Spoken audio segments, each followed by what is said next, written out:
Yo, yo, yo, yo, yo. What's up, what's up, what's up? Give up the rock. And hello to my fellow revolutionaries. You know who you are. And welcome to the Fry Yay stream. That's right. For all you working people out there, you've made it to the end of another working week. Congratulations. You did it. And yes, we are Friday the 16th of January.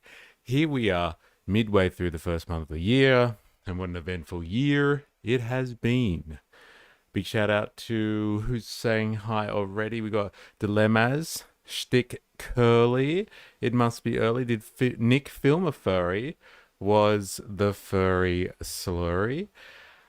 I'm assuming that's in relation to today's topic. We're going to be looking at on Far Right Fridays. We're going to be looking at Nick Shirley. So strap yourselves in. Asher Plays is in the house. Hello, second time in the stream. You finally made it. I know we've had some scheduling issues over the last few days. Time zones don't really connect up very well, but it's good that you finally matched it. It's good to have you. What was the slurry? Furry Burly, still going dilemmas. Good to see. Yeah, Far Right Fridays. Funk, yeah. Ninja Nurse. It's an acronym now. It's good to have you. And yeah, before we get into the usual Friday festivities, let us first do some Friday housekeeping. All right. I would like to pay my respects to workers, past, present, and emerging. It is on your shoulders that the entirety of value, everything that you see around you right now in a modern sense, unless you're coming to us live from, I don't know, a medieval cathedral somewhere, everything that you see around you, all the wonders of the modern age have been put together, assembled, created, fashioned, whatever you want to call it, by working people just like you. The entire world has been put together by the value that has been created by working hands and working minds. So just let that sink in. We are the most valuable part of the world economy, let alone the human race itself. It is on your backs that everything happens. And so as we go, it is Friday, the eve of the weekend. As we go into the weekend, a very special time that we are granted because of past fights that working people did. They struggled against the system. They struggled against wealthy and powerful interests to get 2 days out of 7 where you could be free. Remember that. Appreciate that. Take time to realize that that is actually a privilege. It's not a right in this style of economy where working people get things like that. It is a privilege, and people fought hard for it so you could enjoy it. So make sure you do. If you are working though over the weekend, I hope you are duly compensated. I hope you get some type of penalty rates. I don't know, time in lieu, whatever it is. I hope that is awarded to you. But if you're like the ever-growing rest of us, I guess you would say that live precariously. If you don't get your weekend, I still hope you get some valued time doing whatever the fuck it is that you like to do. Let's just say it like that. Ninja Nurse is in the house. Oh, sorry, Ninja Nurse, you're already here before you're just saluting. Asher Plays. May I ask, what is Far Right Friday? It's a very good question. Far Right Fridays. I think it was born. I would like to think. I think it was born out of kind of a joke by Jerry Poppins, also known as Chairman of the Court in Discord.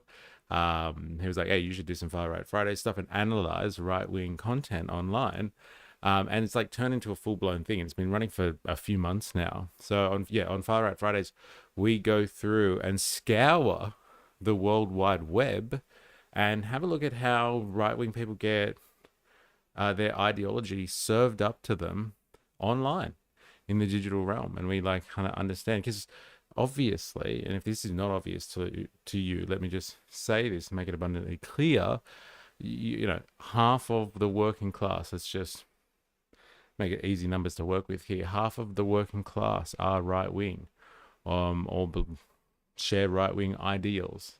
And so, like, in order to actually understand working class people better and their politics, that's why we try to understand what's going on. And Far Right Fridays is just good alliteration. There's a couple of F's in there, and it just sounds better. Like we could just say Right Wing Fridays. It just doesn't have that, that same vibe to it as Far Right Fridays, baby. So this is Ninja Nurse. It's the best day of the week. Like arguably, you could make that case that it is potentially the best day of the week. To be honest, I'm not really sure in economic views. I'm a mix of socialism and capitalism. See, like it takes all sorts. And so let's not discriminate against people of the working class. We'll give them the benefit of the doubt. And if they're douchebags, they can get right out. And that's kind of our philosophy here on this channel. It's mysteries equivalent to Lefties Lose It segment on Sky News. You know what? It actually is, isn't it?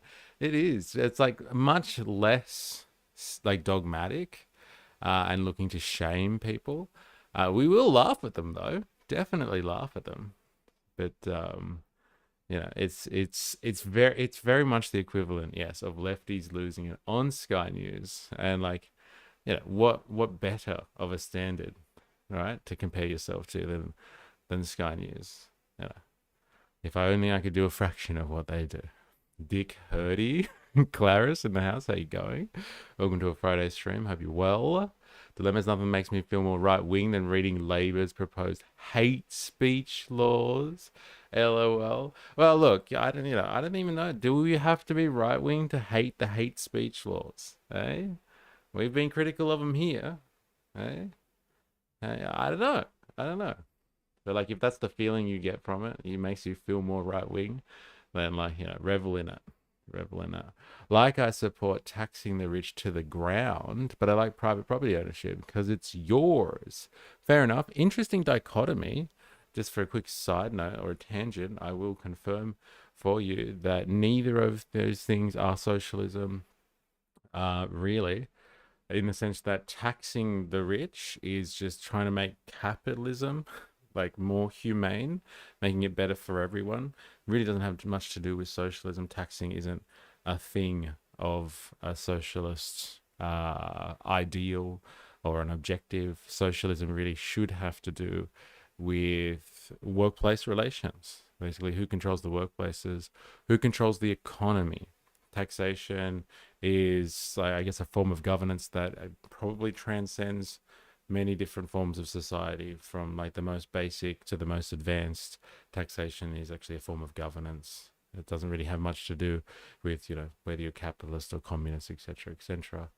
And then private property. I think that's a big misconception that people believe that communism is about taking away your private property. Depends what your meaning of private property is, to be honest. If private property means the things in the economy, that like the property in the economy that makes the world go around, like important infrastructure, utilities, transportation, businesses, warehouse, industrial structures, like these type of things. Yes, that private property should be controlled by all. But like your toothbrush, do you think the commies are coming to take your toothbrush away?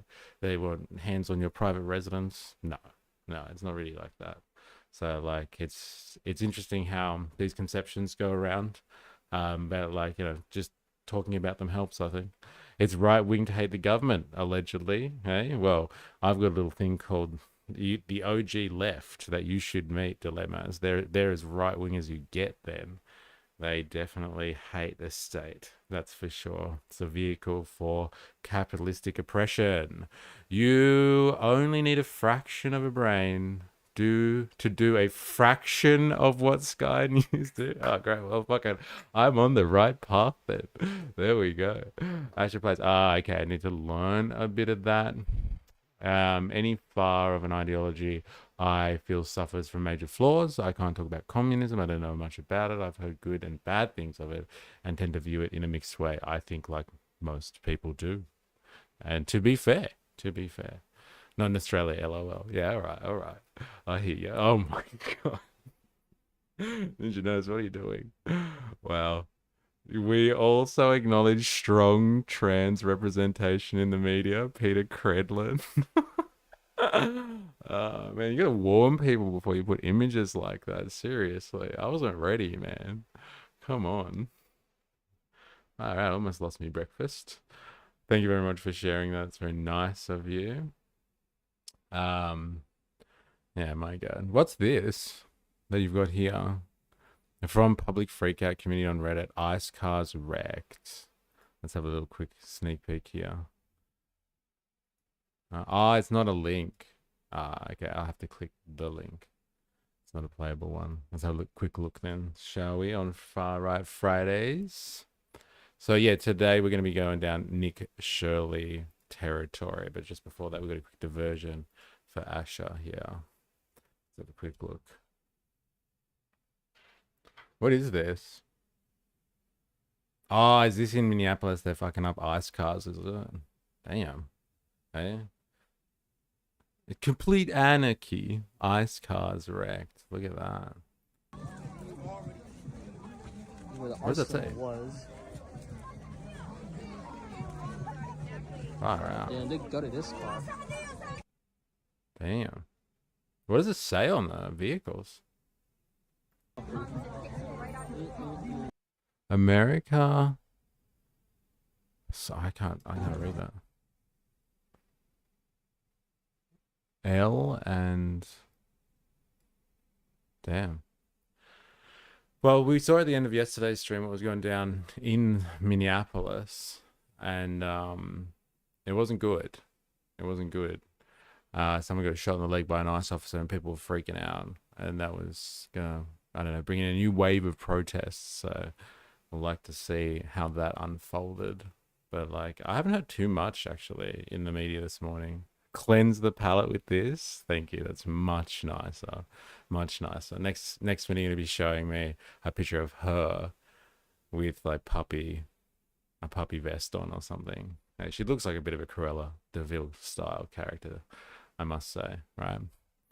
I mean, the province in Pakistan where I live is pretty socialist and it's pretty not working here compared to other provinces. But I ain't gonna blame socialism for that because it's not really fair. Fair enough, interesting. And when you like say socialist, like they have socialist like political party in politicians. They've seized the means of production. They collectivized farming. Like, what do you mean by socialist? That's really interesting. Ninja knows America, land of something. Land of something. All right, so nah, I wouldn't do that to the team. Yeah, fair enough. They're all centralist, right, and use socialism and liberal. That's quite a mix there. That's quite a mix. Interesting. Very, very big mix going on there. Sounds very pluralistic, actually. All right, so let's jump in to Far Right Fridays. I don't want to waste any time on this one because the interview itself is an hour long. So if you're not aware, there's a little thing called Channel 5 News with Andrew Callahan.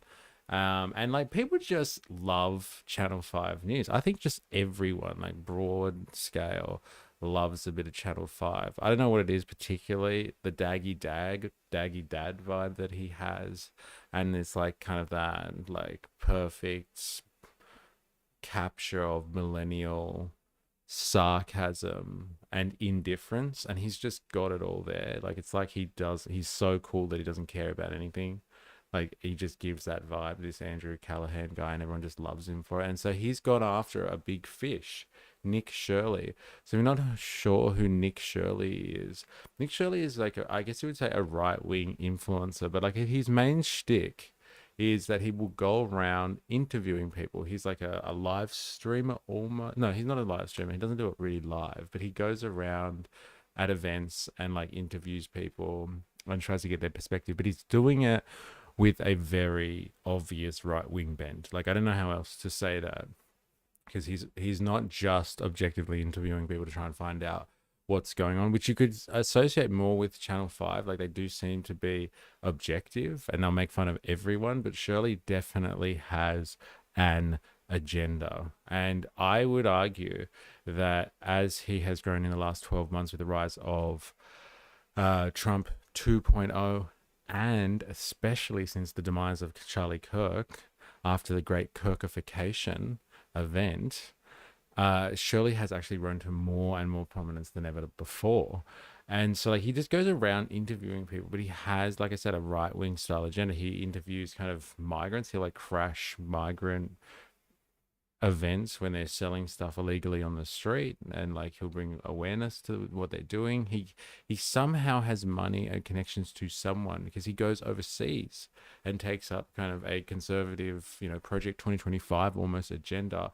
And like, we saw him do interviews in Greenland, and that was 12 months ago that he was doing those, in kind of preparation for Trump's takeover of Greenland. He's out there, he's like, Trump wants Greenland, what do you say about it? And he interviews Greenlandic people about it. Like, we've seen him go to Saycott prison, El Salvador, like, just as the Trump administration was like making all this big hoo-ha and the media was going nuts, losing their shit because they were sending, they were deporting people that were being picked up by ICE and sending them to Saycott prison, which is this like mega prison in El Salvador. It's like it's pretty hardcore, and like he's in there getting like special interviews where they take him around and show him stuff, and he was painting it out like there was this like basically this wonderland place where they like get the prisoners to work and they can work on farms and rehabilitate themselves, and he made it look like it was like a wonderful place to be sent. And if anything, it's actually better for ICE to be picking these people up and sending them to SACOP, which is questionable stuff, but it really paints kind of this picture that like everything, I guess you would say, that the Trump administration is doing is an a-okay. It's wonderful, in fact. And so like, he's pretty ballsy. I'll give him that. Like, I've seen some footage of him in like really hostile environments, in protest crowds that are obviously left wing, and him as a right wing advocate. Like, he's getting pretty heavily confronted by people and staunched, and he just kind of takes it. He's like, hey man, I'm cool, we cool G, like all that type of stuff.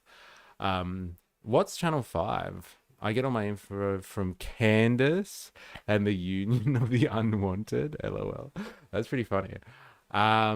If you want more info, here you go. Oh, thank you. Look up People's Party on Wikipedia. Thank you. Not right. Left. Okay, so they are left and they use socialism. Okay, I'll have to look into it. Thank you. I'll check it out later. Yeah, Channel 5, like I said, it's kind of like they just do investigations into things. They go around kind of like Nick Shirley, I guess. But they're Nick Shirley before Nick Shirley. And like, yeah, they interview people, they go to events, but they do more, I think they're more sarcastic, and got that kind of, millennial irony to them where everything's ironic and it's cool because it's like, but it's just irony, right? And yeah, so, but like people love them. It would seem like people really love to see their interviews. Like this one's got 1 million views already. It's 3 days old, and they've gone after a big fish, a fellow kind of investigative journalist. That's what he calls himself. People obviously question whether Shirley really is a journalist or not. So like, there's big question marks on that one. But that's him in a nutshell. And he's incredibly young. Like from my understanding, he's in his mid-20s. And he started doing this while he was a teenager. So like, in the age of social media bans for the under 16s, like he would have not been able to start his career if he was an Australian and just starting out now. But like, he started getting political, and for some reason you just get the feeling with this guy that he's completely manufactured by the state. And when I say the state, I mean obviously something like the Trump administration, like a Project 2025 style organization, almost like he's backed by something like Turning Point. But like Turning Point itself at least was an organization that kind of started up its own and did its own thing. Like it started up, it got support from people, don't get me wrong, but like it kind of established itself and then got support. Like Shirley seems to be kind of given, he's like, okay, Shirley, next week you're going to, and like he'll rock up at a place. It seems to be aligning exactly with what's happening in the political world right now, as according to Project 2025 and its agenda. Like he really is doing things that aligned. Like, take for instance what's just happened in Minnesota. Okay, so what's just happened in Minnesota is they've been like sending in the ICE agents hard, and like targeting the Twin Cities, St. Paul and Minneapolis. I feel so like educated now on American geography. And like they've been going in hard. And like one of the big ticket items as to why, DHS is going in and it's going to investigate is because of some fraud case. The state government has been involved with Somali immigrants, or they've turned a blind eye to Somali immigrants who are screwing the system and getting all of these tax breaks or benefits and for setting up businesses that don't even exist. And Shirley somehow, when all the heat's been on Somali, like immigrants recently over the last couple of months, Shirley somehow magically does an investigation into Somali driven fraud in Minneapolis, uncovers this incredible fraud ring worth, billions of dollars. And then all of a sudden that's used as an extra pretext to go in to send in all the ice agents and start taking action out on the Somali immigrant community of Minnesota. Like, it's just, if it's not manufactured, it's not artificially created, and he's sent in, they're just like, hey, Shirley, maybe you should look at this. And he's like, oh, okay, I'll go in. Like, young, innocent kind of dude, clueless dude that he is. If it's not just him kind of being told where to go and what to look at, then like it's just an absolute incredible coincidence. It's probably the most serendipitous situation in American history ever. He just rocks up and like lo and behold, he does an investigation and then it justifies the Trump administration doing things. Like, this is the type of guy that fronted the Trump administration. Like, Trump had like a special kind of conversation where there was all these kind of right-wing persons there to address the president about like, Antifa and what needs to be done about national security. And he was there. He was like, yeah, I've been to Portland, man. I've seen it, Mr. President. I've seen what happens in Portland. It's a war over there, Mr. President, like kind of thing. It's just like licking out Trump's asshole really, really hard. But like, he was there. He's important. He's part of the machinery now. And so, it's probably why Channel 5 has picked him up. And I have a feeling, I haven't watched this one, maybe you have, but like I have a feeling with his typical sense, like I'm talking about Andrew Callahan here, his typical sense of, millennial irony and sarcasm, he's going to take some stabs here and there at Nick, or let Nick do the work on that part, if you know what I mean.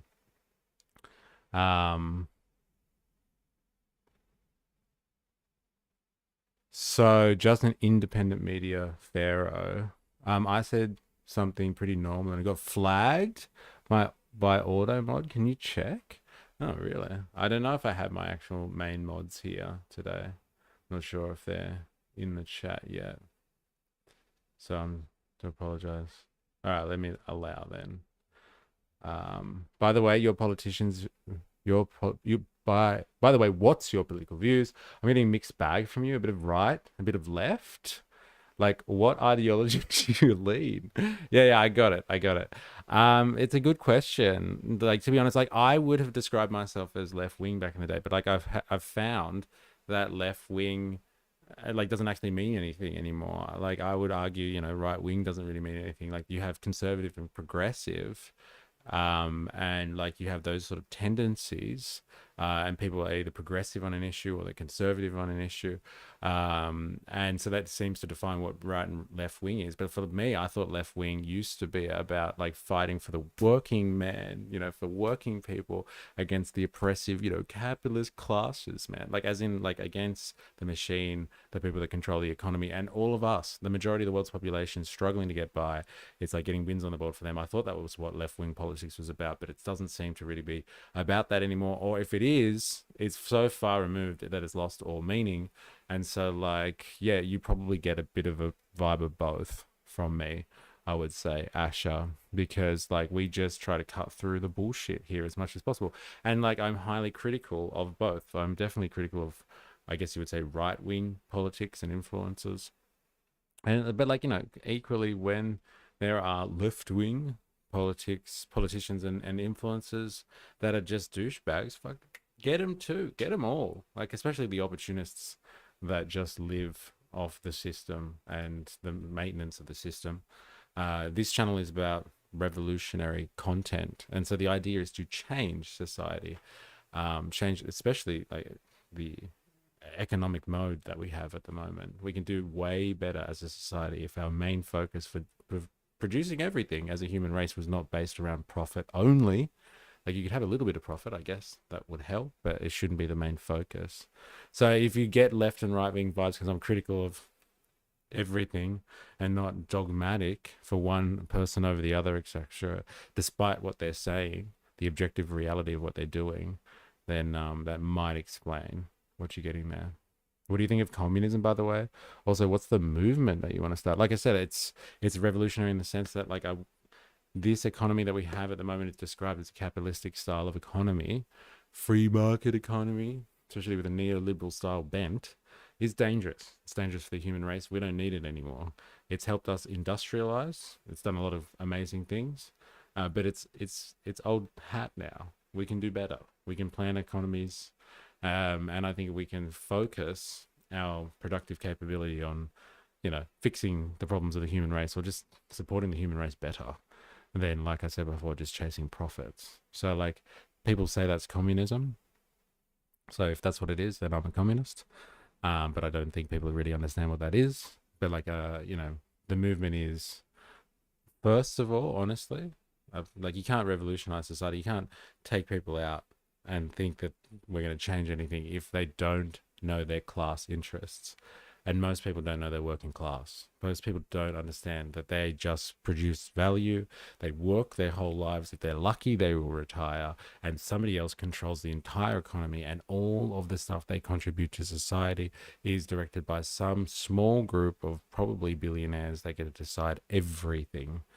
And so I would like to be part of a movement, start a movement, develop a movement that reawakens that type of consciousness. I think everybody innately has it. Like most of the people we speak to, left or right, they actually don't like the way that the world is functioning at the moment. They have a problem with the ruling classes out there, our elites, the billionaires, all that sort of stuff. They just sit on different sides of what should be done about that. They have different interpretations of it. If we could just be like, hey, fuck our interpretation of it, let's just all agree that they suck and we should be in control, then we'd really be able to move forward. So that's what it's all about, to be honest. Good point. Some people who label themselves as leftists are actually just individualists who want to be the center of attention by exploiting the collective kindness. There's a lot of opportunists out there.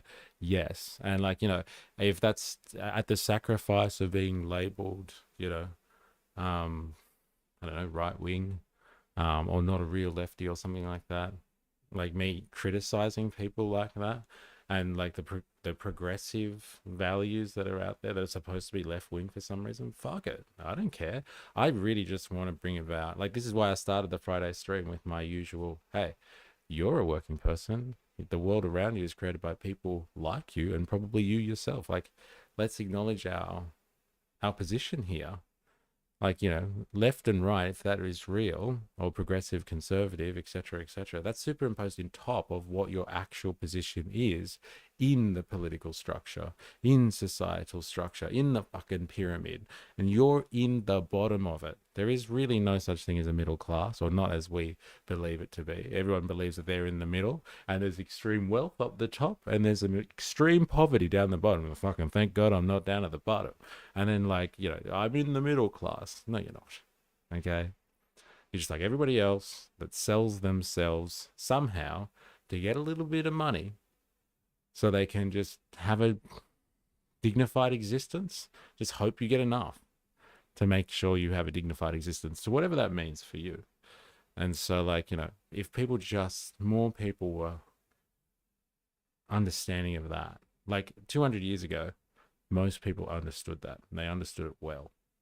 And that's when there started to be real movements amongst working people, the great masses of society, that demanded better from their systems. And they demanded things like the weekend and holidays and standardized working days and minimum pay, because they were like, well, fuck, we're going to do this. We're going to get good condition. We want to live properly like this. But we don't have that anymore. Or we have now the culture wars. And everybody thinks that if they get one up on some other working person in the culture wars, that'll make their life better. Let me tell you a little fucking secret. It won't make your life better at all. You feel a little bit of sense of satisfaction because you've just destroyed the libs or something like that. or you've owned some dumbass racist. But like, it's pretty limited, and it doesn't last forever until you sink back into the depressive circumstances that you live in. And like, this type of stuff flies well when the economy is going well. But like, little secret for you again, I would say since the turn of the century, everything's been going downhill, and people are starting to get pissed off again because the economy isn't working for everyone, but it was never meant to work for everyone, I would say. Yeah, elites control everything. Far right people say it's the Jews, but I have a view that it's not a religious or ethnic thing. It's just elites. It's about what's good for the collective, making sure there is enough for everyone and using what's left over to lift up those who need a helping hand. And that's a pretty fair point. And like, that all sounds like pretty hippie bullshit to a lot of people. It's like, oh my God, lifting up people that need a helping hand. That's not how society really works. It's a dog eat dog world out there. And it is. It's a dog eat dog world. And it's going to continue to be a dog eat dog world if we continue to live under this pretext that we just, like, you're on your own. And if you fail, like, to make a living and a dignified existence for yourself and your family, you failed. And it's just like, hello, no, I'm part of a society. And if people like me are failing, and like many people around me, it's not just me, it's the society that is failing everyone.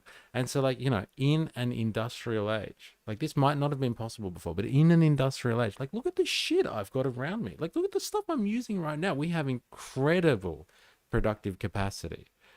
Don't fucking tell me that we can't create a world where we could feed everyone and house everyone as a bare minimum, or clothe everyone. Think about all the waste that you make, all of the clothes that you've thrown out, all the food you've thrown out, as if we couldn't make enough to support everyone. We live in an industrial age. We can fucking figure this out. It's just not that profitable yet. We can make it work. And that's the general gist of this channel, I guess. Nothing wrong with being rich as long as no one is being exploited. And at this point in time, those two things seem to be on the grand Venn diagram very much overlapping, that's for sure. And there's enough to look after the most vulnerable. Easily enough. Like, how many times we talked about that fact that the Americans, in the year 2020, and that was 6 years ago now, right? In the year 2020, threw out $200 billion worth of food. $200 billion.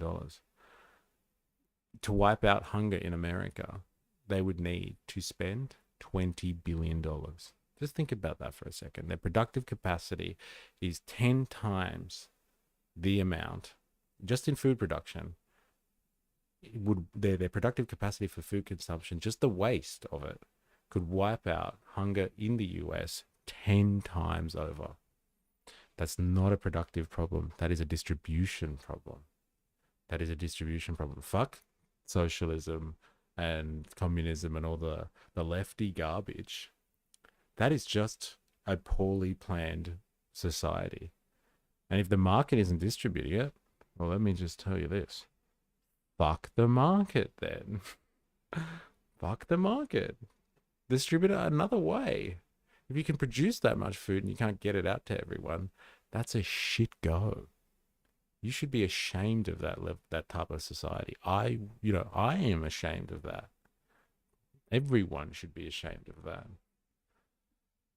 Yeah, but they can end world hunger, but they don't. Yes. But like, most people are just like, oh, but how would you do it? Like, kind of thing. We can't do it. It's just it's a pipe dream. But like, think about the way that it was stated just then. They produce 10 times, and this is just America. Like, you could say, oh, world hunger is a logistical nightmare. Like, how are you going to get it over the oceans to the people?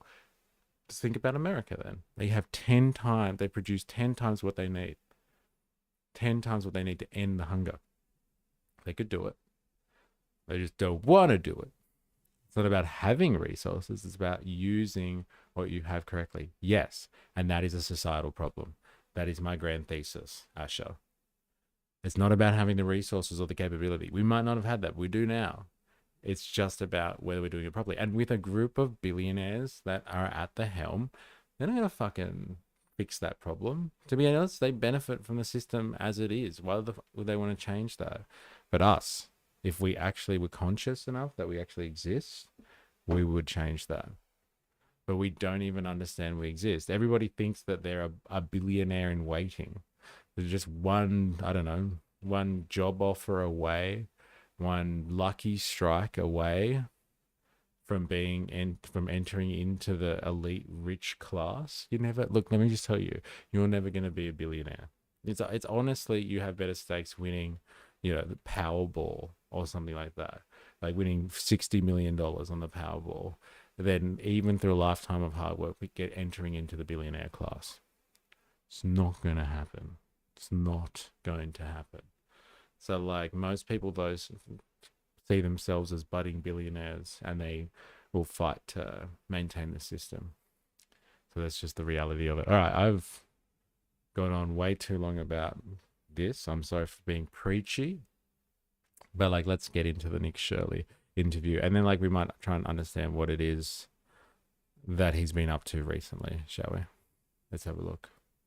Give inflation a chance. We could be billionaires. That's good. I'll give you that. But then like the billionaires will be trillionaires or some other, whatever the distinction comes after a trillion. I don't know. So like it's all relative, baby. But yeah, I see your point. We could be billionaires. My video on the expose of the fraud in Minnesota is the most viewed video ever by a creator, longer than 10 minutes, than anybody other than the name of Mr. Beast. Altogether, it did around 500 million views. Who do you think were the main people who signal boosted the video and brought it into that true viral orbit? Elon Musk, who shared the video. JD Vance, he shared the video. You had the Attorney General, well, she actually didn't share it. She reacted to the video a few days later. Literally, quite frankly, every account on X saw that video instantaneously. Health and Human Services, they froze all funding X to childcare inside of Minnesota. This is what I was talking about before. Just like, remember this Nick Shirley guy, he is not a self-made millionaire. He ain't bootstraps Shirley over here. He does a piece that aligns perfectly with like Project 2025 and the conservative agenda, the Trump administration and its direction in the White House. And Elon Musk, the owner of X, like reposts it and bumps it on X. Let's be honest here. This guy controls the algorithm. Whatever he says goes. And he just admitted, he's like, everybody on X got a notification. Now, whether they all watched, who the fuck knows? His video itself, this viral fraud case on YouTube, has like 3 million hits. It's a huge thing. It's a huge video. He got like 150 million hits. Well, sorry, he said 500 million views or something. On X. Like, if you have the owner of a platform deliberately pushing your stuff for you, you are going to do well. Like, so Nick Shirley, like, kudos to him. Don't get me wrong, I am jealous as a content creator of the fact that he's got hundreds of millions of views on his content, but like, it's not magical, okay? His agenda aligns with that of Elon Musk. This is not fucking rocket science, ladies and gentlemen. Why do political accounts repost a side that benefits them? It's like they wait for something to happen so they can one-up the other side. Yes. Musk can make a millionaire of anyone with one click. Now tell me it's all hard work and grind. Like, they could be wrong. I think he's grinded pretty hard for a while to get to where he was at the point that they decided, hey, we're going to use him as a vehicle, and then he's exploded. But like, at some point they picked him up and they were like, he just is perfect to get at Gen Z. Every single person on X saw that video instantaneously. Sounds like the elites love what this guy's doing. Imagine having this level of self-awareness. Like, isn't it an amazing admission what he's just said, that everyone saw it instantaneously? He's like, Musk artificially boosted my post or my video. It's like when you get ads for like buy YouTube views or something like that, and everyone's just like, oh, you shouldn't do that, it's wrong. Like, he's got Musk in his corner. Like, of course it's gonna do well. What's the point of being super rich? Even being rich as a as in millionaire, fair, but billionaire, are you necessary? If the grind counted for anything, he'd get there without help. Bootstrap my ass. So good. Bootstrap Shirley. That's his name from now on. Soda. And then they're asking for businesses to prove that they are legit businesses before they give tax dollars to these businesses that are not really businesses. As far as that main center that you visited, Quality Learning, aka Quality Learning Center. Yeah. That main center that Quality Leering Center. So good. Now I finally get it because he's wearing a jumper. I don't know if you can see that. He's wearing a jumper that says Quality Leering Center. Obviously, the joke being it's supposed to be learning. So, what are they actually doing with the children there? you visited, Quality Learning, aka Quality Learning Center. Yeah. Was there ever any kids there in the first place? No. So that daycare center, it's been operating fraudulently. It's actually had over 90 violations over the past few years. And the day that I went there at 11 a.m. Their operating hours are from 2 to 10 p.m., they're now saying. And that's actually not legal. So you said you went there at 11 o'clock in the morning, Yes, and their operating hours are between 2 and 10 p.m.? allegedly. But if that is true, would it have made sense that you didn't see any kids there? Yeah, it would have made sense if I didn't see children there. Either way, whether I was there when kids were supposed to be there or not, why are all the windows boarded up? Or why are all the windows blacked out? Why is there no phone number that leads to anywhere? These businesses are supposed to be operating to serve children. People should be able to check in their their children into these daycares. It's literally impossible. Did you see some of the footage released by CBS Minnesota affiliate station that showed kids entering and exiting the facility? Yeah, the one on the ABC. Mm-hmm. Yeah, so that one received over $1 million. It's licensed for 40 children. CBS, I believe, they go in there the day after I had posted my video. Obviously, they're gonna have children there when they're getting all this heat. I take my kids here, 2 o'clock to 10. Yeah, there's a lot of kids inside. And same thing at that daycare. Why are all the windows blacked out? This is a daycare. Why can't a lady just give me a paper to enroll a child? This door is locked. This facility is licensed for 40 children. Well, I guess maybe. I'm just trying to think from all perspectives and help you clear up some misconceptions. Yeah. I mean, I figure like if you're going with a camera and like 3 or 4 dudes, some of whom were like larger security looking guys, some had face gaiters on, maybe Yeah. there's a fear that there's like something weird going on or it just seems unfamiliar and they feel like they don't want to let you in. Yeah, they might feel that fear, but if they're operating legally, why would they have anything to fear? And the neighbors around it said they have not seen a child there for 8 years. And if you go on Google Maps right now, you can actually see the images of the daycare progress over the past few years. And starting in 2021, the door is boarded up from the image from Google Maps. So I think like if you show that, it's actually pretty crazy to see. It's all well and good until you stumble upon one of Musk's puppet businesses. Hey, no one asked you for your logic here. We're going after the Somalis, then we'll get to the billionaire class, all right? None of that logic. Come on down. And then they moved the building and they cut open a door on the backside of the building as well, where they had a Quality Learning Center. One man's been living there since 2017, hasn't seen a single child. And when I go and post my video on X, a lot of people were saying, well, Nick, you went during winter break. Well, actually, I went December 16th. School was still in session, so kids should still be going to daycare. The following days after the video then goes viral and gets over 100 million views. What is this, Asher? I don't know if I can show it. Bro, what the fuck? I don't know if you can even show that. I don't know if I can show that. If it's not safe for work, but I'm not showing it on the stream, that's for sure. I get in trouble.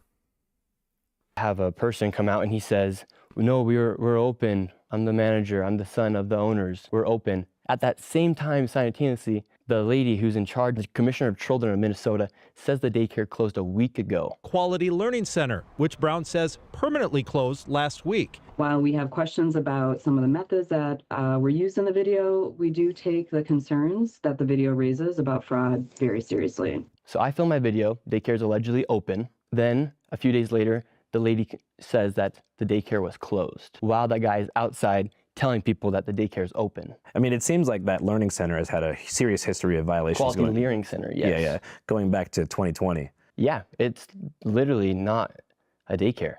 But how could they have violations related to childcare if there was no kids there? Yeah, the way they're operating inside of there, they had the violations. Those people are not able, they were operating fraudulently inside that daycare. But fraud would mean there's no kids, but the violations relate to like poor safety conditions that put the kids in danger. And so why would they be operating, and why would Minnesota continue to be giving them millions of dollars if they're receiving all these violations? That seems like a really valid question.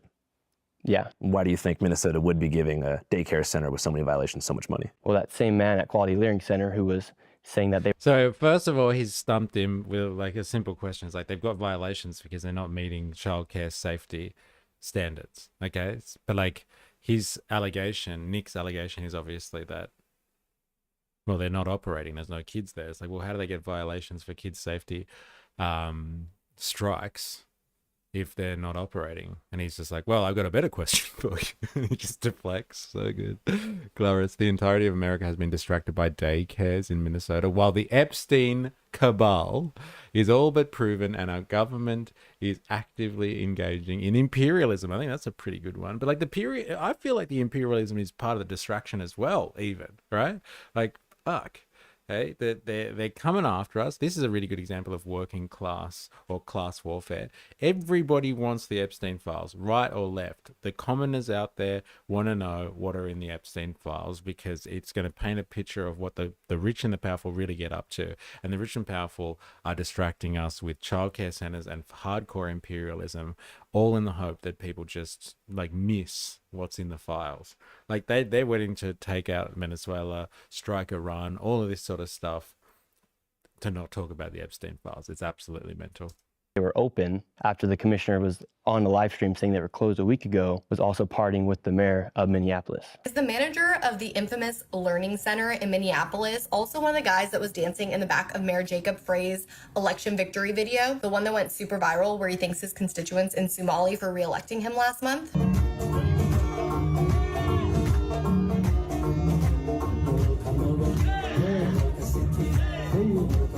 So you feel like there's kind of like some nonprofit industrial complex type of deal happening? For sure. And the agenda is just for people to leech off the government and get free stuff? 81% of the Somali population inside Minnesota is living off welfare. And 89% of the fraud being committed inside Minnesota is by the Somali population. Oh, they use the fucking same research system we do. Look at that. It's ChatGPT. That's crazy. Feeding our future fraud case. Approximately 89% of individuals charged in the massive Feeding Our Future pandemic relief fraud case in Minnesota are reportedly Somali Americans. This specific case involved an alleged $250 to $300 million in fraudulent claims, making it the largest COVID-19 related fraud case in the country. It's important to note that the 89% figure does not represent the entire Somali population in Minnesota. Minnesota is home to the largest Somali American population in the United States, with estimates ranging from 80,000 to 100,000 people. So what do you think the solution? Sorry, in Australia, there is a narrative around money laundering that usually is done by Asian businessmen or ethnics with cash cleaning their money with the pokies. We never look at the tax write-offs, the car parks or the real estate owners using these methods to clean their money. FYI, all car parks are money laundering operations. That second is real estate banking. Also, laundromats are sus. Interesting. Trust a wog to know about this type of stuff. I'm just saying, man. I'm just saying. I've spoken to some people and they know stuff about how to clean the cash, baby. So good. Something like that is Go freeze the funding. Each business can then prove if they are legit, and if they can't, cut the funding. And so far, no business has sent any information to the HHS showing that they're legit as of today. They've had 3 days to do it. They haven't been able to prove it. They haven't even tried to make the effort to show that they're a legit business. First it was closed, then it was open, and now we've confirmed it's closed again. That's all after the owners recently rejected allegations of stealing taxpayer money. Do you trust America and the government specifically to handle our taxpayer funds correctly and properly if they have access to more of them? No, I don't think any of us should. I mean, just last year alone, over $120 billion were misplaced. So you have a general distrust in the government? No, I don't have a distrust necessarily in the government, but do I think we should trust the government 100%? No. It's kind of like... I'm just asking my questions, man. What did he just say about the government? Like he's done an investigation and $120 billion have gone missing? Is that what he said? Owners recently rejected allegations of stealing taxpayer money. Do you trust America and the government specifically to handle our taxpayer funds correctly and properly if they have access to more of them? No, I don't think any of us should. I mean, just last year alone, over $120 billion were misplaced. So you have a general Misplaced in distrust what? in the government. Am I missing something there? Like he's just saying that like generally $120 billion went missing from the government, that amorphous agency being the government. When 6 months, indoctrination, how are you going? Well, at least 6 months I've been paying you. What's this in relation to? What's the reference here? What's going on here? Welcome to the stream, by the way. So he's just saying generally they've wasted $120 billion. Like, his government's just shit, man. I'm also I'm a nurse. I don't know much about this cash business stuff. I swear, bro. Check your alerts. Oh, okay. You'll do something about this. Check your alerts. Oh, sub to tier 1. They've subscribed for 6 months. Yeah, lad. Thank you very much. 6 months. Holy shit. All right. Thank you. I do appreciate that. All you other people watching on Twitch, this could be you. You could also sub at tier 1 for 6 months. Just think about it. Look how happy Indoctrinathan is. Never been happier. This could also be you. Still the first stitch. So good. Thank you very much. I do appreciate it. I appreciate it greatly. That type of notification doesn't come up on Restream. So thank you for pointing my attention to it. You're a legend. You're a goddamn legend. You're keeping this stream alive, can I just say? Keeping the stream alive. And to all the people on Patreon as well who contribute there. Paying my bills. Paying my bills. Paying for Restream, that's for sure. Fucking Restream. Alright, thank you. It's good to have you on a Friday stream. I don't know if you've seen this yet. Nick Shirley, Channel 5. I think Voltateur and Jag were speaking about it the other day. They were pretty excited about seeing it. So I thought we'd dip into it for a Far Right Friday. That's where we're at the moment. I was still confused as his general. Like, I've looked into the government, man. They wasted like $120 billion. Like, it's like, yes. And like, on what? Like, what does that claim even mean? Yeah, I've seen it already. Yeah, okay. So this is probably going to be boring for a few people, but like, I need to catch up, and I'm catching up with you guys today. No, I don't have a distrust necessarily in the government, but do I think we should trust the government 100%? No. It's kind of like having faith. Like, do you want to have faith in that God's real? Yes. When we die, will we for certain know exactly where we're going? You kind of walk with faith in a way where you hope that the people that you elect are going to work for your best interest. Do you know for certainty that the best thing is happening inside the country? Every single time you pay taxes, it's going to go to the place that needs it? No. But on that... Homeschooling should be banned. I've seen this like circling around in different spaces. So he's a homeschooled individual, is he? Homeschooling should be banned. Poor guy, man. He's getting so grilled. Because this is what happens when you put yourself out there. Okay, do I feel certain that I know where I'm going to go when I die because of my faith? Yes, but does that mean that it's going to actually happen? Who knows until we pass the other side. So, and then another thing is, we as Americans, how should we feel comfortable knowing that there are daycares receiving millions of dollars while some families are paying upwards of $70,000 a year for their children to be going to daycare? Do you ever hear about the Amy Bach case? The white lady? Yeah. Yeah. Amy Bach acknowledged the government has proven fraud among meal sites and vendors that she sponsored under Feeding Our Future, but that it was others, not her. If you look at the probe that began in 2023, as far as like COVID era, scamming and different types of fraud, there's been over like 60 convictions and millions seized from the fraudsters who took the money away. Yeah. But you feel like the state hasn't done enough. Well, Tim Watts has said they've been stopping to fight fraud since 2019, 2026, and they're still having millions of dollars being stolen, billions of dollars. Breaking political news out of Minnesota. Governor Tim Walz, who of course was the Democratic nominee for vice president in 2024, has ended his re-election bid for governor. This comes as pressure has been growing around this widening welfare fraud scandal. We've got conspiracy theorist right-wing YouTubers breaking into our daycares, demanding access to our children. So I've decided to step Bro, out. Nick is making and breaking the political system in the US. He is a great asset of the current administration. Like it is, like he is an asset. And like, isn't that scary to think about though as well? Like in the age that we live in at the moment, the age of social media, no longer is it, you know, I don't know, CNN or the BBC or, you know, whatever outlet you get your media from, a current affair. It's not the established media who does the investigations that really topples governments now. It's Nick Shirley's.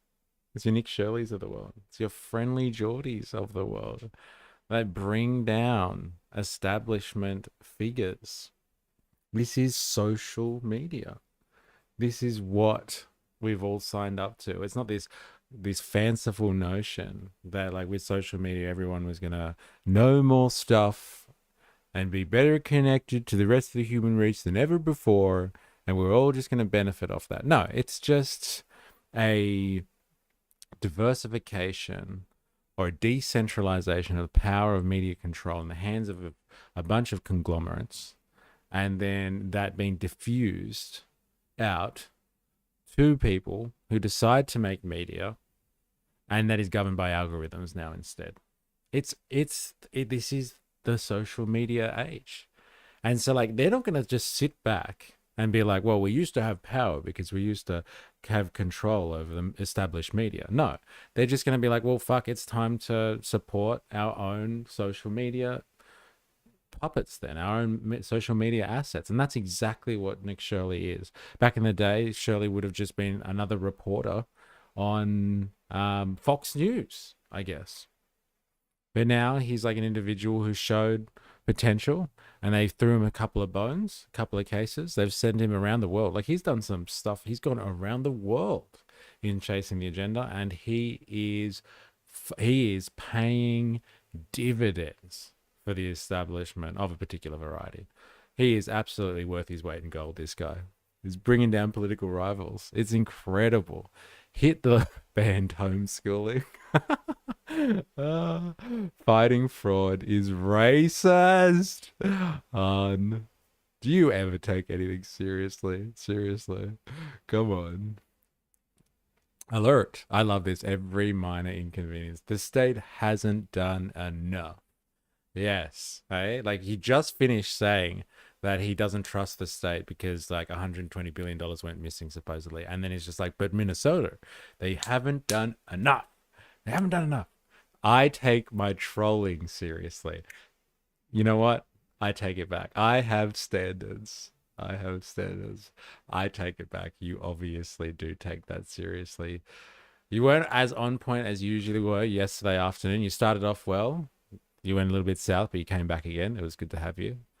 But yeah, fighting fraud is racist. Don't badmouth ACA. My favorite is when they chase down dodgy car salesmen and they attack the cameraman. That's news. Yes, like chasing someone through a car park with a camera and like it's all like jumpy footage and stuff. Excuse me, I just want to ask you a question. Fuck off. So good. That's real journalism right there. This race, and I'll let others worry about the election while I focus on the work that's in front of me for the next year. I have quite literally saved America millions of dollars. That's why you saw the mainstream media attack me instantaneously after I exposed $100 million in fraud. Why would they not go investigate the fraud? Why would they investigate the person who investigated the fraud? Where does that $100 million figure come from specifically? Yeah, so you had all the daycares. With the daycares alone, you had millions of dollars in fraud. And then inside of the home healthcare businesses, they were warehouse-style and industrialized buildings where you had 14 of the same healthcare companies all working within the building, and they could not even give you a rate. We know how expensive healthcare is, and they're giving these companies millions of dollars. And the man David, who's in my video, he's the one who has the statistics and has the numbers on how much these businesses were operating. It is far worse than anybody can imagine. You heard it's 7 to 10 billion and maybe more, and now the numbers have been revised and put out there publicly that they think it's more like 8 billion. How did you come into contact with David? He just messaged me on Instagram, and he said, Nick, I have the information about the fraud. taking place here inside Minnesota. I've been looking into it for years. I have somebody from inside the Capitol who has given me the numbers of CCAP funding. I've been trying for years to expose this fraud. Nobody will listen to me. Please give me a call. Has he shown you that data? Yeah, that's what's inside the video. When you see the video and the screenshots of the CCAP funding, that's all straight from the Capitol of Minnesota. So who is David's source? David's source, he has somebody inside the Capitol. And you don't know And who that's it is? public information as well. Who is it? Who is the person's name? Yeah. The lady's name, I did not work with her. However, the information that was provided, I can't tell you her name right now, but I could pull. Even if he is a plant, fraud is fraud. Time to break the ice with these Somalis, LOL. Fair enough. Fraud is fraud. Fraud is fraud. 100%. Every day of the week, fraud is fraud. And this sort of stuff happens everywhere. There are always people out there trying, seeing government initiatives, which are literally just cash handouts, and looking to exploit that system for whatever reason. It's always present in society. It goes through different types of communities, and it doesn't discriminate when it comes to race either. There are communities all over the world in all market systems that use the state as a vehicle to help stimulate investment in services or infrastructure or some type of development that needs work. It needs to be provided, but the market doesn't do it. And so the state has to step in. And then there's also always vultures and opportunists that find loopholes and exploit that system. It happens. It can happen. Absolutely. But the point is, actually, though, he just seems to be so conveniently someone with his clout now, so conveniently the one to unveil it. Come on. He was literally at that conference just a few months ago. We were watching it. Remember that square kind of table setup they had? And he was being interviewed about how Antifa has taken over Portland, taken over Portland.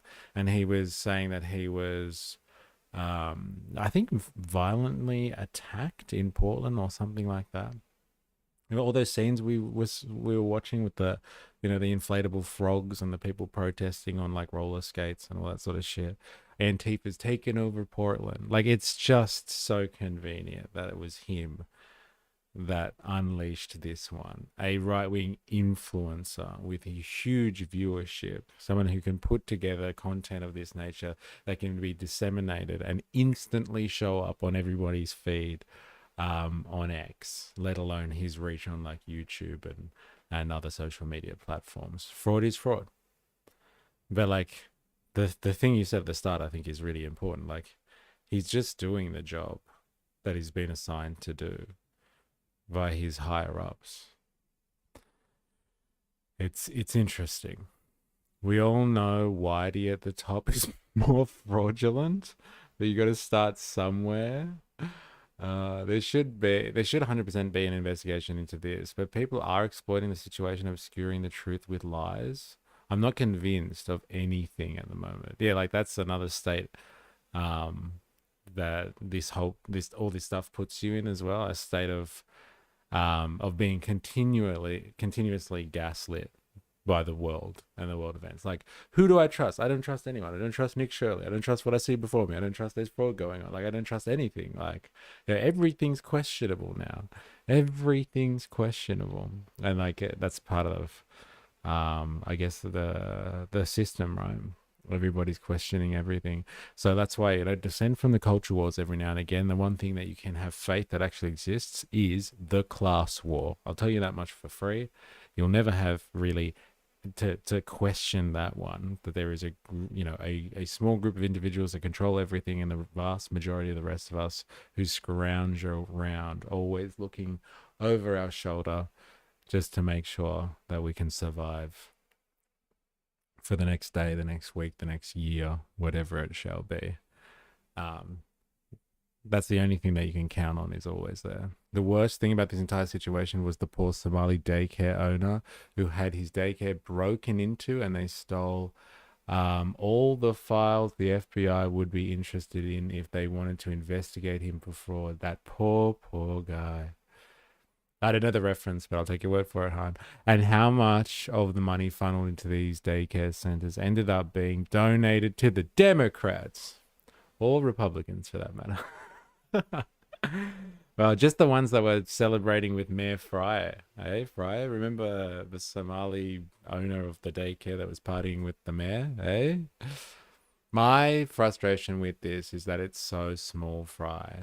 They've been given such a platform where they can expose fraud at the state and the national level. Instead, they are focusing on immigrant communities doing some cash in hand jobs to make ends meet.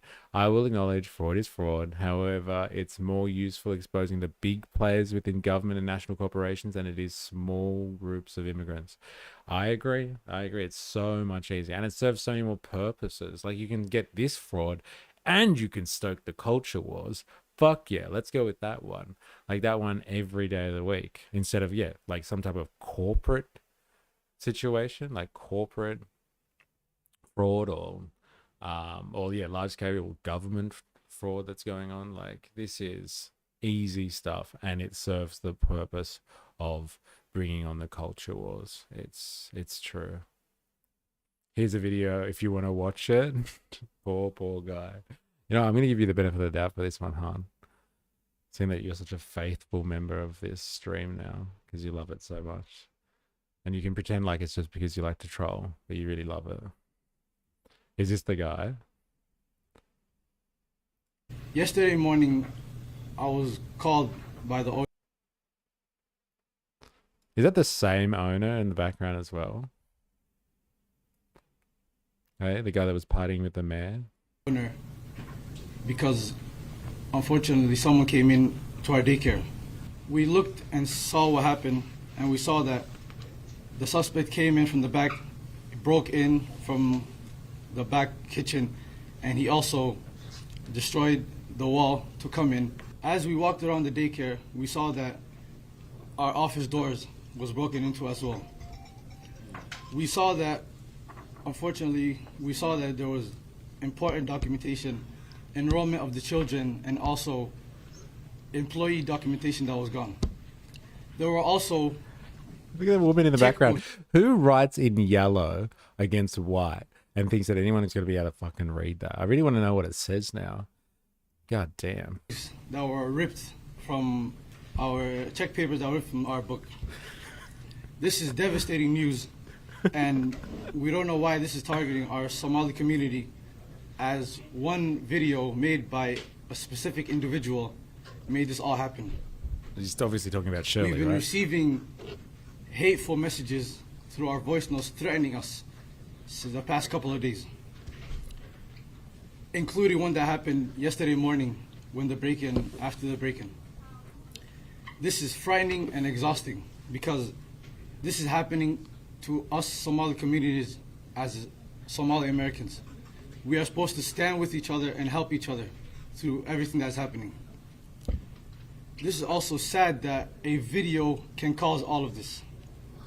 Yeah, Nick, I want to say that there are hundreds douchebag. of daycares out there, Somali daycares that are out there, and we all help. Come on, stop stabbing him. He's still going, bro. Poor guy lost his enrollment files and payroll files. Poor guy. That's hilarious. Also, if the shop doesn't have cash only on the door, the food is gonna be shit. I laugh when American commentators, when talking about the Somali fraud, somehow manage to name drop Zoran in the conversation. Our children and everyone in our community. We have high quality daycares, and this is very sad news that one individual who made a false claim about fraud that is happening in the daycares engaged everyone else to come and do this to us. Yesterday morning... This guy's not the best spokesperson, I'll give you that much for free. He's not very convincing. Definitely not convincing. You've cracked the case, Han. You've cracked the fucking case, bro. You know what's going on. Trying on X because, but she's also inside the government there inside Minnesota. But you like fact checked all that and you looked it all up. Yeah, David, all those numbers are straight from the Capitol. So a couple days ago, Minnesota State Representative Lisa DeMuth said that her Republican caucus had been, quote, working with you ahead of your coverage. How do you respond to that? Yeah, had no idea who she was. Our caucus has been working to expose fraud for years, including working with Nick Shirley. Minnesota House GOP leaders say they provided the YouTuber with information in the now viral video. So you feel like she's just clout chasing? Yeah, that's what I literally put in the reply in the tweet. Her campaign freaked out when I tweeted that. That's the lady who I was referring to earlier in this interview. So her staff was the people that David had received the information from earlier in this. Wrote that Minnesota House GOP leader Lisa DeMuth acknowledged the Republican Party's involvement in Nick Shirley viral daycare video, saying we worked with Nick Shirley on this. This is completely false. I have no idea who this lady is. She's lying to make herself look good for her campaign. Shame on her. Nick. Hey. Her campaign freaked out when I tweeted that. That's the lady who I was referring to earlier in this interview. So her staff was the people that David had received the information from because David reached out, and she works inside the government. So she did actually a good job by doing what she's supposed to do by serving the people and giving that information. Yeah, it says that Harry Niska, a Republican representative who's a staffer for her, was the one who gave the intel to David. Yeah, that probably sounds about right. But good on her for actually caring about fraud. Fraud's been taking place for years. And it's really affected the city on that big of a level to the point where people like David are feeling it. Yeah, because what they knew is Minnesota is not Minnesota anymore. As far as immigration goes? Immigration goes, fraud. They just released a new thing where they're giving people 20-week leaves for work leaves, and they've also raised property taxes. Meanwhile, you have billions of dollars, quite frankly, literally billions of dollars over the past few years going to fraud. It's not a hyperbole, it's fact. Government has shown that upwards of $9 billion has gone to fraud. I would vote for anybody but Tim Walz inside that state of Minnesota. Yeah, definitely. I'm glad you cleared that up because, you know, it's like the same reason that people lost trust in traditional media is because they felt like there was no barrier between the establishment and, you know, corporate news pundits. And they felt like CNN was an arm of the Democratic Party and then Fox was an arm of the conservative wing. So the fear now that I've thought about before, and I'm not saying this is happening, it will probably take like 5 to 10 years, is that somehow the political powers that be figure out how to use the independent creator economy like on a sleeper cell level to do their bidding for them. Yeah, that could happen. Like with influencer. Yeah, that's pliable. That's plausible, man. I could think of a million ways that could work. Actually, even in my own work. Oh my God. No, that's not happening. No, of course not. No, I'm an independent journalist, of course. For contracts and stuff like that. Yeah, you saw the DNC do that. All the people that are out talking against me, a lot of them have cut checks from the DNC. Through like a paid influencer program? Yeah, and it's public. Would you ever agree to something like that? Yeah, this is legit as well. We've looked at this. Like the Democratic Party has influencers on its books. That like they go and have fucking meetings with the Democrats. They were in the White House numerous times, like during the Biden years and stuff like that. They'd call them in and they'd give them like a booklet, and they sit down and they talk about like what they're supposed to speak about, and they get paid by the Democratic Party to spread their party lines. And so like he's so quick to be like, oh my God, yeah, we know this happens to the Democrats. Like, come on. Like, why wouldn't the Republicans be doing something of a similar nature? Oh, no, of course not. Sleeper cell? Yeah, I know. How good was that? Was that call? Like the use of the language sleeper cell. He's just going to wake up one day, Nick Shirley, after a long and fulfilling night's sleep. I feel great. Must make video about fraud. Must make video about fraud. Quickly, get me the first plane to Minnesota. So good. Oh my God. Did anyone notice the dog whistle comments he just made in that sentence? LOL, I didn't expect Andrew to call him out like that. Yeah, I know, right? So no, blatant. Never. Yeah, and it's public. Would you ever agree to something like that? No, never. Hell yeah.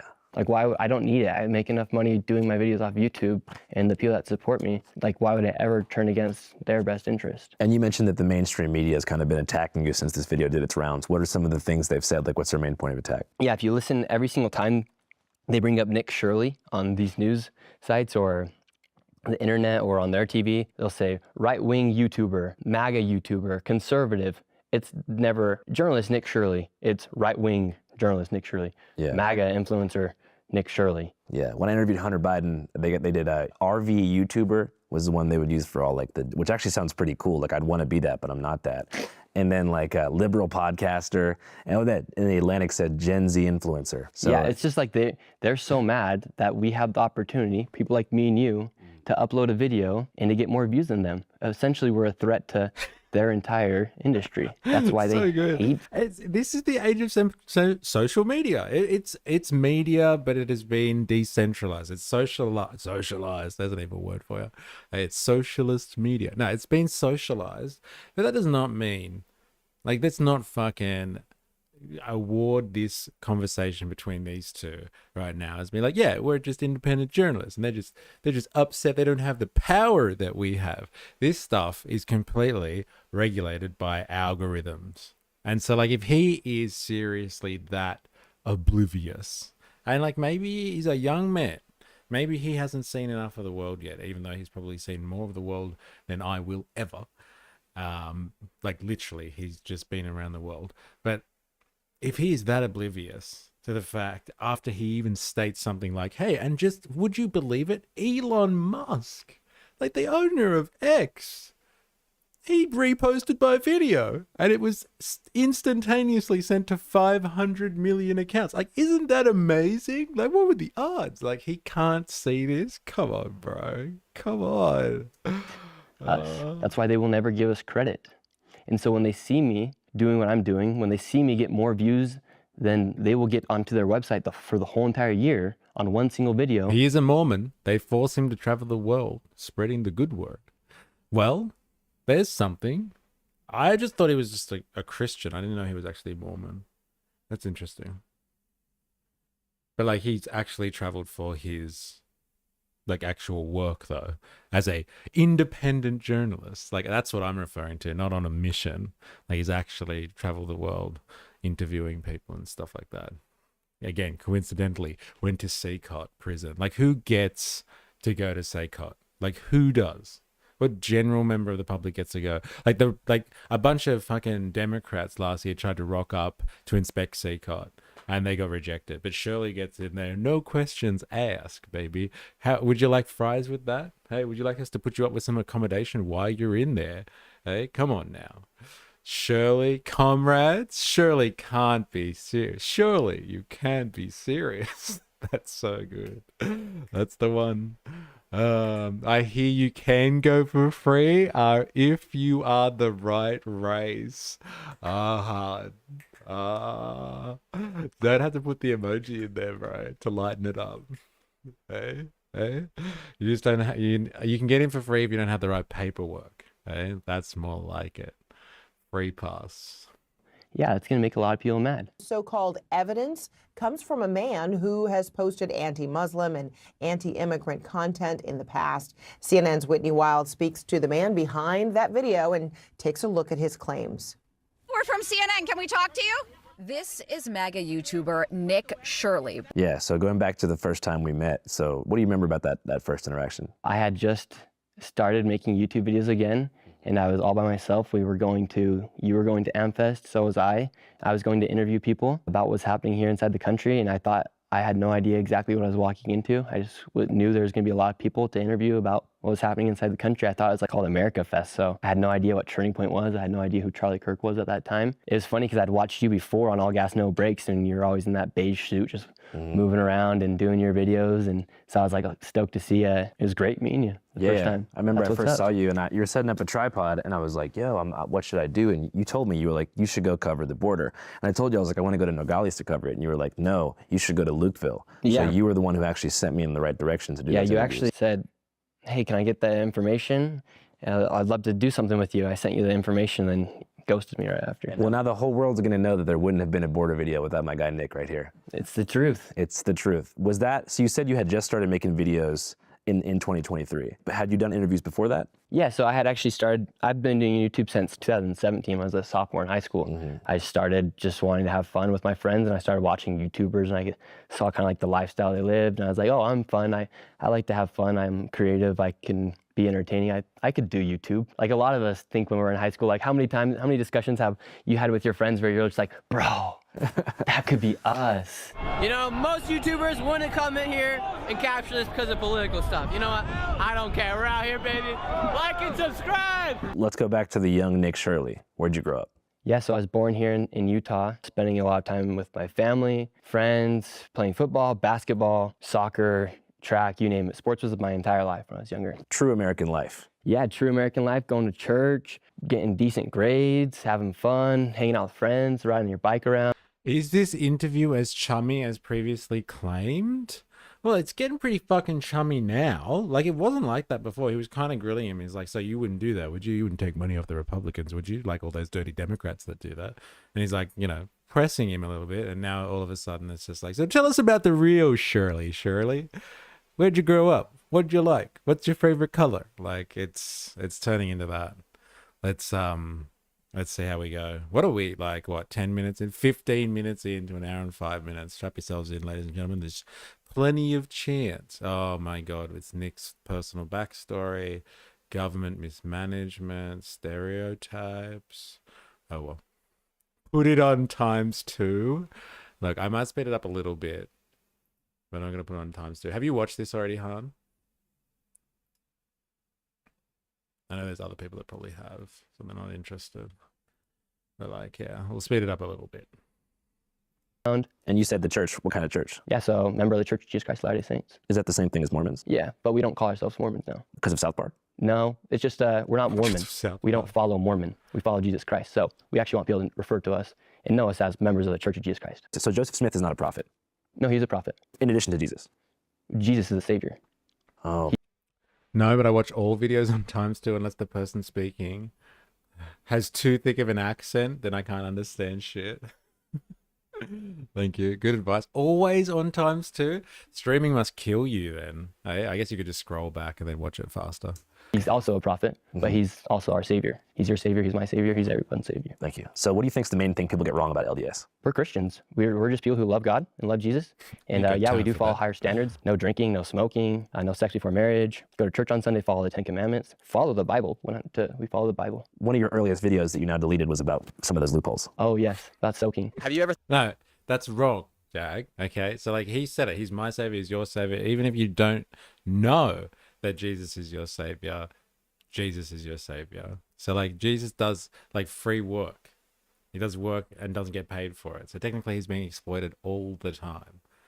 So like even if you don't know it, Jesus is your Savior. Mormons are low-key based though.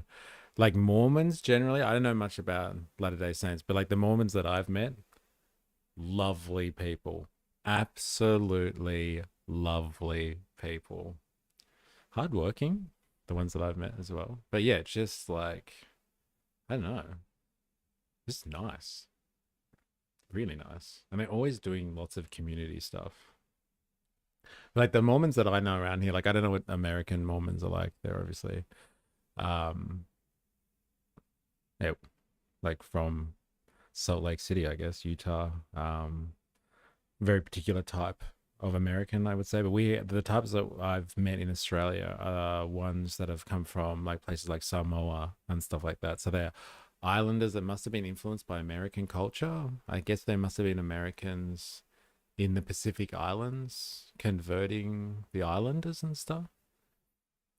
I don't pay homage to con artists, dead or alive. You don't have to pay homage. That's what I say. He's working for you for free. Your Savior working for free. Honestly, stop telling us you're a virgin. This is the first date discussion. This is the first date discussion you have. Whatever happened to minding our own business? I thought we were talking about Somali terrorists or whatever. Yeah, get back to the topic, asshole. Yeah, it's gonna get chummy, isn't it? But like, at least we learn about Nick Shirley, the phenomenon, right? Thought about soaking here at BYU? No. There's a lot of misconceptions on that, and that's not right. Soaking's not right. Is it real though? I interviewed people at BYU, and they might have said it was. So you think it counts? What the fuck is it are they real? talking about? BYU? That you now deleted was about some of those loopholes. Oh yes, that's soaking. Have you ever thought about soaking here at BYU? No. There's a lot of misconceptions. What the hell is soaking? What is soaking? He's celibate, but not an incel. What's the difference? Eh? What, celibate is the religious option. Hey, we were celibate before it was cool, man. before all those stupid online incels. Yes, the Mormons did a lot of missionary work in the islands. Look up why so many Mormons live in Hawaii.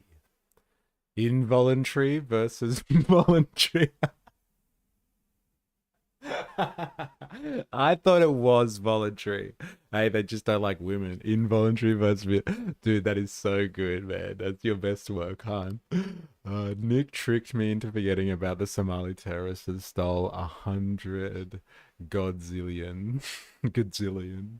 Yes, actually. They've humanized him. Can someone tell me what soaking is? The fuck is soaking? Hey? Alright, fine. I'm going to do my own research. No one's helping me out with this one. Is it a Mormon thing? A religion thing? Alcohol tampon. What? What are you talking about? We're just watching a... Oh, you're being serious. Oh, okay. We are watching an interview with Nick Shirley. And somebody is questioning him as regards to soaking.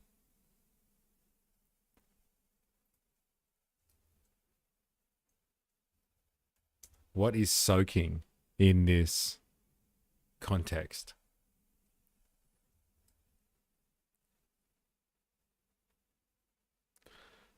A slang term that comes out of Mormon LDS Latter-day Saints culture, often discussed online or in interviews as controversial or ironic workaround to religious sexual rules. Soaking is said to involve penetration without thrusting. The idea is usually explained is that because there is no movement, some participants claim it doesn't count as sex under strict religious prohibitions against premarital sex. So like you put it in, but you don't move. It's often brought up as mockingly or critically as example of perceived hypocrisy or absurd rule bending. Hey, rule bending, that's pretty good. In internet culture, it's debated about whether it's actually common or partly exaggerated. People mention soaking less as serious sexual practice and more as a cultural talking point. This is great, man. Oh my god. So where's the incel joke now, hey? They're voluntarily not moving when you dip it in, but no motion in the ocean. Twinks like this always want to bring attention back to their crotch. Oh my god. Technically, he is still a virgin if he identifies as a pure bottom. Then he's never used his own equipment on another human being.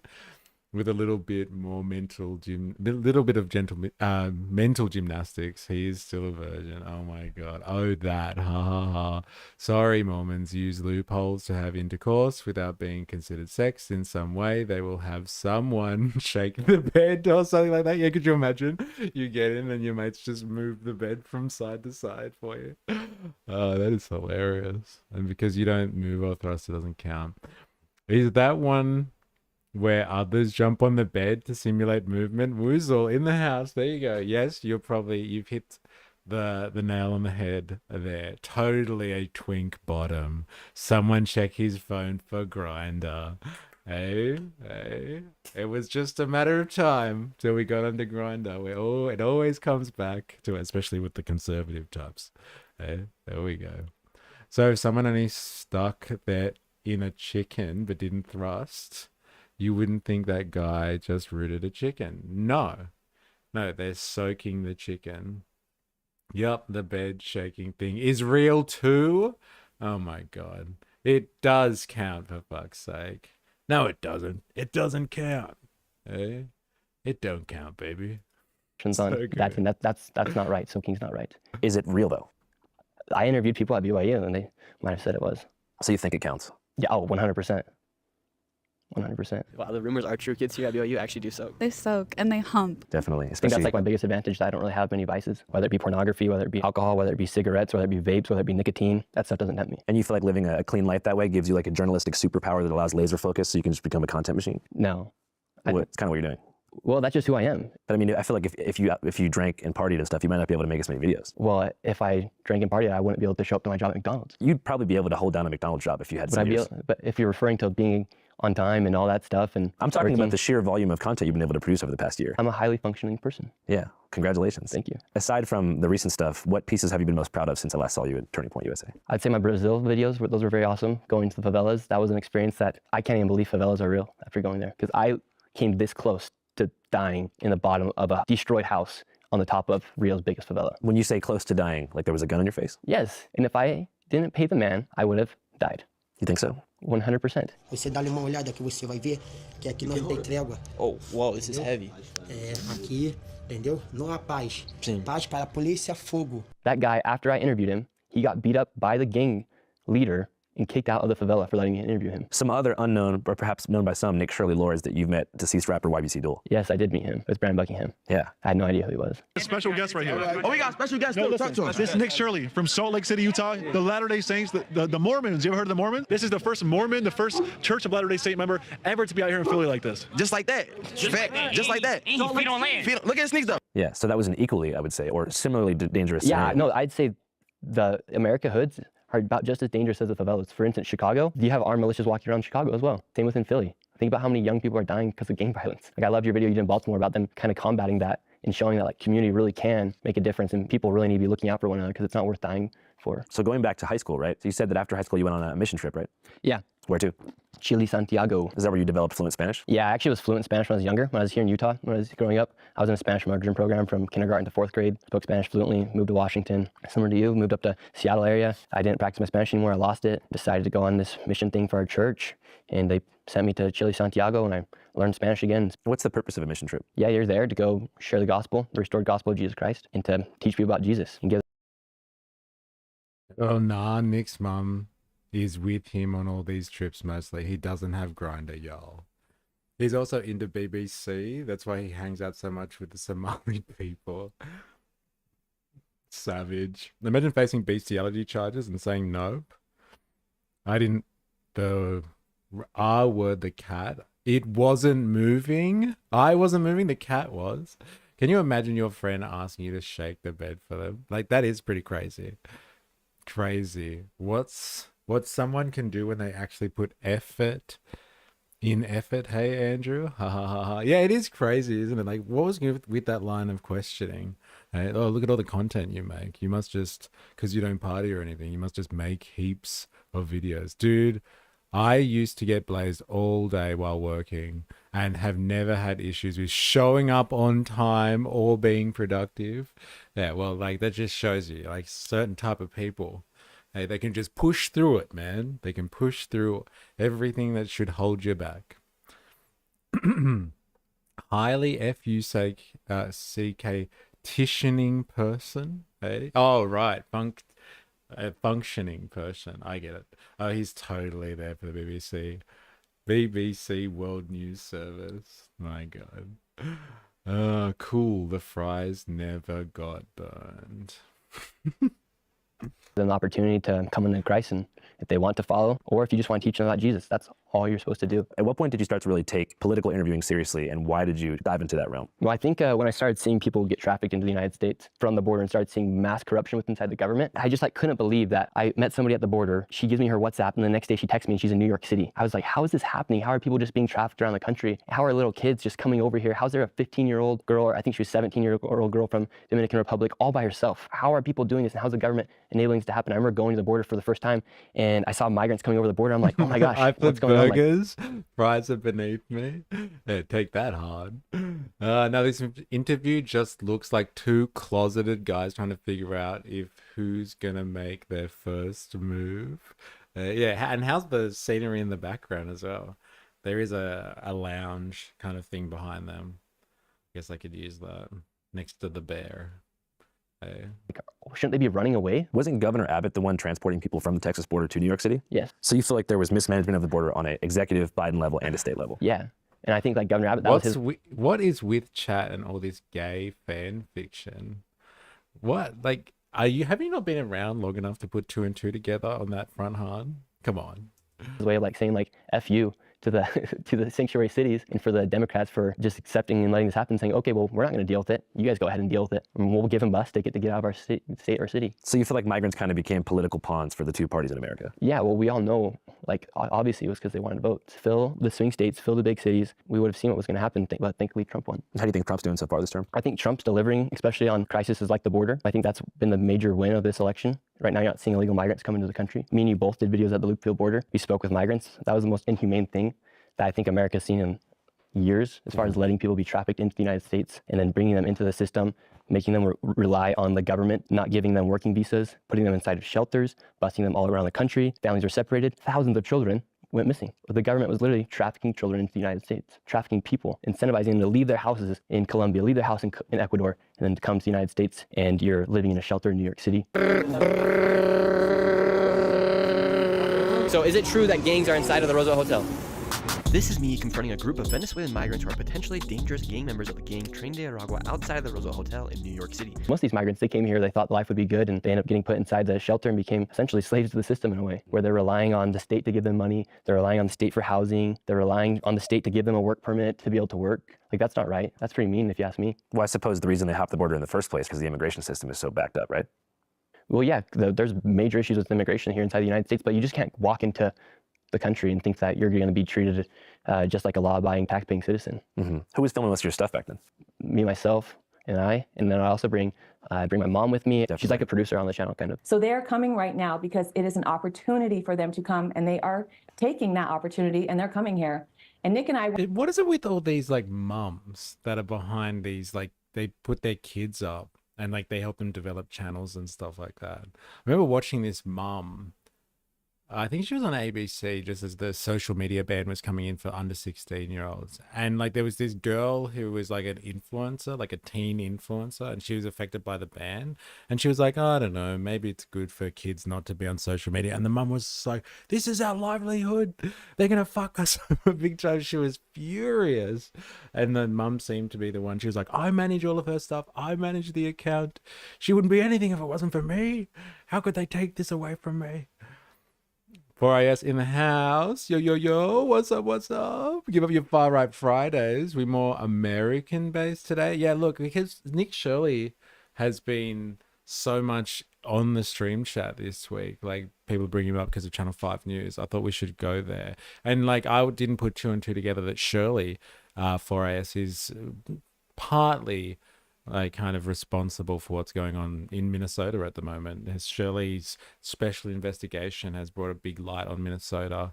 And so like I've heard heaps of people reference the fact that there's all this fraud stuff going on and DHS is in there somehow helping with the fraud, but it makes sense because like the Somali community is the ones that have been implicated in the fraud. Robbing the American taxpayer of like up to $8 billion through fraud schemes. And so DHS is in there to break up the Somali community and reduce the likelihood of fraud, I guess. So like, yeah, it's really tied into everything that's going on at the moment. So we've taken a break from watching Pauline Hanson's Please Explain series. And we're on to Nick Shirley today. I'd hit it. Oh my God. Me, myself, and I. Gay. Mormons are weird. As many as 1,360 children have been reunited with their parents 6 years after the United States government forcibly separated. Trump 1 policy. Still missing kids of 2024. Ninja Nuts, yeah, how are we going to function as a society without teenage girl makeup tutorials? Yeah, I know, right? Like, what are we going to do with ourselves? Yeah, how are we going to function? Because the only jobs kids want is to be an influencer, and mum and dad see dollar signs. Yeah. So I wonder if she's been instrumental behind Nick as well. You know, she saw him making YouTube videos and she's like, oh, you get out there and I'll back you up. Son. Got to respect Nick. Gotcha journalism, but at least he does it respectfully. Is it even gotcha? Like, does he really get you? Like, people, like, he seems to just go after particular types of people. Like, he hasn't got, I haven't seen him really be like, haha, I found you out, asshole. I'm just trying to think in, like, the interviews that he does. He just asks kind of direct questions and goes after very particular types of people. But like, yeah, I guess that is part of the gotcha kind of franchise, isn't it? Same thing that happened to Britney, etc. Yes, yeah. Children weaponizing their children. Parents weaponizing their children for profit, for our system. Hot. Hey. Yes, give up your gay space luxury communism. Yeah, does that answer your question, Han? Hey, we have gay space communism in the chat. Watch out, it's coming to get ya. Hey. Is the troll uncomfortable now? Huh? Come on. Wanted to show because all of America, we just sit at home and watch this on our TV and get angry with it. And we wanted to show like what is truly happening. We have been there. Did she have any kind of career in content creation prior to you guys working together? She actually went to school for journalism and to be a broadcaster here. Did she have a hand in your decision to really like start taking things more seriously as far as political coverage? No, actually, she actually didn't really believe in like anything I thought politically. But as you know, during like 2020, for instance, I couldn't, on my channel, I couldn't put Trump's name in a title or a thumbnail without the video being demonetized. And so there was no incentive to actually create political content in that time, especially if you're a smaller creator, because you couldn't get the video to be seen by anybody. And so you couldn't really make those videos. And then when I did get back from that mission, I could then make videos on politics, and the censorship kind of got lifted because of Elon Musk buying X. People hate on Elon Musk, but they don't understand like what he actually did by buying X. Because of him, you're actually able to post stuff on YouTube and not have to worry about being censored or worry about not being able to get the video monetized. I've been fucking demonetized and fucking censored. Elon Musk hasn't done me any fucking favors. Yeah, I guess that's why I respect it. He doesn't question people that way mid-interview, even if it's how he approaches in general. Being around gays don't bother me. Unless they are bleeding.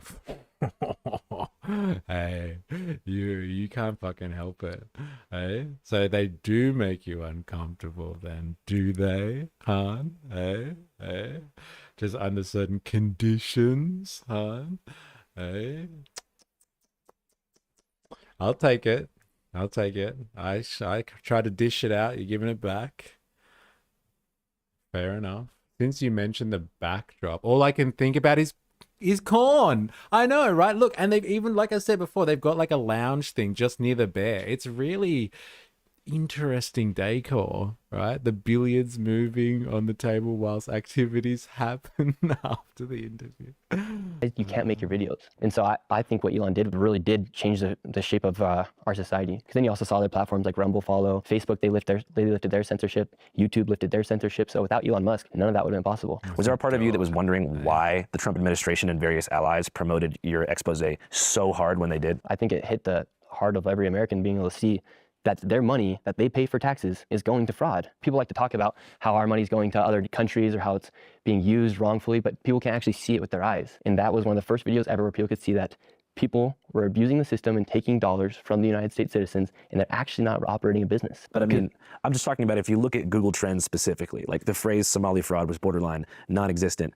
It just so happens to really kick up through your piece on December 16th, which is the exact same day that the Trump administration and Kash Patel released the redacted Epstein files list that by all people was seen as like a disaster with hundreds of pages of blacked out stuff. Was there a part of you that was curious if maybe there was people in the GOP who chose to signal boost your piece as wide and far as possible in a way to distract and move the goalpost away from that?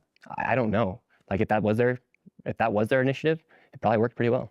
But I just posted my YouTube video, and that's the beautiful thing about the internet is you just post and see what happens. There it is. He's being questioned straight up. This is the day Epstein is released, and it's a botch job. Laughable stuff. Absolutely laughable stuff. You drop your video, and there's his response, ladies and gentlemen. Yeah, I don't know, man. It's just the internet. It's the beautiful thing about the internet. You just drop a video, man. I don't know, man. Like, do you buy it? Like, is he just dropping videos? Is he being curated? Is there somebody else? Like, you don't rise to this level, like he's said already, and not meet people. Like, he's rubbed shoulders. He's been in the fucking White House multiple times. He's been there when they do special inquiries into how to bring down Antifa. He's there to be interviewed. Like, if he is not, honestly, somehow connected to a broader campaign here, then this guy really is he's got a problem. He's got some type of mental deficiency or something like that. Like, I know he just appears generally aloof, but like, if he isn't connected to these people after such extensive networking, then like there is actually a problem with this guy. And I don't think he's retarded or something like that. I think there's, you know, he's legitimate. Like, he's functioning. He calls himself high functioning. I think he's high functioning. So he can't be living in that much of a bubble. Like, honestly, like, I don't know, man. It's just the internet. Isn't it amazing how you can just upload a video? No YouTuber that has millions, like he's got like 1.5 million subscribers, he gets millions of views on a video. No YouTuber just goes, oh, I'll just upload a video and see how it goes. It is the most calculated thing in the world. Like, you stress about a space in the title. Like, how many characters you put, like, how do you structure this one word? Like, there's no way that he's just uploading videos and just with no afterthought at all. I don't believe it. I don't believe that at all. It's so structured. It's almost as gay as Andrew Tate boxing. The gays in my house are very good at teaching ignorant haters hard life lessons. It's like, is not real. Clarice, Elon stopped censorship on X. No, my friend, that wasn't censorship. That was private company exercising their right to conduct business as they want to, right? 100%. Sometimes these guys want hard lessons from people's roommates. He's too Mormon for the GOP. They just use him when they can. I doubt he uploaded to distract from Epstein. That's a wild theory. But like, for him just to be like, look, I have no idea what they're up to. Like, he's been in the White House. He rubs shoulders with these people. For him to have no idea what they're up to.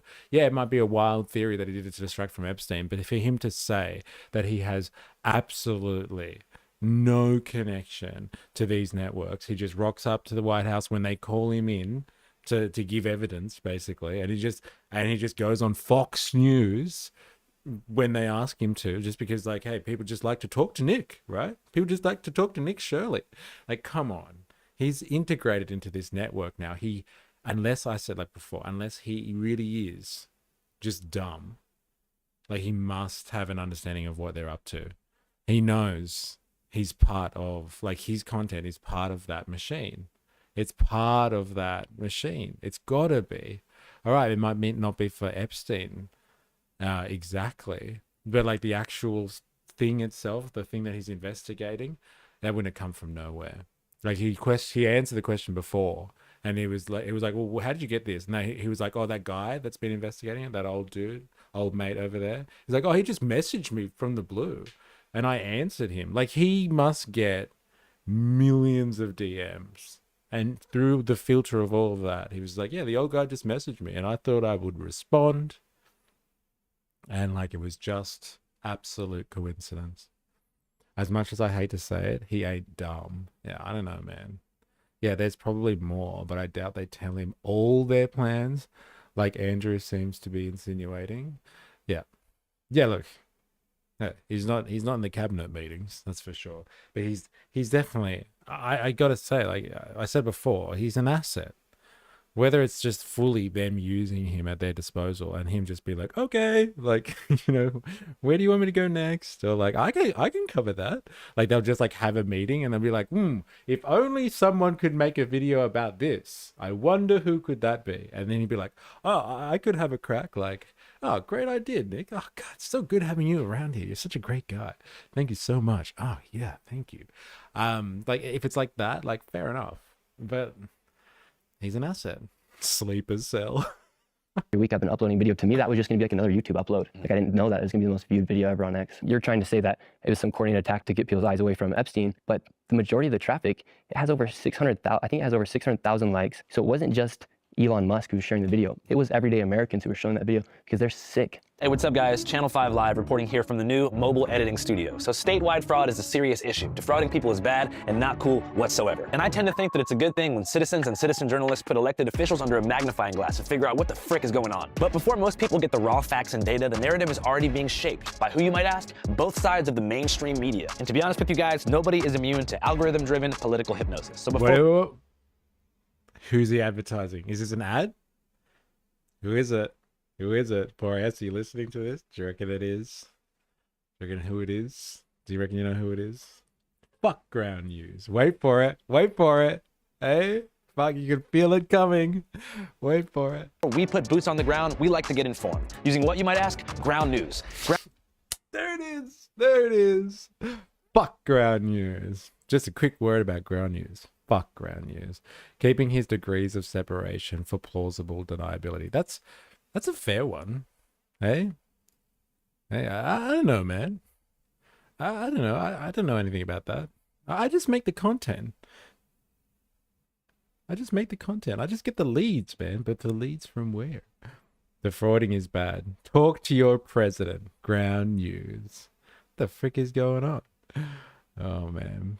This is a ground news joke, Clarice, if you haven't been there. We watched something ages ago. I think it was something that 4IS put us on to. And the guy at the start was just like, all right, I just want to say a quick word about ground news. And we were like, oh, fuck, here comes an ad. And he's just like, he's so nonchalant, so good. I just want to say a quick word about ground news. Fuck ground news. And then he just went back to his content. It was one of the funnier things we've seen on this stream. That's what's going on, Clarice. What's going to piss off America isn't crowd more? Is America crowd more? Israel or Somali fraud at home? I'm assuming you're talking about like what's going to piss off the Americans, the American crowd more. Is not rail or Somali fraud at home? Somali fraud at home, if it's presented well. Ground news is a dope-ass news you're listening to. Ground context, let the headline read. NBC claims stories aren't bring a story. As I mentioned, why? Going into this, Ground News van QR code on screen. Back to the cabin in Utah, where Nick Shirley's hiding out. Like, what are they known for? Africans? No, Somalians. Well, Say the thing that's on top of your head. Captain Phillips. Yeah, exactly. But I'm also an American who doesn't know any Somalis. Well, actually, I grew up with a few in Seattle, but What I'm did not he like very say? into. Yeah, exactly. Well, Say the thing that's on top of your head. Captain Phillips. Yeah, exactly. Captain. But I'm also an American. What did he say? I don't know. That was a long ass ad. Yeah. No, you're good. I was just laughing at how he said that. Yeah. What did he say? Captain what? Maybe this is an American joke thing. Who doesn't know any Somalis? Well, actually, I grew up with a few in Seattle, but I'm not like very in tune with the culture. Yeah, and so why is 89% of the fraud happening inside Minnesota by Somalians? Yeah, and why have apartment complexes in locations inside of Minnesota? White people have been pushed out. White people? Yes. Inside these apartment complexes, you will not find a white person living inside of Cedar Riverside, for instance. Where'd they go? They got pushed out. Like to low-income areas? They got pushed out of, I don't know where they went. He said pirates? Did he say captain? Who is Captain Phillips? Yeah, did he say Captain Phillips? Is what he's getting at. Oh, pirates is what he's getting at. Right. Got it. Did my previous comment get CC'd? I mentioned Nick Fuentes. Well, I can't see it. And normally I can see stuff on my end. So yes, you got censored, bro. Don't push it too hard. Just go to Discord and write it there. Captain Phillips is a movie about Somali pirates. Right. Okay. It's a movie. Oh, okay. Oh, I got to get down with this American piece of popular culture here. Captain Phillips. Oh my God, this meme, dude, is from an actual movie? Oh my God, it's the meme. Oh my God. I was wondering where that meme came from. Captain Phillips, 2013. Wow. Yes. Right. Tagard in the house. No way. How you going? Happy New Year. Hope you're well. Gum Cuzler. How are you? Tom Hanks was amazing in it. Hey? I am the captain now. Yeah, that's the meme. It's the fucking meme. I had no idea. Oh, wow. Oh, I'm so glad. I'm going to add that to my list. Jag, what do you reckon? Things I need to watch. It's up there with Office Space. Captain Phillips. I want to get across Somali culture. Like Andrew Callahan and Nick Shirley. I got to watch Captain Phillips. Hope everyone had a great New Year, and Chrissy, it's good to have you back, Tagan. We're up for a Far Right Fridays, and we're looking at Nick Shirley, who's been making the headlines this week. He's been setting the headlines, actually, stirring up sentiments about Minnesota and fraud and the Somali community, right? So, Death's worth a watch. Banger. Yeah, okay. Shirley looks like a clean GOP version of Nick Fuentes, fusing Somali fraud to lure America First people away from a certain Middle East conflict. Interesting. Yeah, he does seem like a clean GOP version of Nick in a way, right? Like he's the Mormon version of Nick. Like he's really clean, right? He probably doesn't swear or anything like that.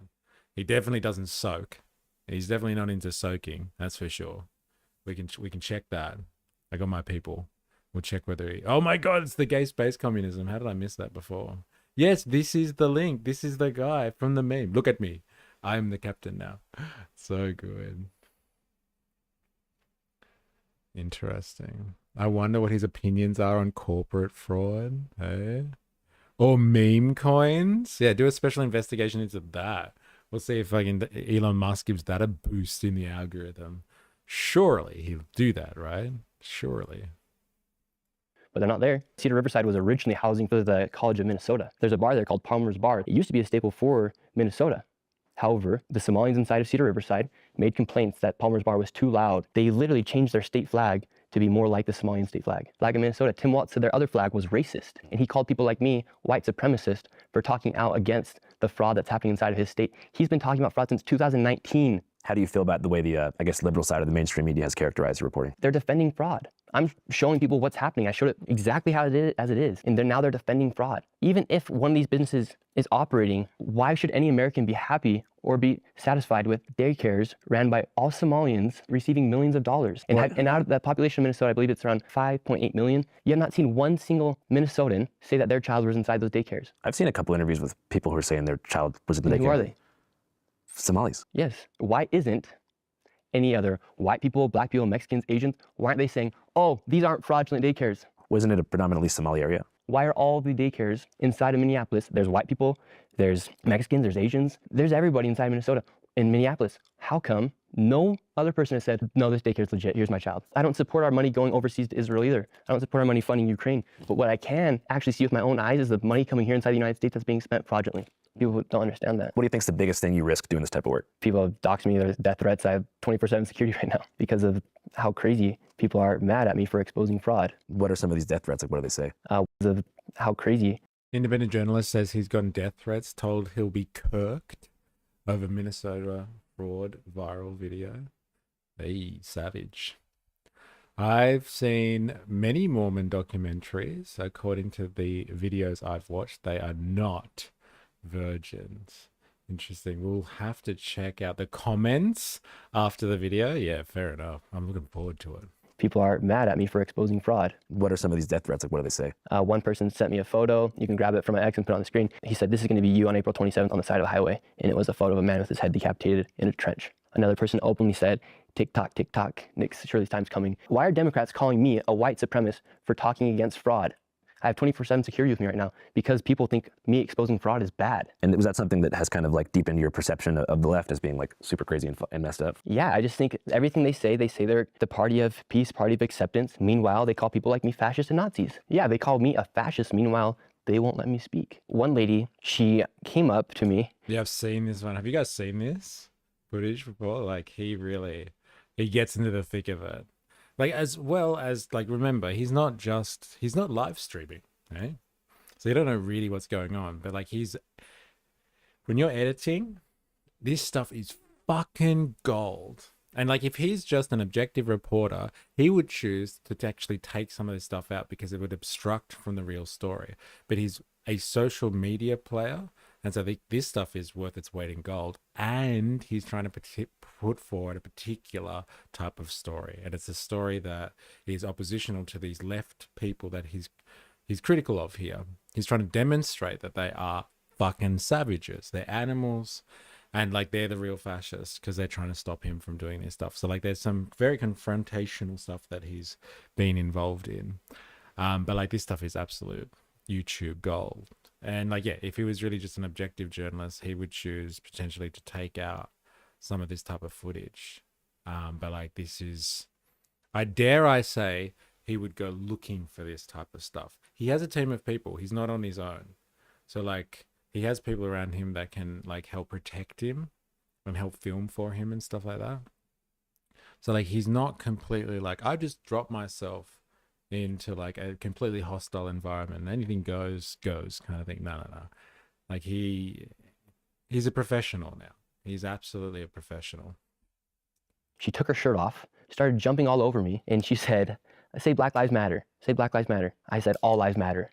She said, get out of here, white boy. Like, what they're saying does not make sense. Black lives matter. My life matters too. No, it doesn't. Well, I think it was probably, it hits a little different now than it did back in the middle of 2020. But even then, all lives matter. Yeah. That should not be a hot take. Yeah, but the conversation was specifically about like police brutality in Black communities. Okay, cool. All lives matter still. I just can't fathom how people can side with people who have gone so far left to the point where they call people like me a fascist or Nazi, or they think the take all lives matter is controversial, or they think that when somebody gets deported when they've been here illegally is a controversial take. It's going to CCOP. How did you end up down there? Yeah, so on the topic of immigration. CCOP, yeah, how did he get to CCOP? That's what I want to know. Who set that one up for him? Seriously. Party of violence. The arrogant ignorance of youth, wild judgments without all information assessed. So many history, ignorant, urine-soaked, flapping cheeks thinking that they are the cure. Hey, the ignorance of youth. It's interesting. Is Nick Shirley the Avi of America? Seems it. I don't know. I don't know who that's more insulting to. It's way more insulting to Nick, to be honest. Avi's just an Israeli shill. Nick doesn't seem to be an Israeli shill. Are they dangerous, terrorists, or blue-head snowflakes? The definition changes depending on how they feel. Yeah, I know, right? That's a funny point, right? Which one are they? Snowflakes or terrorists? I can't keep it up. Can't keep up with that one. Pushing the victim button, playing all the hits. Handling right-wing lunatics is one thing, but the violence he's confronting, talking about the left, is ballsy. He's pretty ballsy dropping himself into a situation like that as well. I was doing these videos and I was seeing these cartels come, these caravans come through. I was like, well, I'm going to join one of the I'm going to join a caravan. Like, I'm going to join in their journey. So I was looking at the map and I thought El Salvador would be like a perfect section point to go join a caravan. Yeah. It's kind of crazy idea to go join a caravan. No, it's a sick idea. At that point in time, I wanted to see what's happening with the immigration. And so I thought, okay, I'm going to go to El Salvador. I'm going to go speak to people. I'm going to find a caravan. And I'm going to go from El Salvador to Mexico and make it all the way to the United States. I get to El Salvador and they're like, no, we don't have any migrants here. We just actually put all of our gangs in the prison. Like, we're thriving. I had to change my plan and make a video about how one country actually solved migration to the point where they're actually having people come back to their country versus leaving. And you finally got up in there. Yeah, I'm still the only American to ever go in, and you actually asked for the contact, but I couldn't give it to you. Yeah, you know what I was thinking about, man? Is like... He's the only one that gets to go to Seikot. Like, did you remember what was going on with Seikot prison last year? Like, they were just talking up Bukele and like the leader in El Salvador, and like how they're going to solve all of America's migrant problems by just deporting everyone to Seikot. They're going to set up extra mega prisons in El Salvador, and like they're going to get rid of everyone, every illegal. They're just going to dump it in a prison somewhere. And like, lo and behold, he goes there and like, he's like, oh, I was just going to follow a caravan. And then all of a sudden he's interviewing people inside Seikot prison, the Supermax prison, like the jewel in the crowd, the crown of, I guess you would say, the Bukele government, and like how they deal with their relations with America. They're basically like Australia. Australia was set up as a fucking convict colony, and that's how they're using El Salvador and stuff. And like, he rocks up for another purpose. I was going to follow a caravan, but there are no migrants there, apparently. They're just like, they have a great prison system. And he gets an interview. And he can't, like, he gets shown around the prison and he can't hand his contacts out to anyone. What a fucking lucky guy Nick Shirley is. He's just so lucky. He just, right place, right time, just dropping videos. What did he say before? I just upload videos, man. Like, you know, and like, it's the internet. You just gotta upload and see how things go. Like, no YouTuber speaks like that. No YouTuber ever has spoken like that. And he's just gonna be the luckiest dude ever to rock up and just get let into super like high security prisons and interview people in there. It's incredible. I can't believe it. I can't believe it. Seriously. Nick's just better at his job. Yeah, well, it's not hard to be better than Avi, is it?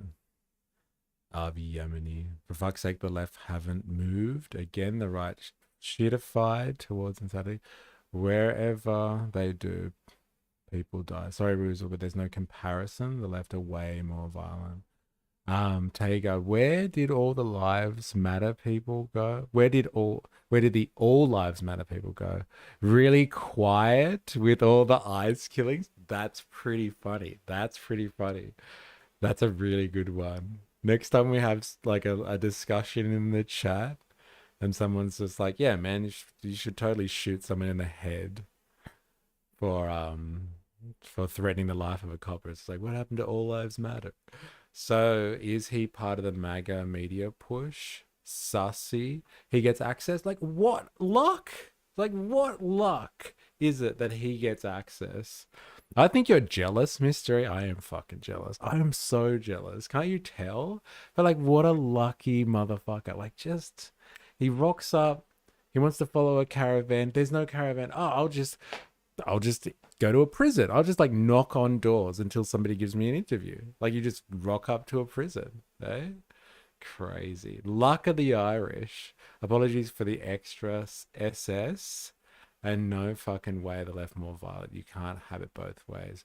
We're either snowflakes or Satan. The left are way more violent. Hot take of the day. Yeah, you'd have to back that one up there. Spandonk. Honestly.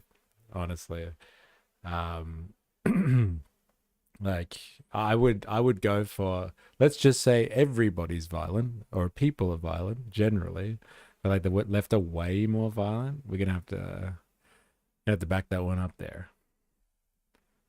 This is yeah, you can't believe this shit. I'm just so lucky to have gotten access to SACOT. It just happens, right? On that note, how do you think I could like build more credibility on like the more conservative side of the aisle as far as interviews go? Don't be afraid to say, what are Somalians known for? When you know the answer inside your head, but you're too afraid to say it. Well, I just don't know if it's based on a stereotype or if it's not. You know what they're known for. You said it. Well, Pirates. So you're scared. I'm not scared. I just want to I'd have to go and talk to them. I'm not scared. I don't want to go out and say things about people if I don't know the community. I gotta go to the restaurants. But I asked you the question, what are they known for? And I knew you knew what they were. Because Hollywood promoted Captain Phillips. I mean, what are we known for in Somalia? I don't know. Cheeseburgers. So why'd you question your thought? I'm not that smart. So you're asking, how do you gain credibility and trust? Well, you say a fact for a fact. And the fact is that the first thing I think of when I think of Somalia is And the fact is, what are Somalians known for? Pirating. Well, that's in Somalia. There's no pirates in America. Who's stealing all the money in Minnesota? Not the same as a pirate. That is piracy. So how do you gain more trust? Well, don't be afraid to say a fact or an opinion. So even if I know that I'm dumb. Yes. By not saying anything about the death of Charlie Kirk as well, I thought that was pretty messed up. In a way, he's somebody. I'm talking historically, left parties have to be more violent because they're pushing for reform, opposed to right-wing parties are pushing for maintaining the status quo. French Revolution, Rome, every empire ever. Oh, this is a historical conversation. French Revolution. That's very interesting. What would let me ask you a question then, Spandong. What would the world be like without the French Revolution? Would you describe then the American Revolution, like the US Revolution, would you describe that as a left-wing thing? Like the War for Independence, was that a left-wing violence? I'm really interested. I thought so. This is a historical conversation. This is very interesting, I must admit. Really interesting. Yeah, those crazy lefties marching in their Helly Hansen gear. Hey, they just have good fashion. Woozle. Nick Shirley gained access to notorious SACOT prison in El Salvador through cooperation from President Nayib Bukele's government, specifically the press secretary. Where'd you find that information? That's interesting, isn't it? The dilemma is more violent or more politically violent, or is it just American society as a whole, which is violent by nature? I choose door 3. It's their culture. Yeah, it's interesting. That's why I said like people are pretty violent. So it's interesting that it becomes a culture war issue. For this domestic reporting, he was steered towards locations by Minnesota Republicans and also embedded with the U.S. Marshal Service, and has also embedded with the U.S. Marshal Service. Interesting. Where are you getting this from, Oozle? Oh, is this your observations, right? KK Online. Honestly, this is just brain damaging. Hey, we have to torture ourselves sometimes in order to get across what's going on in the world. Oozle, he's another useful tool. It's never luck. I don't know, man. Just the luckiest guy. No pirates in America? There is. They're called the U.S. Navy. Fucking Coast Guard, apparently. Coast Guard. The Coast Guard, the people supposedly guarding the American coast, caught near Iceland when they were taking that oil tanker. Like, come on. Hey, they are pirates. You are right there, Dilemmas. We'll definitely drink to that. Definitely. U.S. pirates. The Coast Guard. KK, how are they so fucking dumb? He's like, I fall for basic propaganda, and I follow the first thought that comes to my mind when thinking about another culture. I use that to inform my reality. That's the way to live. Like, what the fuck even is this line of thinking? Also, yeah, the left got violent after generations of being victims of violence. To not consider the first action is cherry picking. Interesting. Oh, you got it from Google. Yeah, fair enough. Clarice, this guy seems like a total idiot that was just picked by the current regime to repeat shit, and once in a while he's allowed to state his own ignorant views. Hey, the US just wants to make the lives of Venezuelans better, so they need their oil. That's a pretty good point, actually. I was thinking about this the other day. Someone brought up, like, why are they pulling tankers so far away? And so, like, US actually has very limited shipbuilding capabilities at the moment, and if they could actually do this whole thing where they take over Venezuelan oil and the oil industry and start servicing I guess Venezuela and the Venezuelan people and making them rich again by just helping them out because they're so lovely, they actually need the oil tankers, because everyone was like, why would they chase an empty tanker across the Atlantic Ocean for weeks with the fucking Coast Guard? Is going on there? Well, if they're really going to make a do of this, because apparently they've done their first round of processing and they got, how many millions of barrels did they take out of Venezuela? It was to the tune of like $500 million worth of oil or something like that. But like, if they're going to do this and they're going to be shipping the oil from Venezuela now that was going before to Russia, Iran, and China, they need the fucking oil tankers. They need the oil tankers. And so it's like, it's worth getting your Coast Guard to chase a Russian Shadow Fleet tanker halfway across the Atlantic, no, the full way across the Atlantic Ocean, because like that oil tank is actually going to be pretty important, because like, hey, oil tankers don't just fall out of the sky. Okay? You got to fucking take them like pirates. It's crazy. They need, you're right, the US needs to make the lives of Venezuelans better. They need those oil tankers. I searched Google with his Nick Shirley connections, helped him with visiting prisons, etc. And that's what you got. Interesting. Stop resisting against my boot or we'll label you something bad. Spandonk, I know, like, I'm not having to go at you, brother. Like, I really do want to know if you think that the American Revolution, then, like, if the French Revolution is a leftist revolution and the result of leftist violence, historically speaking, obviously, would you classify the American Revolution as, like, leftist violence? I'm really interested to know. Because, like, I do a lot of my basing of political theory on actually the history of modernity, as opposed to just, like, the last 10 years of the fucking culture wars or something like that. Just like me and you, who was making videos, putting it on the internet, and then people literally killed him. I thought that was kind of messed up of you to not publicly denounce what happened to Charlie Kirk. I did. I never saw anything on Instagram. What am I supposed to say? You never shared anything. I interviewed the guy who was debating him while it happened. And I mentioned a bunch of times that it was horrible and it represented like one of the worst pivots in American politics ever. And I didn't even watch the interview because I didn't want to watch that. Well, you should watch it. I don't want to. Why? It's historically relevant. It is historically relevant. I did lose respect for you. That's so good. You didn't say anything. Well, I did. Like, I said it in the video. Yeah, but I didn't watch the video. Okay. Well, then maybe you should watch it. Like, what the fuck is going on here? Seriously. Oh my God. It felt like you went silent. Well, you should watch the video because I say some stuff in it. Okay, cool. Do you ever see a world in which independent media will overtake corporate traditional media? Well, we still have boomers and they're still watching TV. So that like is a lot of their audience. But when me and you are 50, 60 years old, do I think that CNN and those companies will be able to operate at the scale that they're operating right now? I think CNN has around, I know they have more than 1,000 employees, and it took one person to expose $110 million in fraud in Minnesota. And then when he does expose it, they investigate the person who exposed the fraud versus investigating the fraud taking place. Nobody has trust in them. Their trust is at all-time low because people like me are able to go and talk to the liberal woman calling me an ICE agent outside the daycare, and also talking to the man who's lived there for 8 years who's never seen a child. It's impossible for them to do that. So you think once boomers go? Yeah, I think once boomers go and once my grandparents aren't here anymore. Which we don't want to happen, but it has to happen. Well, it's just a part of life that people will die. Yeah. But at that point. Got you there, Andrew. Got you there, Callahan. Stop resisting against my boot. No, I read that before. He was directed at daycares by Republican reps. I forgot if he said he got a tip or luck, but it was a collusion to cause harm to people of color. Interesting. Well, like, I think that's the insinuation by his stuff. Like, I know he's really framed it as much as he could. He's framed it as just like, I'm just doing fraud, man. Like, why are people pissed off at fraud? I don't get it. Why are people more upset about the fraud? Like, but like, you can really tell. It's like, come on.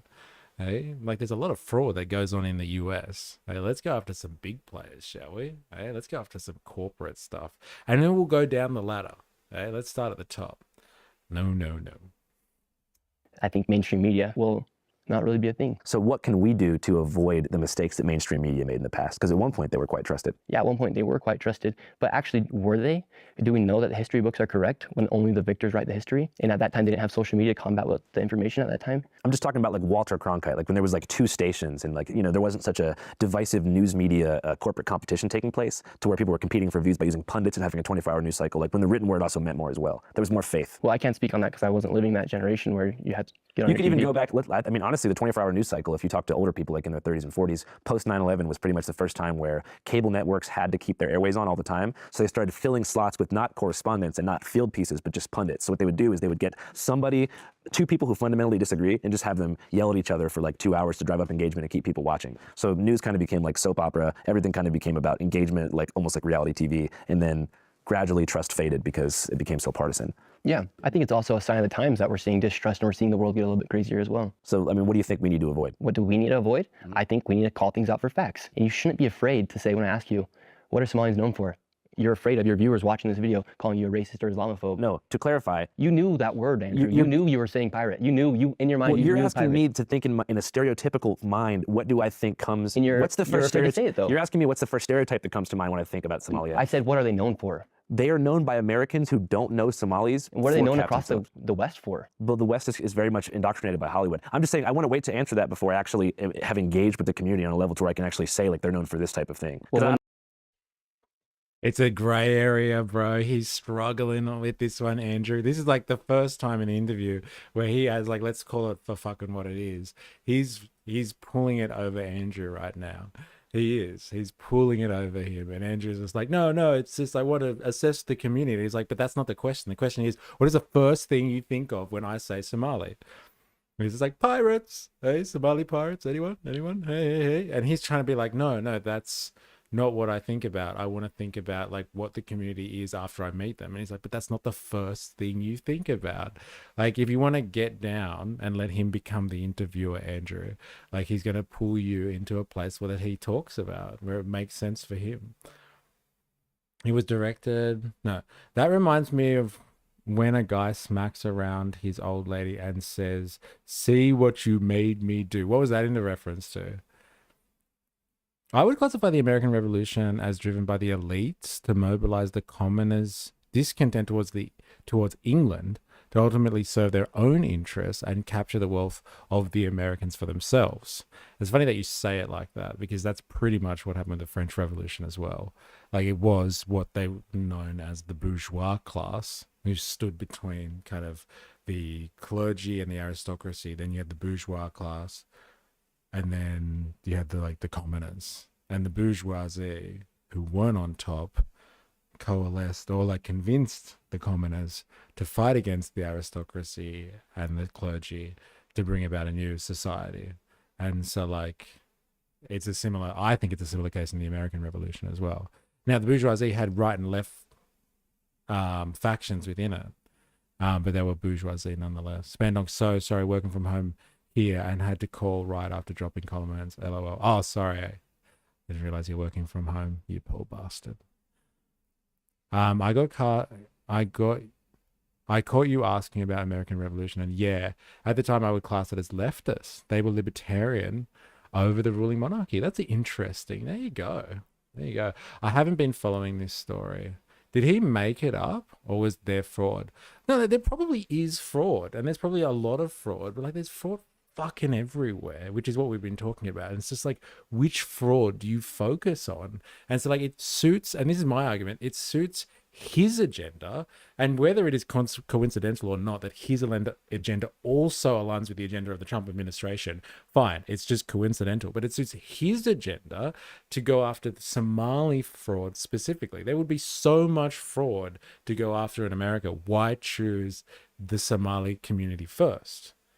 And like, it's just so coincidental that Minnesota was potentially next on the list of the hit list for increased ICE attention. Like, it's just all so like, oh, bang, bang, bang. It just works beautifully, right?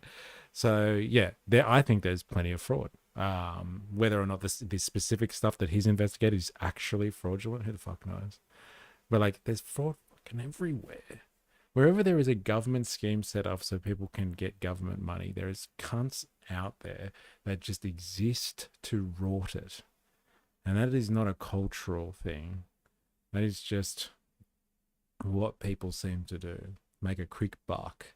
That's a product of a very individualistic, capitalistic society. Fuck the community. It's all about me. Dilemmas.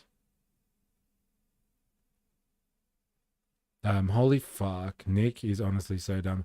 He's like, you have to fall for stereotypes. This would be so easy to debunk. So dumb. I think Black Hawk Down, honestly. When you think of Somalis, you think Black Hawk Down. That's funny. I never thought about that. That was a movie about Somali, in Somalia, right? Wasn't it? Yeah. That's right. And then it's like, they had some crazy characters in that movie. Remember they got the guy to drink the oil as part of the torture? So heavy.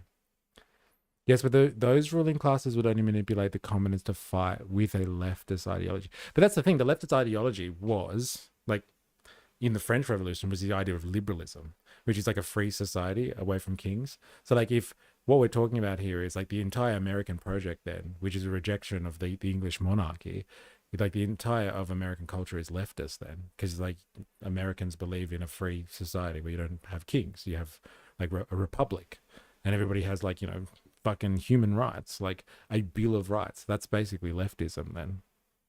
Like your whole world is a leftist world then, I guess you would say, right?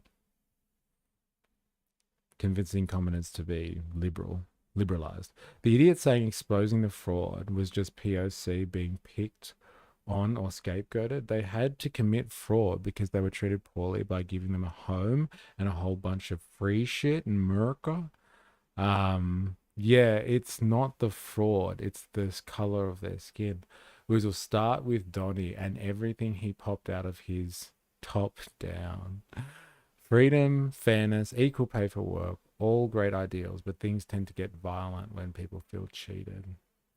Let's get him to do the NDIS next. Yes, there would be some incredible I used to hear stories of people that used to come to me when I was in a government position and they telling me about how they were setting up certain developments so they could defraud the NDIS system.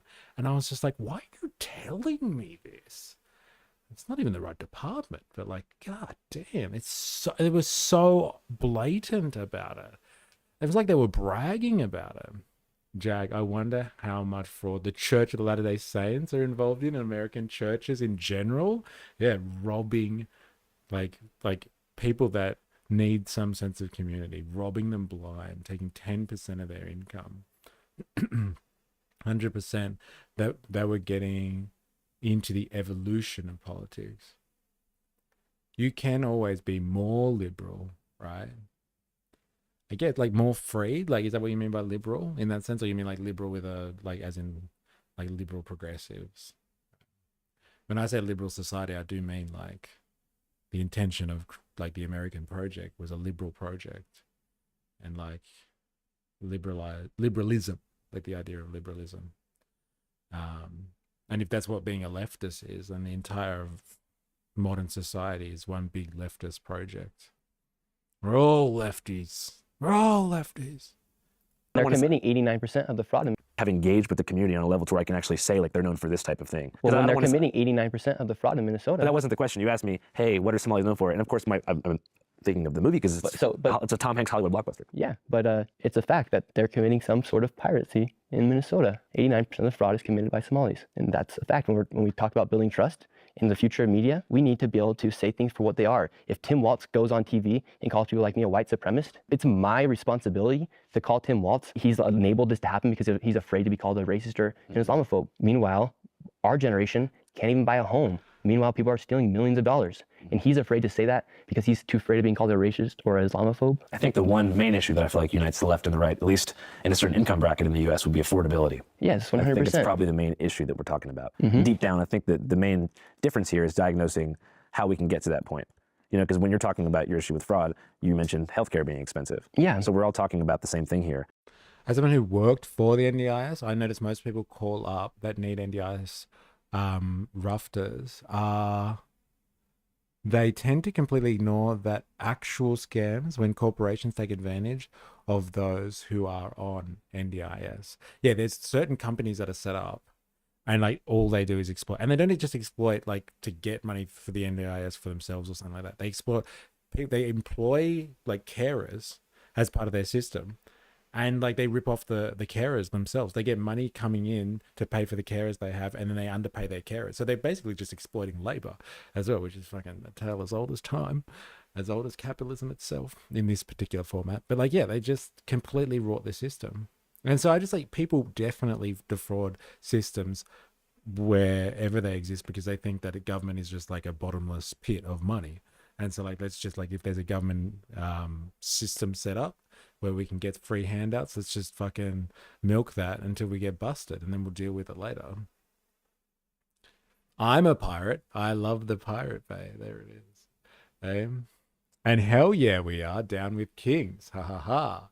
Yeah, fair enough. It's interesting though to talk about it, isn't it?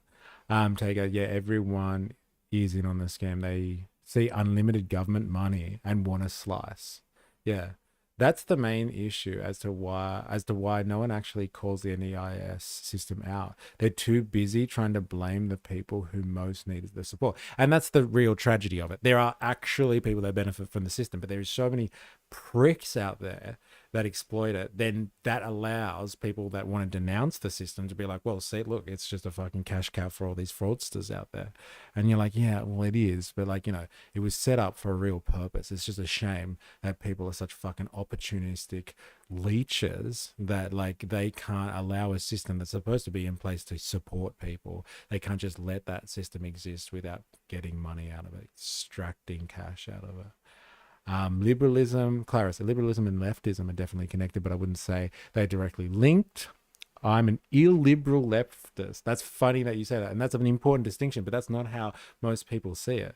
Most people see like being a liberal as left. And that's why right at the beginning of this stream, I think Asha asked me if I'm a leftist. And I was kind of like, well, no, because if people associate leftism as just being some form of progressivism, being a radical liberal, I'm like, that's not it. That's not it. And that's what it is. I don't want to be called a fucking leftist. I care about working people. That's all I care about. And their stark opposition to the, you know, the ruling classes and how they structure the society to suit their interests. And we should structure a society that fucking suits our interests. That's the end game here, ladies and gentlemen. It's sad because most vulnerable people get shafted. Some real sociopaths out there in charge of our family. Yeah, interesting. Dilemmas. My son's on NDIS. There's a lot of fraud, but even more waste. A lot of the specialist appointments that most mums would do if they weren't required to work and stayed at home. KK Online. I personally know 2 people who were scammed $50K out of their fund by some shitty company now defunct. There it is. Sneaky ninja. I don't like lefties. I don't like liberals. Sneaky Ninja. That's right. Sneaky Ninja was the one who was confusing our conversation the other day.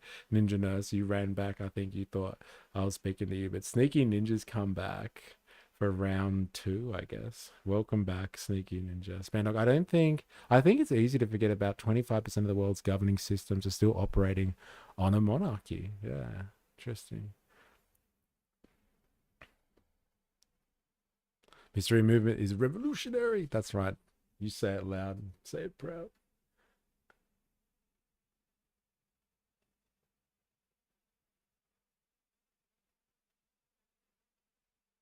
Did I miss something? No, I don't think so. Dilemmas. I had some dodgy stuff happen with my son's autism diagnosis. They tried to double charge, then tried to tell us to charge it to our NDIS budget because no one will check. Jesus. It's very nuanced semantics game where people believe that if you are X, then you must be Y and Z. People should be taxed less. Yeah, fucking earth. Why not? Keep taxing the corporations. Commercial taxes, corporate taxes. That's all we really need, to be honest. Personal, like income taxes for individuals and families and all that sort of stuff. Get rid of them. Get rid of them altogether. They'll still make the system work, don't worry. I have a son with schizophrenia diagnosis. The NDIS horror stories have kept him avoidant. He'd rather go without the extra help. Yeah. That's part of the system as well, right? Like things like Centrelink, they make it very difficult. And then people just won't take up the service. Or things like robo-debt, a fear campaign, like, oh, maybe, you know, they're going to come after me and hit me up for thousands of debt recovery. And then like, maybe that's just not for me. I'm just going to stay away from the service altogether. It's just, I think the main difference is how are we going to get there? And then when we have someone like Elon Musk, the smartest man in the world, who offers his help to get rid of fraud here in the United States, that could potentially cut down prices for healthcare, that could potentially help cut down the prices for homes, that could potentially give people better wages, and then they go and attack him. Well, I think one of the biggest problems is also the private sector controls so many of these things like medicine and also real estate. Like it's not like home prices are going to get knocked down because the government has more money. It might be able to help people not have to pay so much in taxes. Yeah. It might help people to be able to take their dollar to buy the next thing. $120 billion in 2024 going towards fraudulent activity here in the United States. And then we go and attack that person who's trying to combat that. Well, I guess one of the fundamental $120 billion. I'm glad we've finally got a figure coming out here. The $120 billion that he was talking about before is just general fraud and waste from fraud in the American economy. That's what it amounts to, $120 billion. We finally got the number because this happened ages ago that he brought that up. Now we know what he's talking about. Well, I have a question for you. If you're worried about $120 billion of fraud in the system, and like he basically, the case is like, could you imagine if that money was recirculated into the economy, how that would help the average American out? Could you imagine that?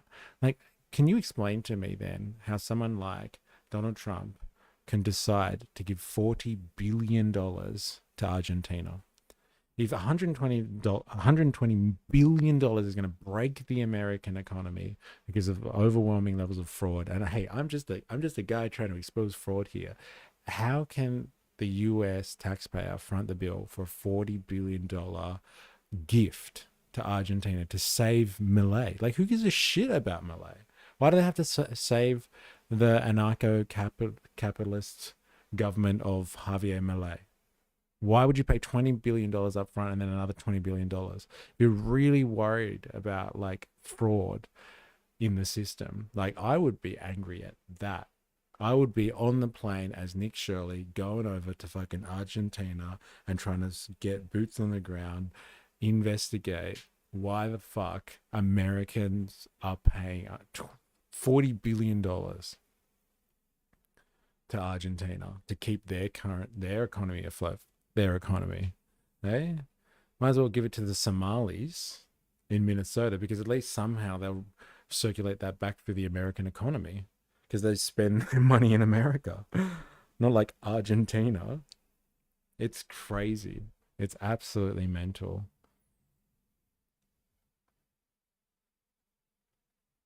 Sneaky Ninja, I think corporates should be taxed less if they can be legislated to raise wages or salaries. Oh my God. What are you, some type of socialist? Legislating corporations so they could raise wages and salaries? Sneaky Ninja, I have you classified wrong. Maybe you are a commie, eh? I could get down with that. Let's tax corporations less, but we just legislate that they pay more wages. Sneaky Ninja, you dirty commie, you. Spandog.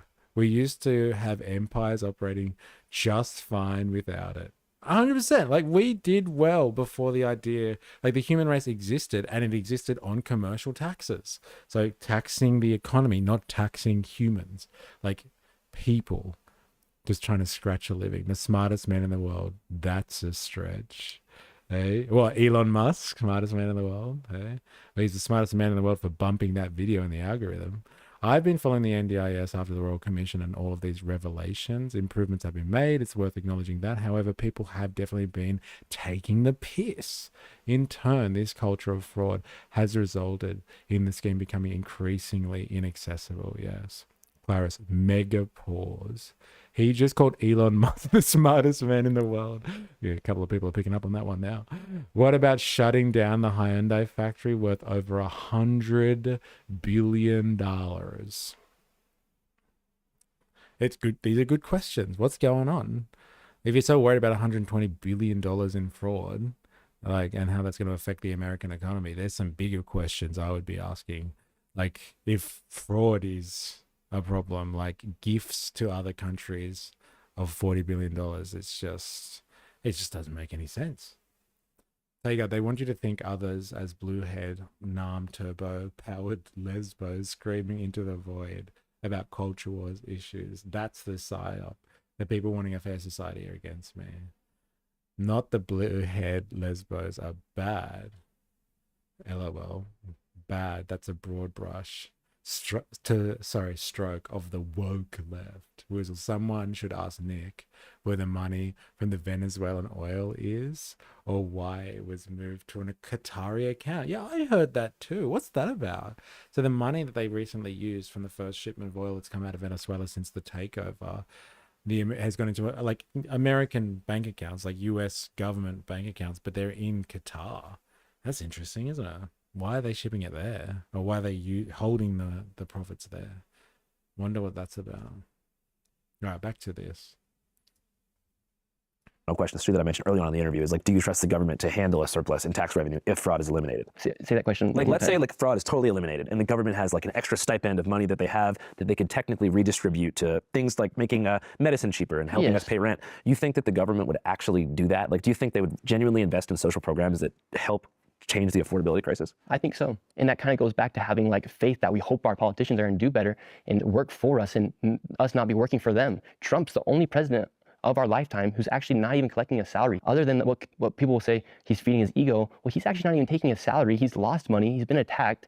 He's been nearly shot and killed twice. He's had, I think, was it 2 or 3 assassination attempts? I want to say 3. The guy in Pennsylvania, the guy at his golf course, and there's another one. And people want to keep demonizing Trump like he's some sort of devil. He's not even taking a salary. He wants to put tariffs on other countries with the goal of hoping that we can have more money. And actually with that tariff income, he's even given military a bonus for Christmas. Yeah. And people are saying tariffs are bad. Why should we be paying more money than Indonesia for sending stuff into our country? That's a good question. So but it's also like, if Trump's cutting all these different social programs and stuff, who's to say that if he had more money, he would reinvest in the people? He's not. For instance, when people say he's cutting out funding for food stamps, he's telling people, all right, you're on it for this amount of time, but you need to be showing that you're trying to get off it. Trump is actually incentivizing people to go make a better life for themselves. He's even giving children, he's showing kids how to invest money at a younger age through the stock accounts he's created for them. Michael Dell, the owner of Dell, he gave each child, like, I think $250 so they can see how to invest their money. Right now, you're seeing more people who actually have the power to make a change in America than ever before get involved in the politics, and not because they want to, but because they've been forced to.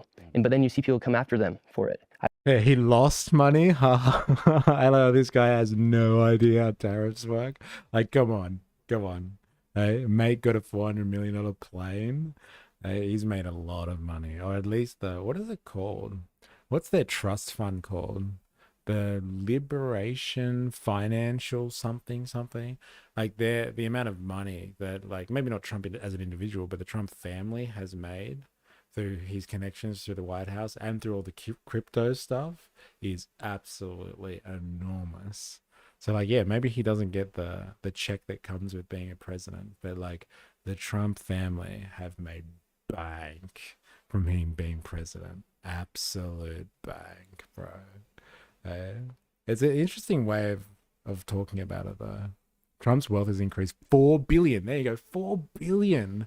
And that's out of some crazy crypto stuff and some awesome business deals, you know, through like Kushner and Donald Trump Jr. and all that sort of stuff. Like they are they're like the people in his family, his connections.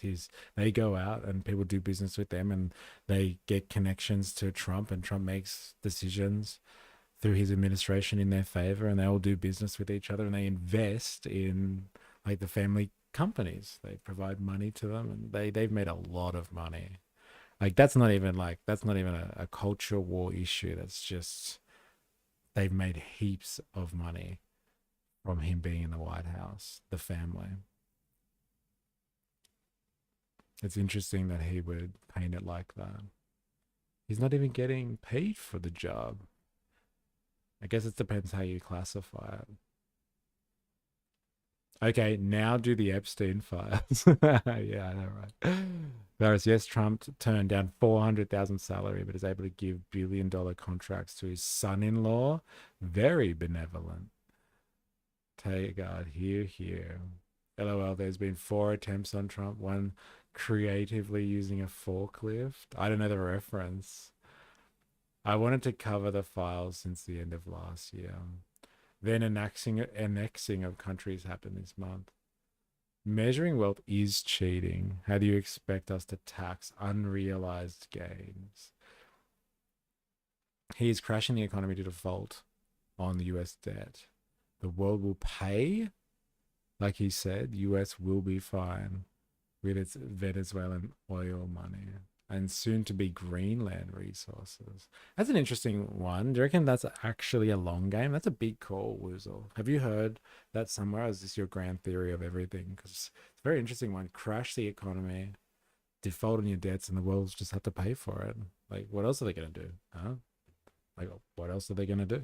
It's an interesting one. I don't know what you're going to title this video. Nick Shirley interview. Okay, sick. Yeah, but I just think there's so many issues in the United States right now, and we can actually go out and combat them. We can combat the immigration crisis. We can say that illegal migrants should not be here. The word is illegal. If you're going to come after me for exposing fraud, something is morally wrong with your brain, where you've gotten to the point where you think fraud is good. That perspective is probably more like these people are socioeconomically disadvantaged. They're not, though. They're here in America. We all have the same opportunity. They're Somalian Americans. Well, there's pretty significant like funding and financial disparities between areas in the U.S. Well, 81% of Somalians are on welfare. But welfare doesn't necessarily cover everything. It's not like they give you like, a ridiculous amount of money. But they have the same opportunity I do when I wake up in the morning to go create the best life I can possibly create for myself. Everybody has the same opportunity if you're a United States citizen, whether you're black, Mexican, Asian. I mean, look at your crew filming right now. You have a Asian, Japanese man. I don't know who he is. You have a Mexican with a Japanese man. I don't know who he is. Jake forget what Fragua, Native American. You have a Mexican with a face tat. Look at that Mexican and all the opportunity he's got.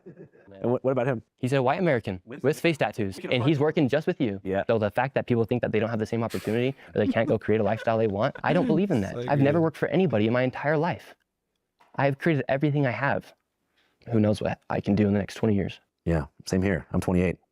So maybe you and I will be... What's your plans for the future, Andrew? Man. Do you want to make YouTube videos until you're like 60? Yeah, I want to make YouTube videos until I'm 85. That'd be sick. So what do you want to do in the future? What's the long-term plan? Long-term plan would be, I think what you just saw is actually creating change inside of America, a video that actually created change. And so I'd like to continue making the world a better place, whether it be through cutting off fraud or speaking out against corruption or helping the old lady next to me. And are you ever worried the Matrix will come for you if you continue to accrue power and influence? Well, they are. Like when you say Matrix, so like, I think that anyone can go to see God. Yeah, it's so good. Just work hard enough, you can end up in Seacon as well. Like the mainstream media or people, but Like, who do you think the Matrix is? I think it's the C-suites of the corporations that own the major news channels. Yeah, I mean, they can try, but that's why I think it's so important that we have platforms like X. Say the mainstream media hates you, you can still make a business off of people who support you. Is there any coverage that you regret at all? Yeah, there actually is some coverage that I think I've like messed up on, or not that I necessarily messed up on, but maybe not have been totally informed, which is hard because when you're making a YouTube video every single week, you just can't be like the expert on every topic. So there was a time when I went to No way. You can't type ice into the chat. Really? That's crazy. What's going on there? Ukraine, and I made a video every single week. You just can't be like the expert on every topic. So there was a time when I went to Ukraine, and I made a video, and I was missing. I kind of like. See, he gets to go to Ukraine. Like, what the fuck? This guy just randomly rocks up at these places, and just like, it's incredible. It's absolutely incredible. He's been to Panama, Ukraine, El Salvador, goes to fucking Greenland. It's incredible. The right-wing grift won't last forever. Hopefully he's stashing some gains while he's hot. Hey, do you really think, so hot, do you really think it's not going to last forever? Like, unless the culture wars disappear overnight. I don't know, man. I don't know. This is just, I think we're just seeing what the world is going to be like now for the next 10 years, right? ICE testing 12. Wow, you guys are getting done for saying ICE. I can't believe it. Right wing is here to stay, says Sneaky Ninja. There it is. Sneaky Ninja, the commie, Hey, talking about making corporations, legislating corporations so they have to pay people more. Hey, you right-wing commie, you. Right-wing is winning the culture war. There it is. He said it himself. He's been demonetized before. The pendulum swung back the other way. Yeah, he did say that. You couldn't put Trump's name in a YouTube video without being demonetized. Hey. I wonder if the emoji changed the context. Yeah, maybe. The culture war brought to you by Sky News. Graphically, I'm from Utah, so all the mountains and stuff, like north, south. And someone when I was in Ukraine, they asked me, do you want to go to where the first place where Russia invaded, which was a place called Busha? And I didn't know whether it was north, south, west. And then somebody interviewed me after, because I had criticized where U.S. tax dollars were going. Somebody interviewed me after asking me, did you go to the east? And I said, well, yeah, I went to Busha. I thought that's where Russia initially invaded. That was one of the main places they invaded before trying to go to Kyiv. So that was like a mistake on my end. And I felt so bad after that. But it was just a mistake that we had made, and I just made it publicly. It didn't. I am anti-corporatism and elite. I am anti-tax. I am not a commie. I support private ownership. Man, you said, look, if you're wanting to tax corporations, not tax corporations, legislate corporations so workers get paid more, don't be scared of being called a commie. It's fine. If you don't like being called a commie, that's fine. Either do I. I think people don't understand what communists are. And so it's been completely destroyed and lost all meaning. So don't worry about it. We won't use the word commie, but I'm all over it, man. If being right wing means that you are anti-corporatism, you're anti-elite, and you want to legislate that corporations have to pay their workers better, fucking I'm with you, Sneaky Ninja. Call me right wing every day of the week, brother. Call me right wing every day of the week. Commies want more tax. Do they? Do they? Well, let's not call ourselves commies. Me and you, Sneaky Ninja, let's be right wing every day of the week. Let's get those corporates. Let's get the elites. And let's make the world a better place by ensuring workers have the best wages possible.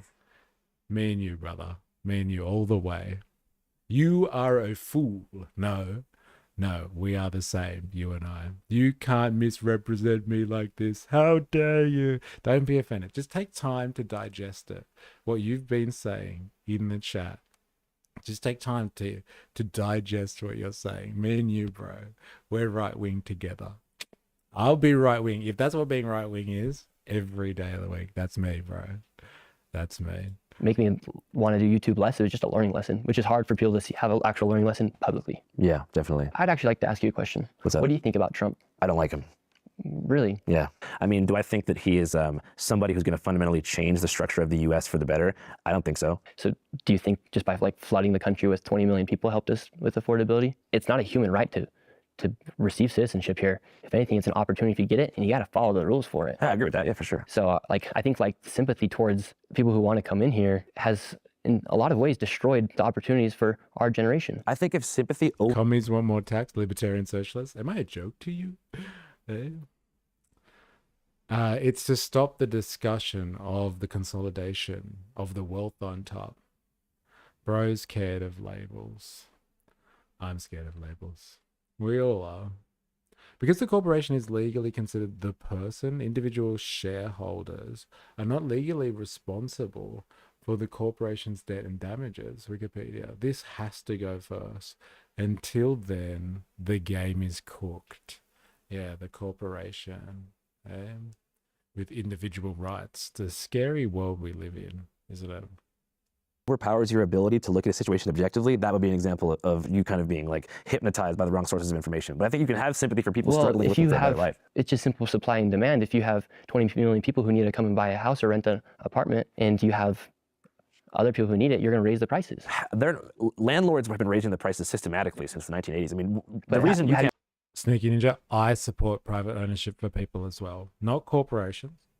I support private ownership for people. I think we are way more aligned than we believe, to be honest. We are basically the same person. Private ownership of water? Interesting. Private ownership of our roads and power? So you open to cooperatives? We're under free trade agreements reclassified as consumers while corporations remain persons? No. Can't buy a house is not because of an immigrant. I mean, they want us to think that because it's an easy... Other people who need it, you're going to raise the prices.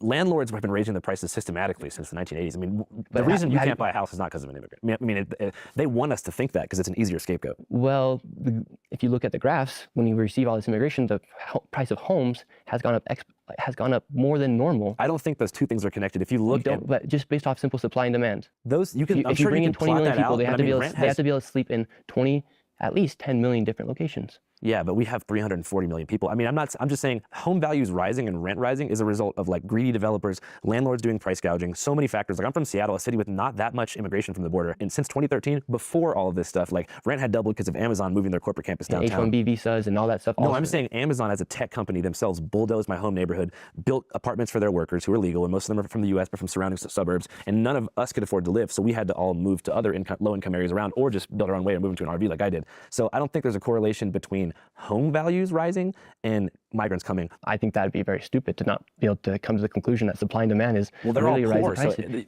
Landlords raise prices when rich people move in because they go, oh, we got some big bucks in town, like in Aspen or somewhere. But just a normal sized home that used to cost $200,000 now costs $300,000. So you're saying real estate developers see like a bunch of migrants rolling in town, and they go, let's jack these prices up. These Venezuelans are rolling in cash. And then the billionaires are able to come and buy the houses, and it causes the rent to go up, and they're able to charge certain prices, and a migrant can then move in with 8 other migrants, and they can afford rent versus the one person who has a family with 2 children can't go and get that house because rent is going up because the richest people in the country don't care about people like you and I. And they're interested in making as much profit as they can and keeping us as poor as possible for as long as they possibly can until regular people can figure out how to get control and get a foothold in the government. I think that they want us to blame migrants because it's easier for them because they don't threaten their power either. So if they can keep us bickering about whether or not this migrant group got here the right way, then nothing will ever change and we're just going to be here forever. I would beg to differ, but I do think there is corruption within the billionaire class here inside the United States. Just on a matter-of-fact basis, that the issue of supply and demand instantly comes into place when you bring in 20 million people. If anything, wouldn't they lower the rent?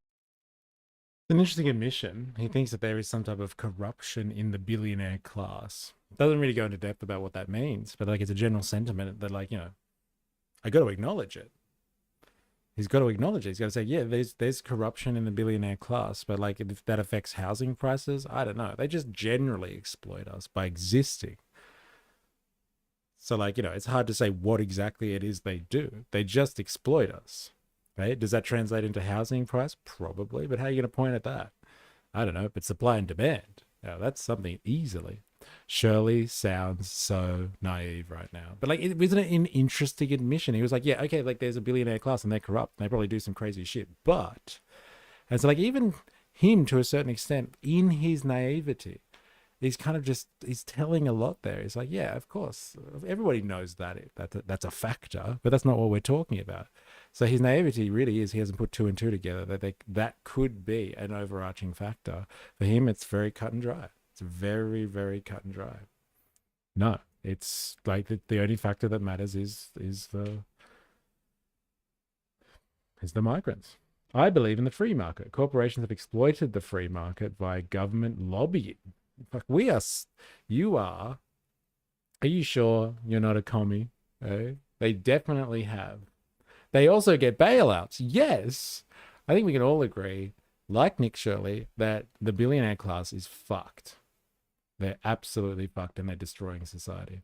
We don't have a free market when they pick winners and losers while banning boycotts. Andrew's right, the inflation has a lot of a contributing factor, but pretending migration doesn't contribute to the problem at all is stupid. Nick's right, which is bad government action. Free markets still won't give power to the people, only capitalism. Better for the people with capital. That's the system, yeah. You got to have capital. Interesting. We should also stop conflating commerce and capitalism. Hey, that's fucking comment of the day. Are you sure we haven't been reading the same stuff, Woozle? Hey, me and you. Shirley sounds so naive. One can't exist without the other. I love Andrew Callahan. I love him. Don't know what I'm doing. Welcome to the stream chat. How you going? I hope you are well. Sneaky Ninja. Both corporations and large government are bad. They exist in a symbolic, corrupt relationship to exploit normal people. And like, so do you not think that is actually then, therefore, not an anomaly, but that the actual system itself, the development of the system is that corporations and large government come together and have created the system that we have right now. So it's actually it's like the development of the system itself. It's not an anomaly. It's not just like, oh my God, how did we get into this situation? We can go back to the good old days. No, this is the historical development of our society, is that the corporations and large governments come together and they engage in corrupt activity which degrades society, which brings down society. And so really, Sneaky Ninja, like that is the thing we should be focusing on is recreating society to get rid of the corruption of corporations and large government. Like, it is not, that's the thing, it's not an anomaly. It's not just this freakish accident. How did we get here? It is the result of the system itself, of the supposed free market system itself. And so like, we got to do something about that. I would put it to you anyway. If anything, when they lower rent, really want to hear that one, LOL. Don't know what I'm doing. When you understand that the billionaire class are parasites, it all makes sense. Yes. The entire system supports them being parasitic. I can't be a commie because I am anti-government. Fair enough. I can't be a socialist because I support private ownership. Yeah, fair enough. I guess we're going to have to... Yes, the system is deeply flawed. I'm telling you, brother. Sneaky Ninja. I'm telling you. I don't think everybody on this chat is so different as we all think we are. It's really funny because the first thing you learn in economics is that you can't just simplify reality to supply and demand. Well, you can if you're in a textbook, right? Let's just, and this is it. It's like based on assumptions, isn't it? It's just like, okay, let's just assume that everybody functions rationally in this marketplace and there's no other factors. All right, let's talk about supply and demand. Funny how Shirley was criticizing Andrew for not telling the truth, but then can't challenge his own belief system. Pretty much economists are pretty upfront in economics 101. That is it's an abstraction. Yeah. Interesting. Clarice, corporations are the manifestation of capitalist ideology. There is no crony capitalism or corporation capitalism, just capitalism. Corporations are maximizing profit margins. Tegard.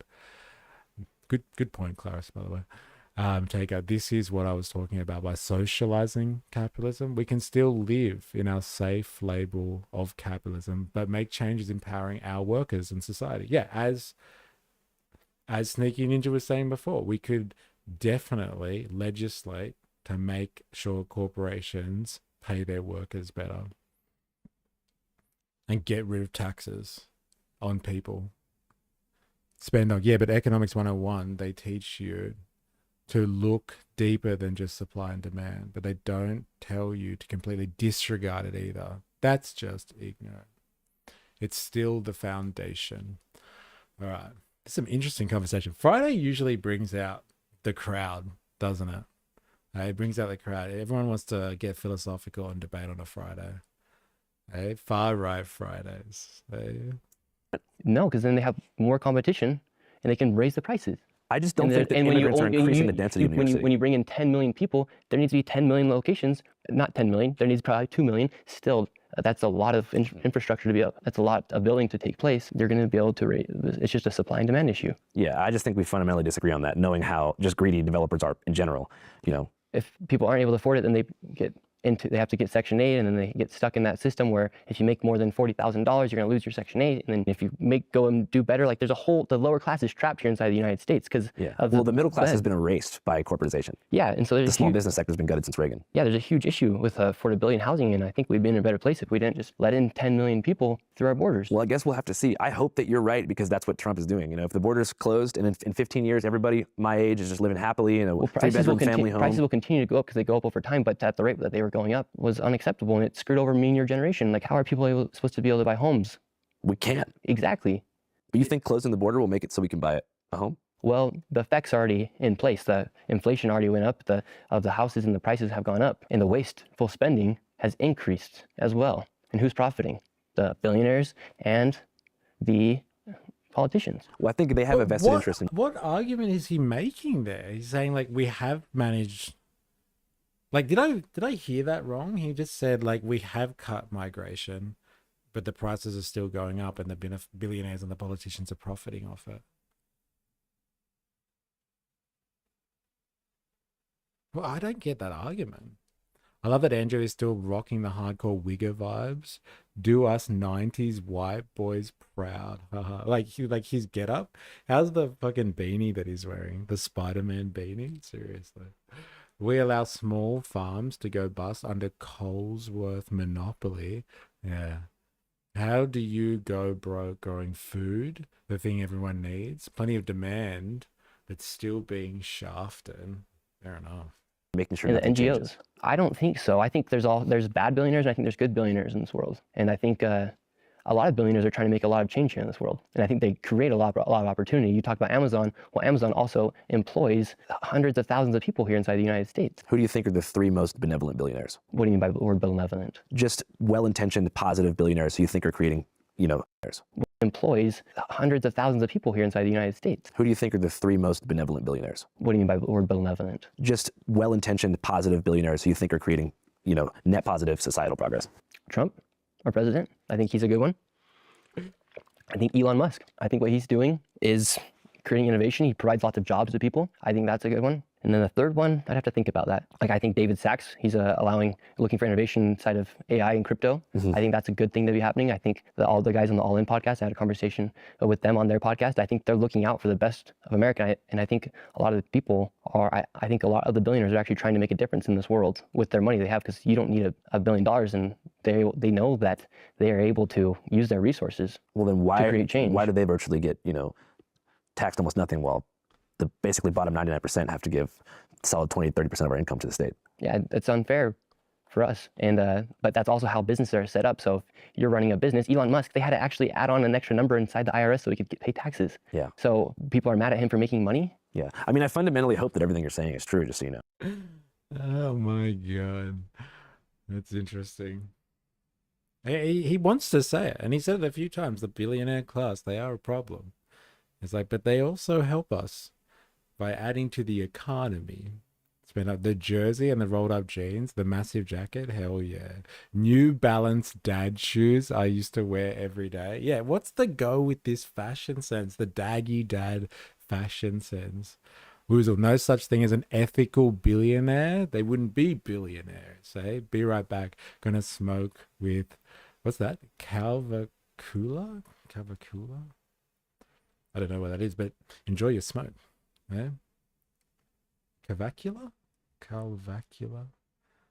JFC is kid. This kid is something else. Build a longer table, not a taller fence. Oh, that's nice, isn't it? That is a good one. I might try and throw that in where I can. GST. What's that?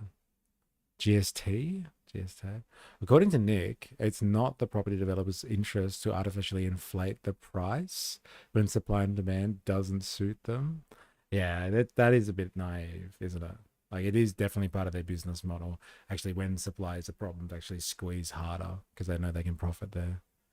Cavacula is the guy who ran over a dude on stream, right? I don't know. All right, let's do this.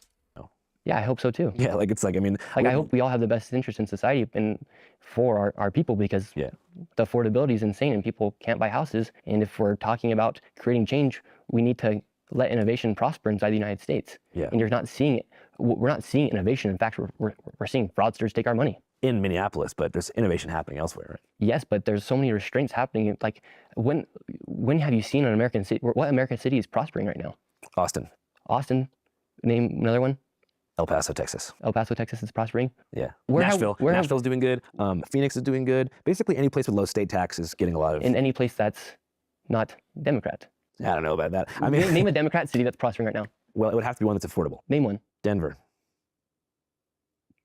Why are you smirking? It's not prospering. Denver's not prospering either. Yeah, so I think what you're seeing is the right is looking to have innovation, looking to succeed, and you're seeing left locations like Democrat-ran cities not prospering. In fact, they're going backwards. Those are also the most expensive cities, and they generate the large majority of the tax revenue for the entire country. The way he's talking now, let's just bring it back. I want to bring it back to something we were talking about before.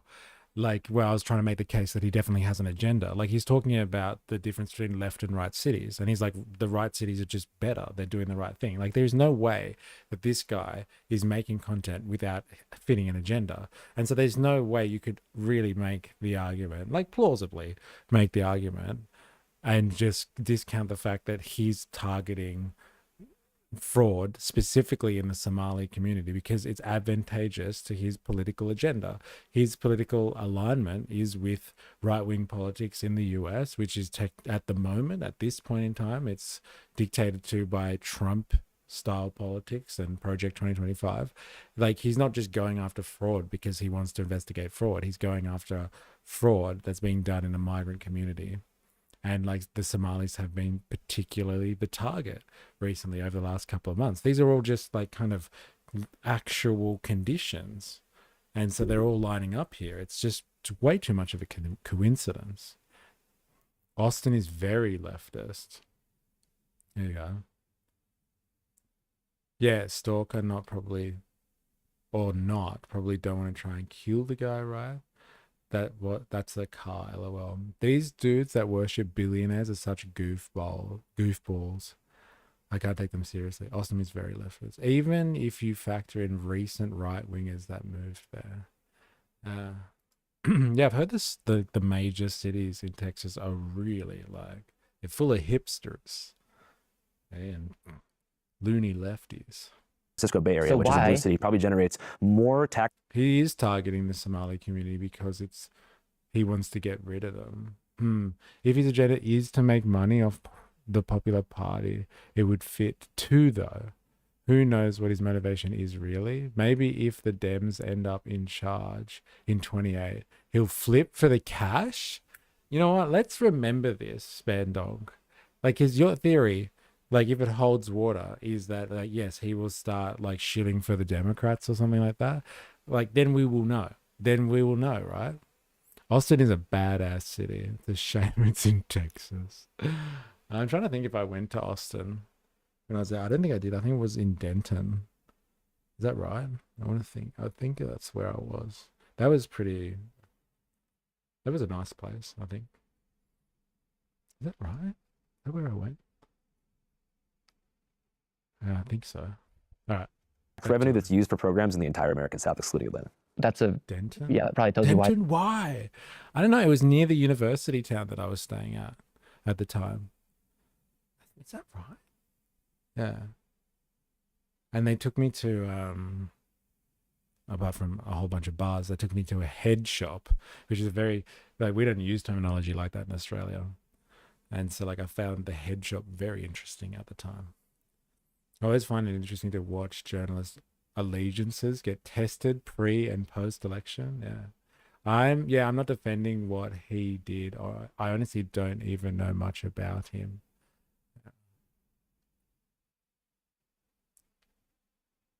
Gonna go to Mecca, the comedy mothership. Yeah. There's so much corruption, why there's so much bad, because you use the word programs. Not programs, all tax revenues, so highways, basically every single thing that we need taxable subsidies for. So these are our economic powerhouses. Like even money made in a blue state still cycles back on a federal level to benefit, everything that we use tax. That is where University of North Texas is. It's just such a random city of all the places you could have gone in Texas. Yeah, and it was near the University of North Texas. They're the Green Machine. Is that the one? Yeah, that's where I was then. And like it was actually like around it, like the center of the city was nothing. It was like a central business district, but like around it there were like bars, and it seemed like hipstery. But I'm assuming that must be just because of the university then. Money for the post office, fire stations, cops, and stuff like that. You know what I mean? So it's like, why are cities? Why is California trying to essentially push out the billionaires by imposing another 5% tax on these people? When billionaires are literally the one who create opportunities and they create jobs for people. Yet the people who you support, because you say you're left-leaning, are the ones pushing them out. Well, billionaires are choosing to leave because they don't want to pay an extra 5%, which should kind of tell you what billionaires are about, right? Yeah, because they're not able to then pay their employees as much. I think they'd be able to pay. $1 billion is not a difference of $2 billion to a billionaire. You can't buy, if you have $1 billion, that you can buy a $10 million house, you can buy a $20 million house. There's no difference. The thing is they're going to face different restrictions inside of a Democrat-ran state than they are in a Republican state. That's why they all moved to Texas. Yeah. That's why now Elon Musk, he left, he went to Texas. Yeah, they're moving to Texas to I don't know if I buy that one. If you tax billionaires more, then they can't pay their workers more. I don't know, man. The evidence isn't on the side of that one. Oh, give us tax breaks so we can pay our employees more. That's what people do, right? That's what billionaires will do with their money. It's like, fucking thank God I don't have to pay that extra tax. Here, my workers, have extra money. How much do you want to get paid? Let me know. Write to me and your pay rise is coming. I don't know, man. I don't know, man. Nick, you lost me on that one, brother. You lost me on that one. The convenient excuse, that's just a shit interpretation of that one. That point by Nick is super naive. It's just stupid. Like, come on, when has that ever happened? Honestly. What a load of BS. Let's see Elon's assets compared to what he pays his workers. Yeah. What happened to all the COVID money for workers? Oh, man, come on. I don't think that's ever happened, right? When you give like the ultra wealthy, maybe like middle-sized businesses, low business, they might, like they're more connected to their employees. They might turn around and pass on the benefits. But like, come on. Honestly. Get money because they don't want their money to be taken and go to the poor. No. And what happens in California? $24 billion went missing, Andrew. Oh, yeah. I agree with you that Gavin Newsom and the NGO industrial complex is embezzling the funds. But those, to me, I know this is probably going to sound crazy, I view them as like not necessarily having the best interest of the people in mind. Yeah, and those are the people you support. I don't vote for California Democrats. You're supporting the left. And right now you have the opportunity to support people who are actually trying to create innovation, change the country. You have the opportunity to. So does everyone watching this video. And if you think that deporting an illegal migrant is wrong, the word is illegal. If you think cracking down on fraud is bad, the word is fraud. If you think cracking down on the word corruption is wrong, the word's corruption. If you think a girl should be able to play, or a boy should be able to play in a female sport, it's a girl or it's a boy playing against girls. What society benefits have come from the left? We haven't had a sizable leftist political party in America in American history. You had Joe Biden. Liberals, centrist liberals, defending elite interests. And you had Obama. Centrist liberal defending elite interests. So who are you going to support? You need to support somebody. You're telling me that if you can point me in the right direction of a guy, but I don't see... Stuff's happening right now. People can't afford houses right now. And then you're talking about who am I gonna vote people for? Moving out of California. No, I support, you're talking about programs. I support. That's the reason why it's California's one of the most expensive states in America. I support voting on a local level, especially. I think that's probably the most important. This isn't really an interview at the moment, is it? What happened? They were chummy at one stage. Now they're turning. It's a debate now. Hey, far out. It's going to trickle down tomorrow. Yeah, Nick could be more honest about that. Makes me wonder if he believes his own talking points, because that one particular one is wild. But like now he's really pressing Andrew on this one. He's like, fucking, at least my side is trying to do something. What do you guys do? Put boys in women's sports, hey? And this guy's like he's using the Mr. Eli, and he's like, no, I'm not a liberal. I'm a leftist. We don't actually have leftist politics in this country. It's like a fair point as well. There really isn't leftist politics in America, as far as I can see, unless you count the Democratic Socialists. Zoran Mamdani is on the rise. Andrew is one of us. I come to surmise that he isn't dumb about the motives behind the content he creates, but he is dumb as fuck when it comes to economic issues. He's pressing Andrew right now, though, isn't he? Shh, don't make me laugh. Thing you can do. So I support voting on a local level for sure. And if we want to create change nationally, you have to support somebody. You have to choose. Now we have to choose. So if you have to choose between the Democrats and Republicans. Well, you just said yourself that the corporate media machine is on the verge of collapse. What makes you think the two-party electoral system is going to last any longer? Quite frankly, it'll be impossible for an independent group at this point in time. I think in 50 years, when the boomers are gone, mainstream media will die. But as of right now, they're still going to thrive. And right now, in this moment of time, we have to choose who's going to create the most innovation and change and make America a more prosperous country. But Trump can't even release the Epstein files. He has released them, and he did react, and that's his Achilles heel, is this Epstein file thing. Yeah. So we can't do anything about that. But what we can do is talk about fraud. We can talk about homelessness. We can talk about all of our money going to... That wasn't a good response. He almost had Andrew in a corner for a bit there, and he's just like, oh, he did release the Epstein files. Like, yeah, like what, 1% of what they were legislated to actually release? And then he's like, oh, but we can't do anything about that. Let's talk about homelessness. Like, it's like, you can do something about that, actually. If you can put the pressure on Tim Walz and the entire state of Minnesota to do something about fraud, why the fuck can't you, who sits there and rubs shoulders with the fucking president, put pressure on that administration to actually release the Epstein files? You brought down the governor of an entire state, pretty much. And you're telling me that you can't put pressure on for the fucking Epstein files with your influence? Mr. I've gotten the most views outside of Mr. Beast. Like, as if if this guy said release the Epstein files, do you reckon his supporter base wouldn't be like, fucking oath, let's release the Epstein files? You're right, Shirley. Let's do this, baby. Let's fucking release the Epstein files. Like, let's just handle stuff that we can actually work on, like fraud and shit, like Somalis and stuff. Like, come on, bro. Go for the Epstein files. Hey, come on.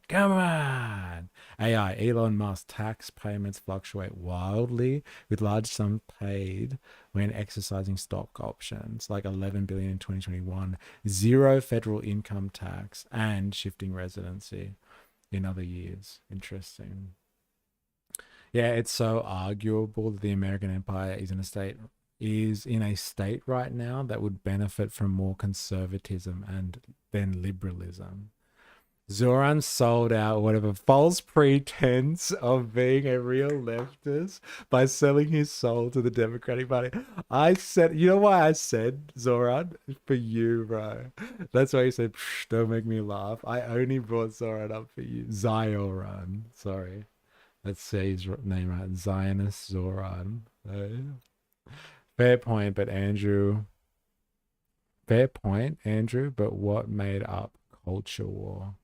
There was zero federal income tax in other years, like 2018, thanks to deductions and shifting residency. We're back to South Africa. Yeah, he showed his hypocrisy there. Oh shit.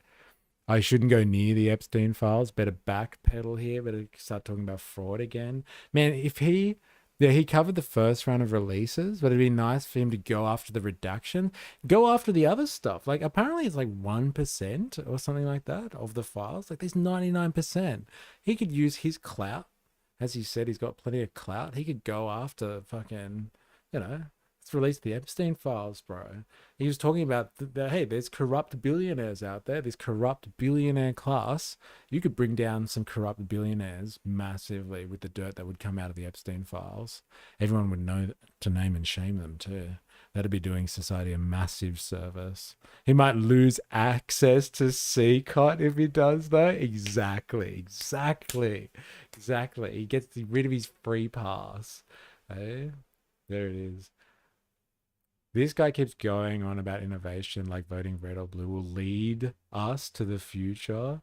If we want real innovation, we have to adopt the Chinese model of production. The results don't lie, man. The hips don't lie. Like, China is just, it is the manufacturing powerhouse of the fucking world. And so, like, whether you like them or not ideologically, it doesn't matter. If you really want to live in the 21st century and be a production center, that's where the economy really lives. Like, you just have to follow the Chinese model. Like, that is it. That is the only lesson of the 21st century. If gay and trans didn't exist, I wonder what they would do, what they would try to bring up all the time. Oh my God, that's so funny. Yeah, what would we talk about? I don't know. Like, we can talk about going back to fraud, about 7% of our taxes going to fraud. We can talk about how $24 billion went missing for homelessness in California and how they're incentivized to keep people homeless so they can continue receiving money from the state. Yeah, that's all true. Right? So we can actually do stuff that creates change. We can't tell Trump to go release the Epstein files, and just because you support Trump doesn't mean you support everything he does. But he's the man in office right now, and you do need to think who's going to be able to create the change, and how are we supposed to be able to do it? Well, he's in office, so I'm saying now is the chance to prove to people like me and like other people that positive change can happen. And if he does, it's Team Trump I would forever. say he's trying to, Yeah. but you're seeing what happens when he says he wants to go deport illegal migrants, leftist judge block his orders, or when he wants to deploy the National Guard to Chicago to make it a safer place, Democrats weaponize it. Like, do you agree that Chicago's a safe place? Would you agree the west side or south side of Chicago is a safe place? I think that the west side and the south side are not safe places. However, I'm not sure how they point the National Guard to that particular ICE facility. Seriously, the hips don't lie, right? Oh, man. Hips don't lie, bro. Oh, man. You can't tell Trump to release the files? Why not, you simp? Yeah, why not? This guy is claiming responsibility for bringing down Tim Walz. He's claimed responsibility for it, as if he doesn't have the ability with his reach now to fucking put some pressure on for the Epstein files. Why? Because of his political association.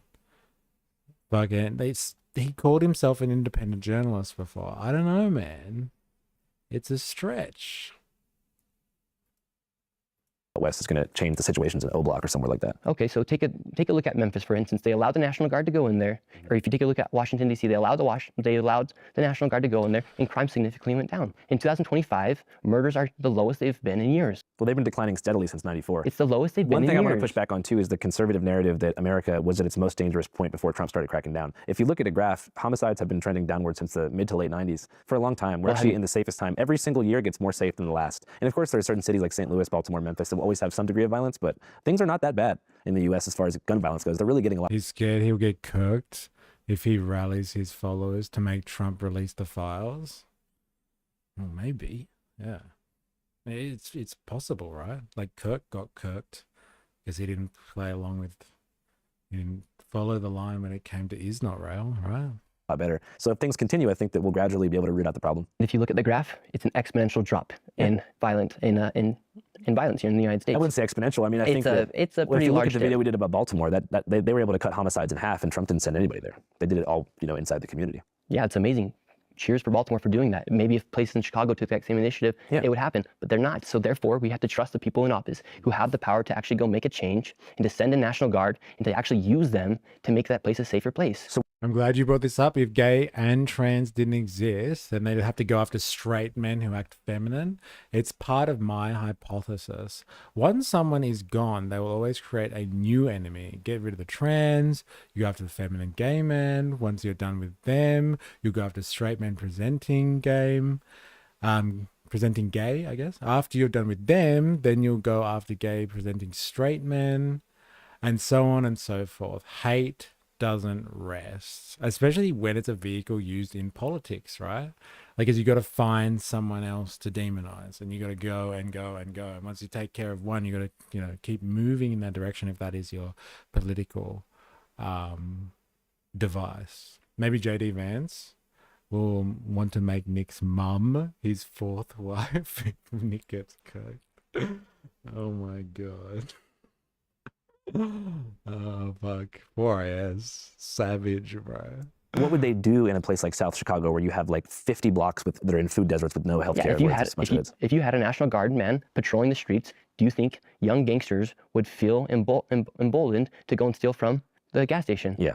Like, we have the military, we have them, we have law enforcement, we have laws.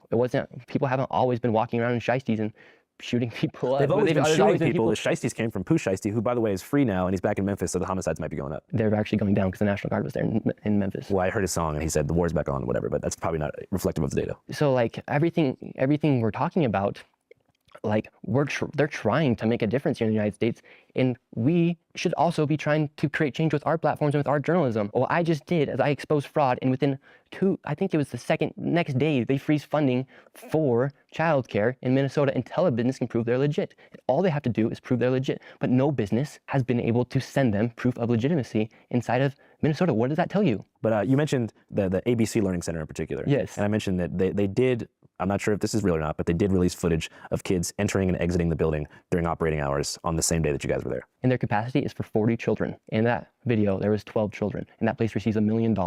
But you do admit there was kids. Yes, and I don't doubt that there are kids inside of some of these daycares. It'd be very stupid of a business receiving millions of dollars and not to show face with a few kids. It'd be very stupid. Do you see also how some people could say that you pull up with a couple dudes in cameras and they would get suspicious and not want to let you guys inside? I can understand that, but they should be able to say, and when I ask the question, how do I enroll my son, little Joe, into daycare? Well, there's probably not that many Somali kids named Joey in Minneapolis. Okay, so then why is it only for Somalians inside these daycares? Where's the white little kids inside these daycares? Maybe they don't go to like federally funded daycares. They get probably taken by their white parents to. So who's being robbed? Like, I suppose in this premise, the taxpayer. Yes, the hardworking taxpayer, while Somalians are taking and committing 89% of the fraud in Minnesota. Have you ever personally been defrauded? I have. What happened? I gave a man money thinking that he was going to give me back on a loan, and he never did. Did you try to pursue any judicial means to get accountability for that? In the process right now.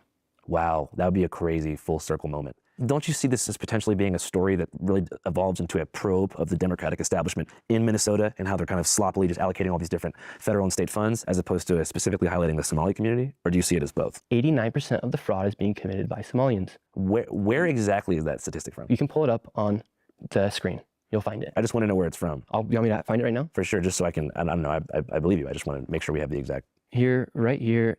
Yeah, and it's not racist to say it. And when I go to the daycares, there's not a single white person running any of these daycares. Not a single white woman opened up the door. A lot of them could barely even speak English. Yet, then you also have another issue with it is these people are Muslim. Muslims literally have 4 wives. And inside of these daycares, who's all working inside the daycare? Women. As far as the wives go, that's not a thing in Utah? It's not a thing in Utah. That's a negative stereotype? Negative stereotype. How many wives would you like to have? As many as God will give me. I grew up with 2 mothers and I absolutely loved it. The general population, 99% of the population in Utah, do not. That's why also going back to the point of being called why we don't call ourselves Mormons, because you can misconceptualize that with groups that left the original Church of Jesus Christ. Well, I would argue that less than 1% of Muslims in America have more than a single wife. I don't know. You're going deep into some territory here that I'm not sure either of them are equipped to talk about by the look of it. Yeah, it's true. Give a man someone to look down upon, quote, LOL. Clarence, this guy said that they shouldn't trust the government earlier. Now he just said we just need to trust people in office. It's a fair point, Clarence. Hey?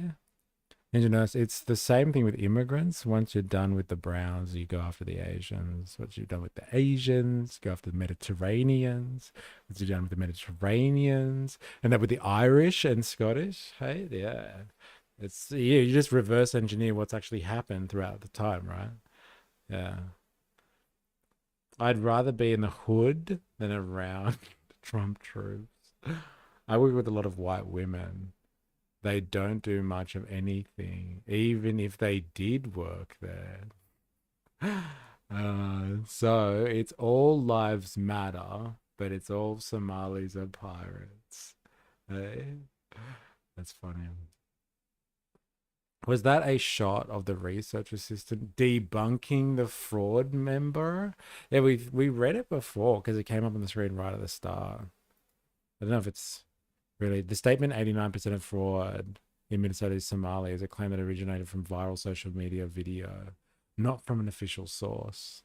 The claim is widely circulated, but the official information from the U.S. authorities specifies demographics of those charged in specific large-scale cases, in major fraud cases involving an estimate of over $1 billion in stolen federal funds. The most prominent being the Feeding Our Future scandal. 82 of the 92 individuals charged are Somali Africans, according to the Attorney Office.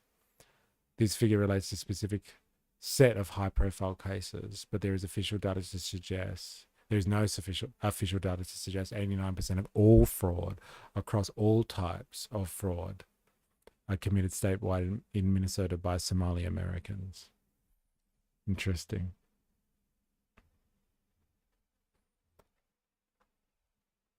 Clarice, these grifters aren't known for being consistent. Come on, Andrew. Saying, well, your small region also like multiple wives is an insane retort. I find it right now? For sure, just so I don't know, I believe you. I just want to make sure we have the exact. Here, right here. Yeah, and it's not racist to say it. Probably. And when I go to the daycares, there's not a single white person running any of these daycares. Not a single white woman opened up the door. Who's all working inside the daycare? Woman? As far type. How many wives would you like to have? As many as God will give you. I grew up with 2 mothers and I absolutely loved it. The general population, 99% of the population in Utah, do not. That's why also going back to the point of being called why we don't call ourselves Mormons, because you can misconceptualize that with groups that left the original Church of Jesus Christ. Well, I would argue that less than 1% of Muslims in America have more than a single wife. I don't know. Their religion allows them to have it. Maybe if they are, good for them. But that is a thing that they are able to have 4 wives. It's in their religion, and it's not against the law. I'm just saying, when's the last time you seen a Muslim guy with just 4 wives? Well, they treat their women differently. You'll never see a man. You'll never see a Muslim man praying side by side with his wife. They're treated differently. So you feel like there's societal and cultural differences that make people from Islamic societies incompatible with the U.S.? I think if you ask a Muslim man, if we were to go to war with a country in the Middle East, ask them who they would support. That will tell you everything you need to know. I'm on it. Yeah, and with the daycare fraud, there's legit videos. You can find them. These daycare owners then going and giving the woman cash. What do you reckon would be the case if they asked Zoran Mamdani if he would fight for America if there was a war? I want a white woman opening the door. Open your own goddamn door. Nick Shirley, I'm not a racist. Also, Nick Shirley, why weren't there any white people there? I've had plenty of white women, shitty teachers that makes them so great. Bro be telling on himself. 100% incompatible. What do you mean 100% incompatible? Are you talking about like what he said, like because he asked the question, what was it? The Muslim faith is incompatible with like American values or something like that. Is that right? Islam goes against every modern liberal secular value. Wait, I'm not an expert, but I don't think men and women pray side by side. Well, like, I don't think they share the same spaces. Like, if we're talking about is in Islam, they don't pray in the same places. I think that's what he's referring to, I guess. And that's why you also have 81% living on welfare, because a lot of the women don't have to claim the money that they just received from working from these daycares. It's a whole entire corporation. You have daycares, you have home health cares, you have adult daycares, you have transportation companies, you have translators that take these people to the hospital, and they're all working for that same group, and they're all receiving millions of dollars. Yeah, the NGO iceberg is pretty crazy. And so why would you be actually doing paperwork correctly or giving women... Mr. Mamdani, would you fight for America? Zioran. I would make NYC affordable for all New Yorkers, yes. I think he's broken. He's just stuck on the same line. I would make New York City affordable for all New Yorkers. Yes, but would you fight and die for your country? I would make it affordable for all. Faster, free and fast buses. Free and fast buses. These women paperwork, if you don't pay them on paper, you can just give them cash. Yeah. And then they can go and claim welfare and get food stamps and then claim housing and get free housing. Why would you do that? Obviously it's fraud, but it's screwing over Americans. Well, it's time to stop getting screwed. I 100% agree. And so we have the opportunity to make that change, and we have to do it, or else we're going to keep getting screwed. We're going to keep getting screwed. And, I think that's the Nick Shirley, Andrew Callahan message is whoever you are, stop screwing us. Yes. All right, bro. Appreciate your time. Channel 5 Live Worldwide, Hollywood and Vine. Fuck the authority, Channel 5 News. Channel 55. We don't fuck with custers. And 5 is the best number.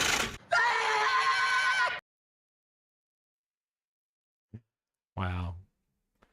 Wow. Oh my God. Again, unless you're a citizen or a permanent resident, I don't think you could claim welfare unless it's different in America. Oh no, not the cash economy. Men and women don't pray in public mosques together, but in a household, a husband and a wife can pray together. There you go. We've got it clarified. There we go. Ah, interesting. We made it through. Holy shit. I can't believe that's taken us fucking 3 hours to get through that. My God. Comments. Oh, comments. Yes, comments. Come on. Don't forget. Don't forget. What religion is compatible with secular liberalism? Only certain groups of liberalized practitioners are accepted. What a fine young gentleman. All right, let's do this. I think this guy might be the first high-profile case we've seen of the iPad kid generation. Yeah, because he's like, what? He's 23, I think he is. The iPad generation. 14-year-old cousin who just got really into politics at Thanksgiving dinner. That's so good. It's the only trope. It's the trope, right?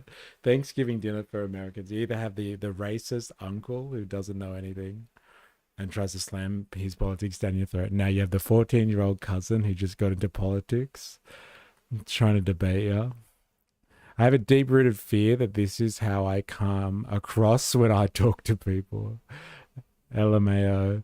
Nick actually believes that billionaires are leaving high-tax states, avoiding taxes, so they can pay their workers more. Yeah, I know. What the fuck was that about? Like, honestly, out of all the stuff that he said, and they covered a lot of ground, that one pissed me off. I was like, fuck you, bro. No billionaire has ever been like, yes, tax break. Let's raise wages. All right. If we're going to nitpick here, the teachings of Jesus are incompatible with capitalism.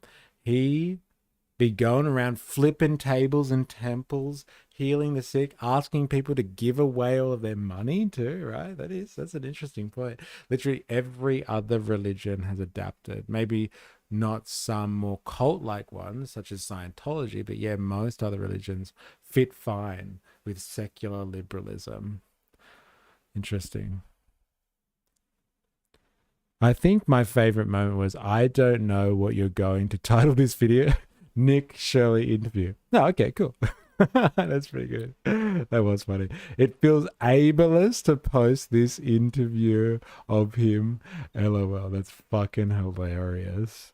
Oh my God. Sounds like he needs to enroll in a learning center.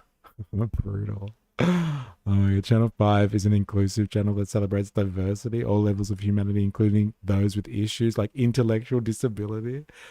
Can have Andrew's ear and defend his positions. Oh my God, savage. All right.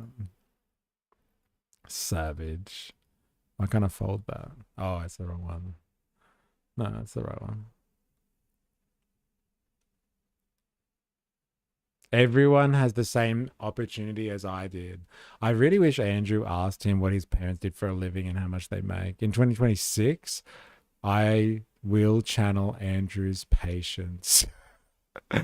Straight up, did not realize Shirley is borderline illiterate. Tracks though. His brain is mainly working in stereotypes and first page Google results. Fucking savage. Eh? People are tearing him a new one. Islam does not, because one of the core tenets doesn't allow for the alteration of their values, because they are the unalterable words of God. Spend we aren't comfortable with compromising on our beliefs. If other people are, then that's on them. If you look at the actual doctrine of any religious text, you'll find it's opposed to modernity. That's a fair point, actually. Nick on Somali immigration. don't know Homer Simpson. I never met Homer Simpson or had any contact with him, but I'm sorry, I can't go on. That's okay. Your tears say more than real evidence ever could. It's so good. Fucking thanks for sharing. I forgot about that. Why does this guy sound like an incredibly out of breath 5-year-old trying to tell me about a bug he found? This is like that Nathan for You bit where they have a child speak for him in a job interview. Fucking hell. The fact he compared a church's faith to having faith in our government is actually so scary. That's actually a fair point. I was like, fuck, I wonder where he's going with this analogy.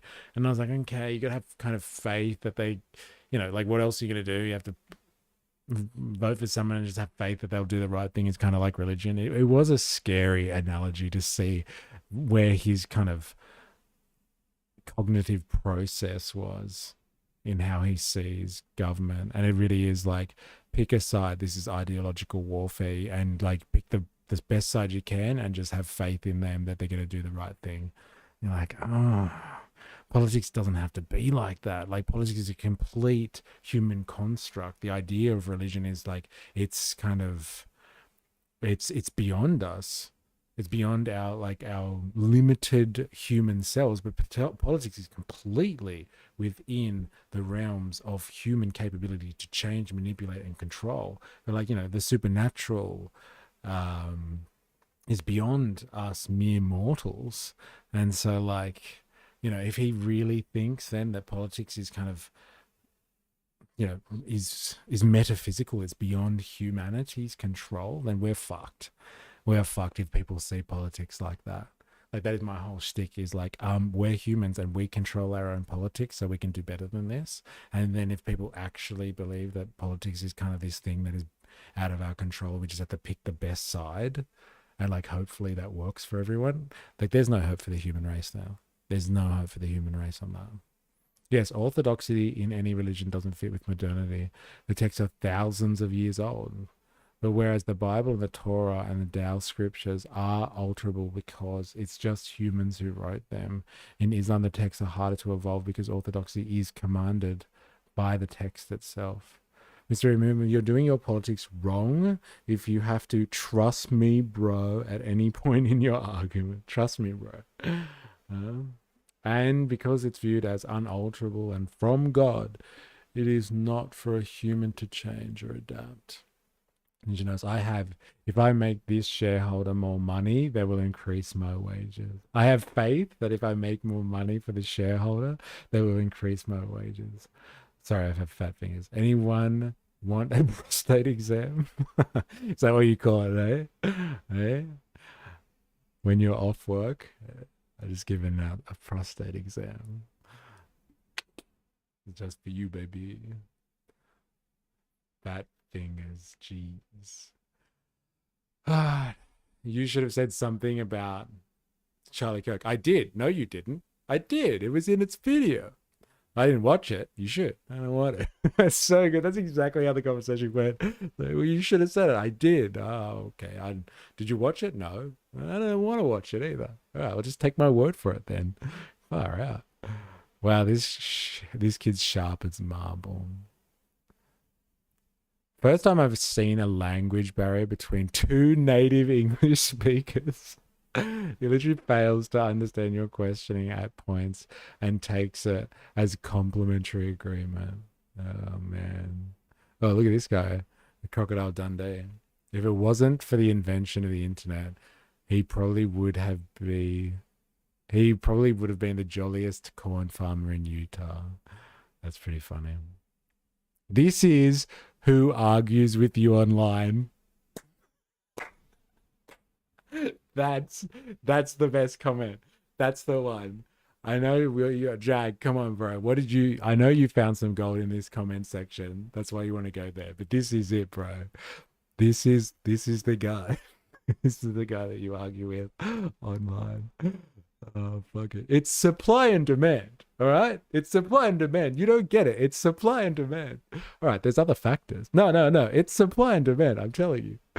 Oh, that is so good. Yes, my mum is a Jehovah's Witness and claims she's not political. Every time I bring something up, she says, well, that's just because it's Satan's world. I saw a movie once about a prostate exam in that interview room. Huh? Doctor, hello, doctor. Hey, get up on the fucking pool table. Let's have a look. Thanks, Mum. That really helps. I honestly hadn't looked yet, but I knew there would be some nuggets.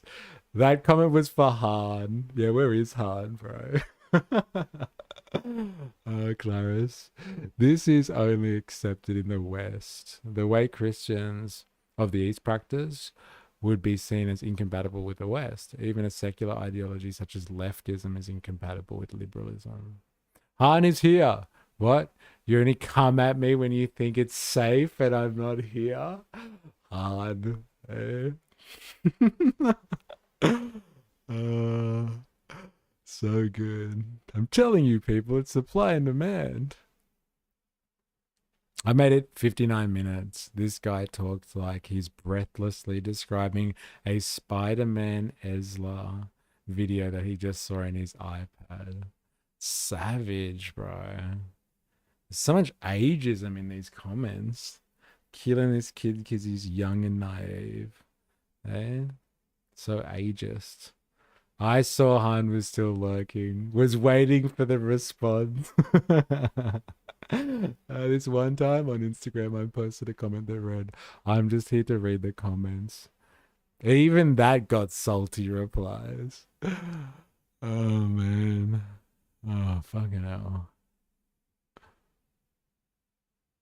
Where is that set from? It's from this. It's from the screen. You can pull it up. Andrew Callahan versus Andrew Callahan if he dropped out in 5th grade. Man, savage. Benevolent? What do you mean? Benevolent? Poor Shirley. He's getting fucking savaged here. Nick Shirley is probably the kid that ate the Tide Pods. Fucking hell.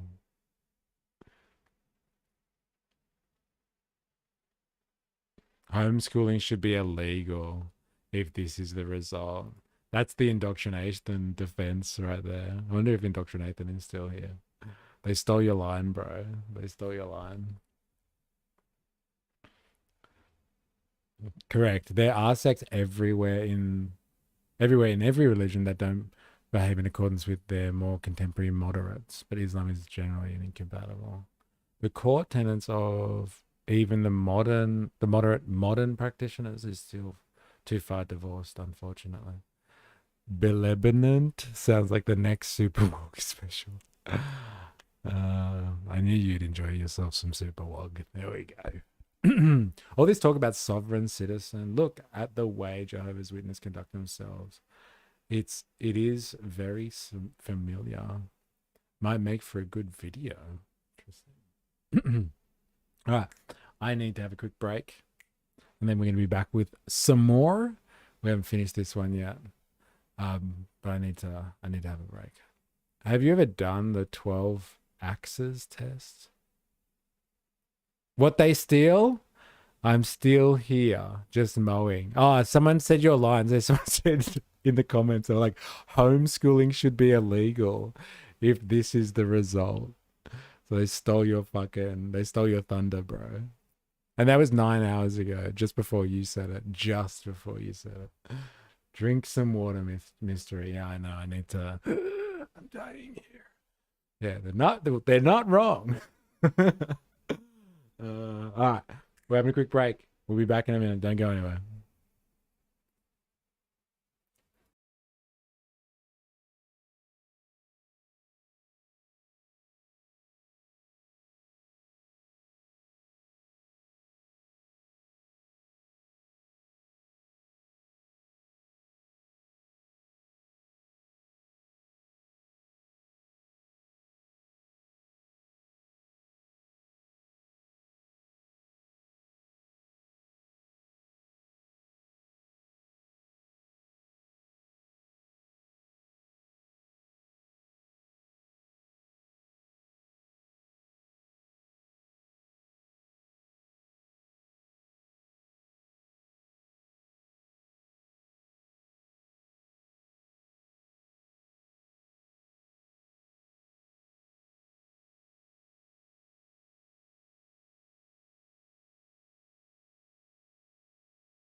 Oh, wait.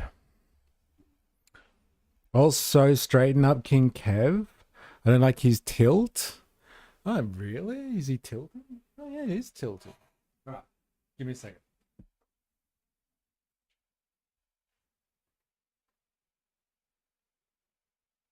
Now they're level. Now they're level. Hey? Hope that works.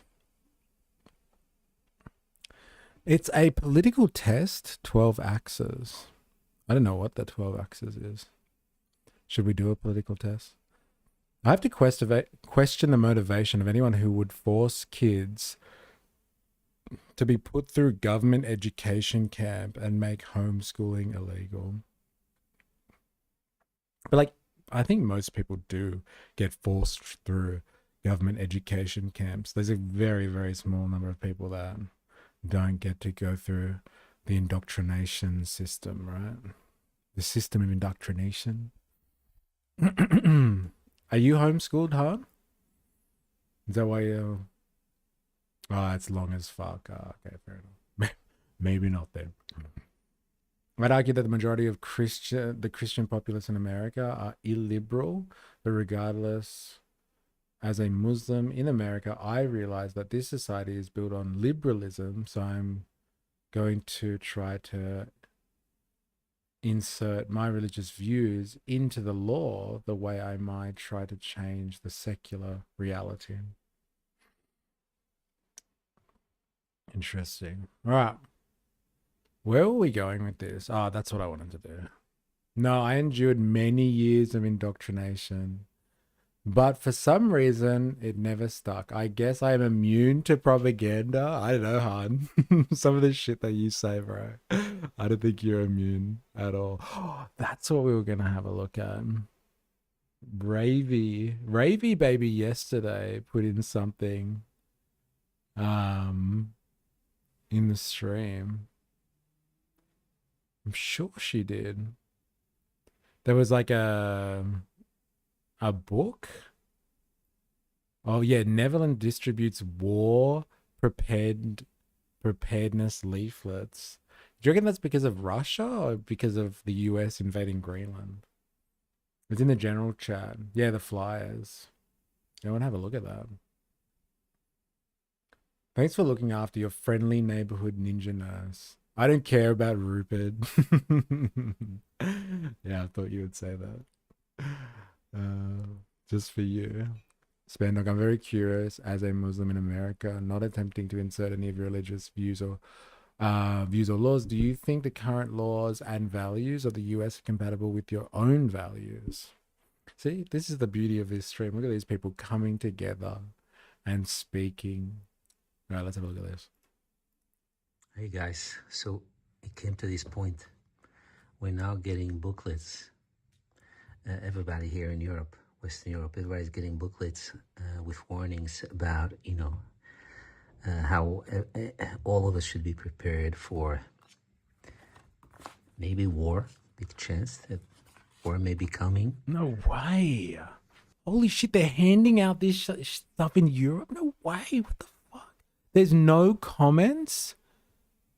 Why are people not asking questions? Fuck, 300 views, not one comment, no likes, nothing. What the fuck is going on? Oh man, it's crazy. It's crazy. It is crazy. It's crazy that we're now actually getting this fear mongering.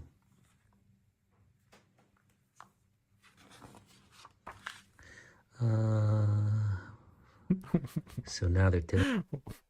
What are you talking about, hon? What's that in relation to?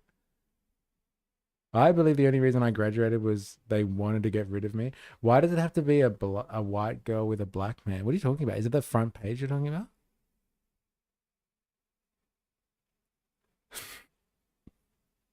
Oh, here? Wait, first picture of the booklet? Like, did I miss something?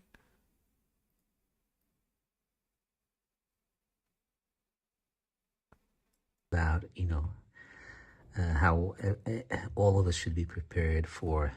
I thought they were purple. Maybe war, big chance that war may be coming. This one? On. War, the chance or Bro, maybe come. what? What are you talking about? Seriously? Because his grade, his skin is grey, and hers is white. That's fucking hilarious. Hard. Oh my god. That's crazy the video didn't blow up. Oh, hard. Seriously, the first picture is sitting on the couch. The guy is definitely shaded. Oh man. Why does it have to be a non-shaded woman sitting with a shaded man? Eh? God, I hate this world. So good. Bro, how'd you even see that? It's just could be shading. No, it is. He's a shaded man with an unshaded woman. This is fucked. Look, I'm with you, Han, on this one. This is fucking bullshit. There's a light behind him. Eh? He's shaded. No, he's a shaded man. He's definitely a shaded man. I hate shaded men. They're the worst. I like my men purely unshaded. So good. Han. Oh my god. It's crazy. It's crazy. It's crazy that we're now actually getting this fear-mongering.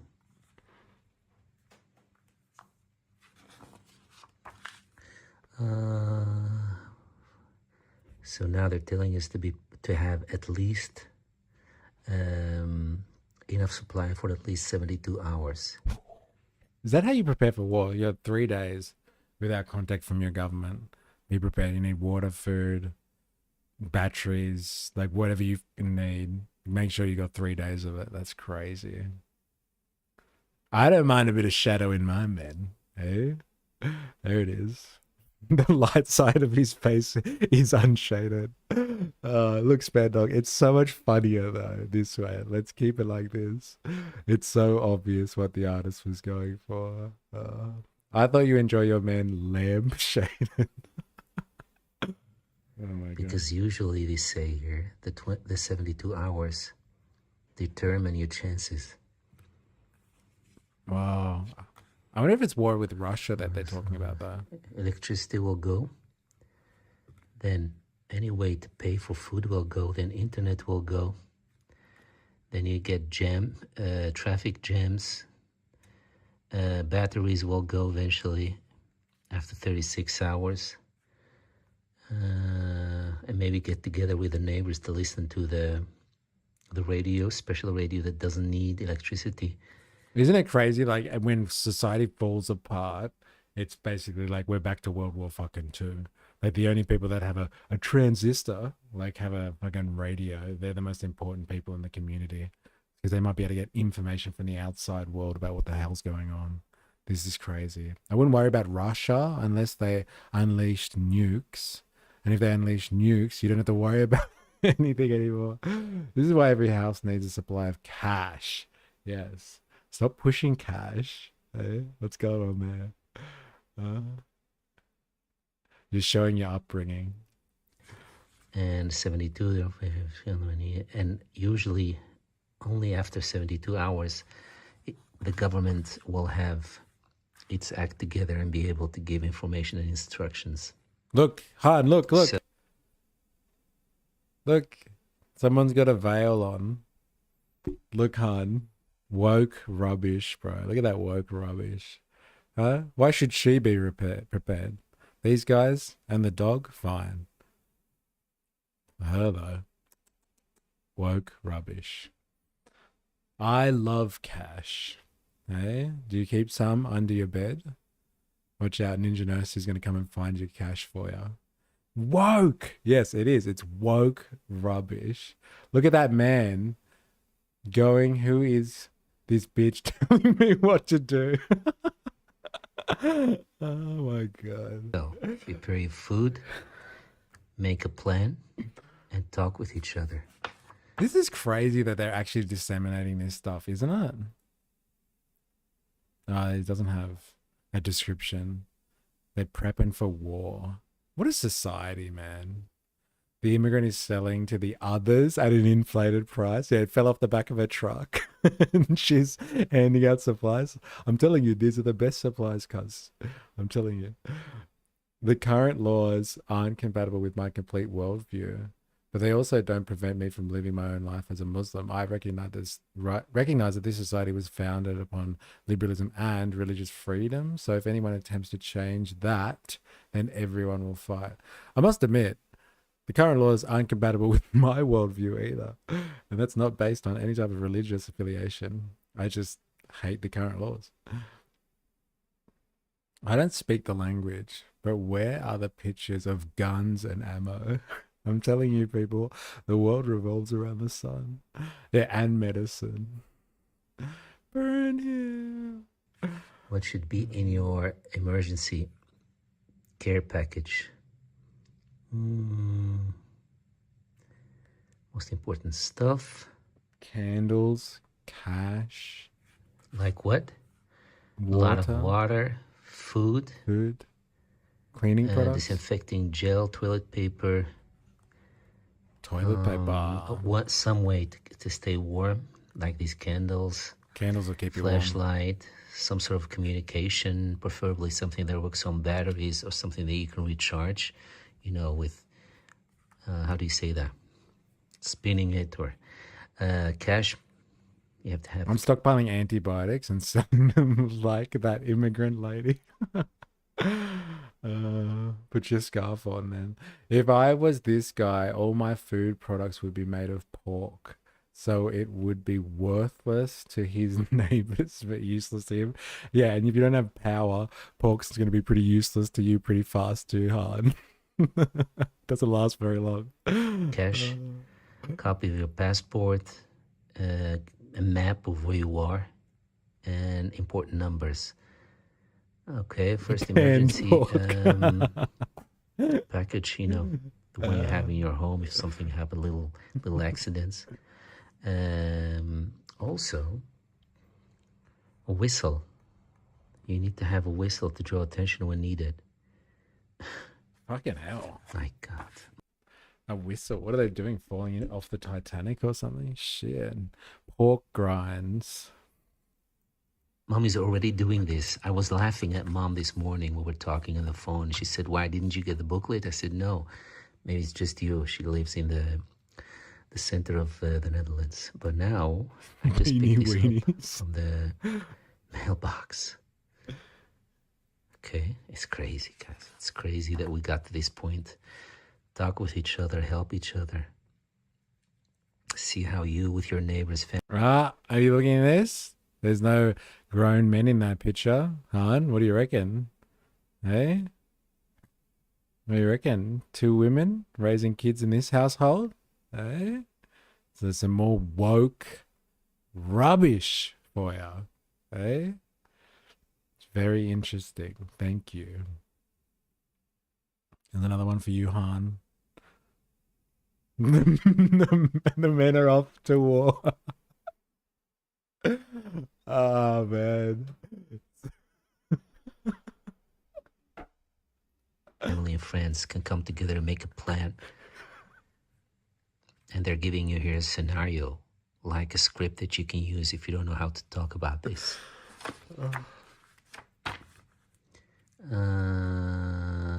What happens if electricity doesn't come back after 72 hours?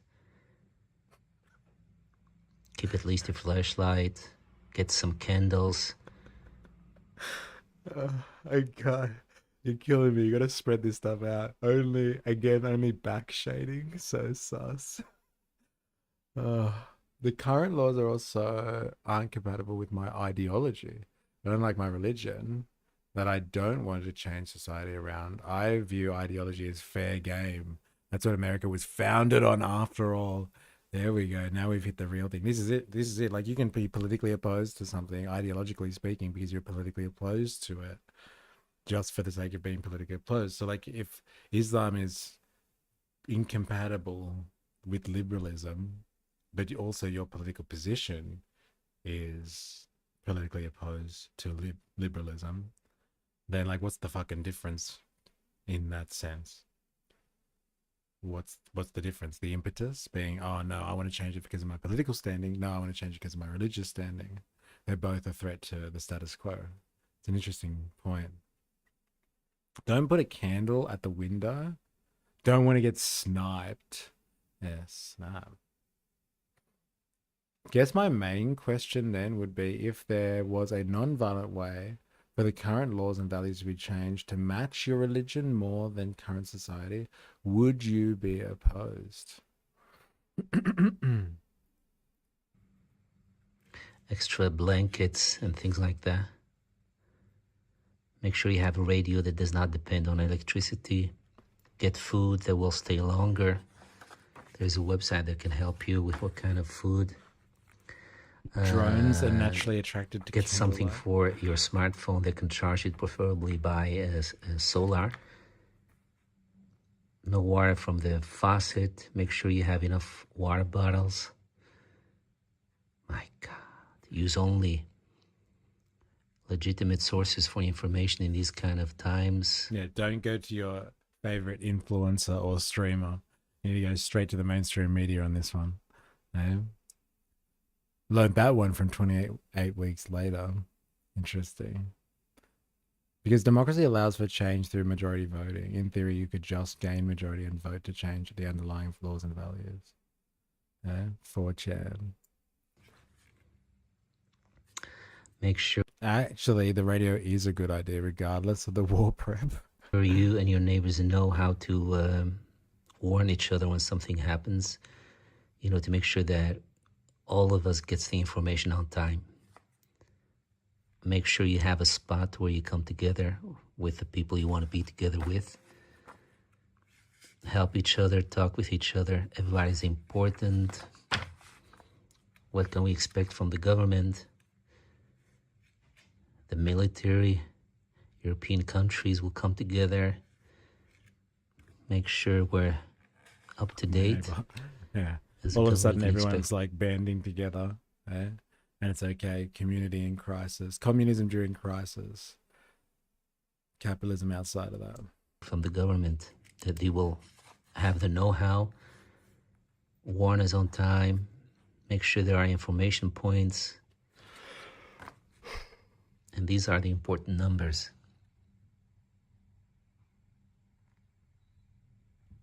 Okay. And they also urging us to save this booklet. This is just for things that need to happen. You can put it here. Wow. Wow, guys. So, you come to this. Our warmongers, warlocks, that we call leaders, made the world come to this point. May God punish them. May God punish them. All right. So now you know. That's crazy. Be safe out there. And may God be with us all. May God be And with us all. take good care of each other. In the Netherlands, we almost always have electricity, water, and internet. In the event of an emergency, such extreme weather or war, information booklet. November 2025 and January 10, all households in the Netherlands will receive the information booklet. Prepare for an emergency. Wow. God damn. World War III will start with a sneak attack from Germany. Third time's the charm.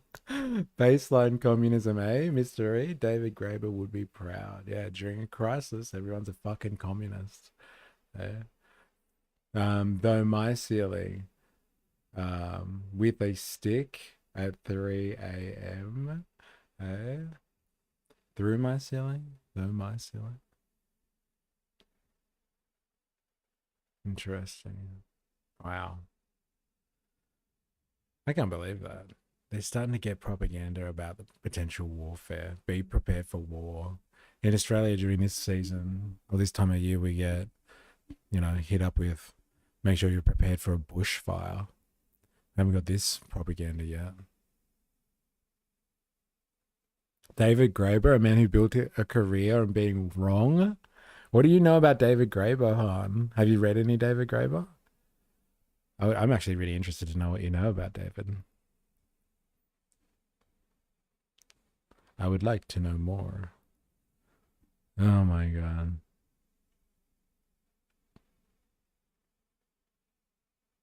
Visit the website. What, this one?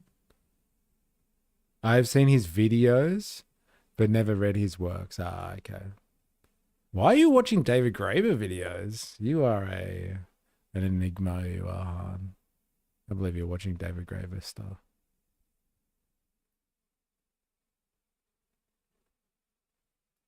Is this the website here, do you reckon?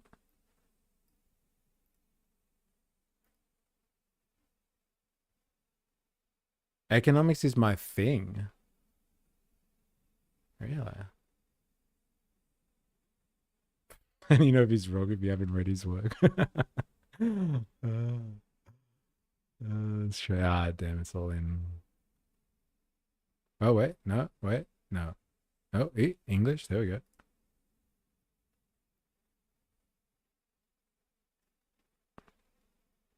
Information booklet. Risks in the Netherlands. Know what emergency situation might arise and how to... Yeah, what's the risk? Is it Russia?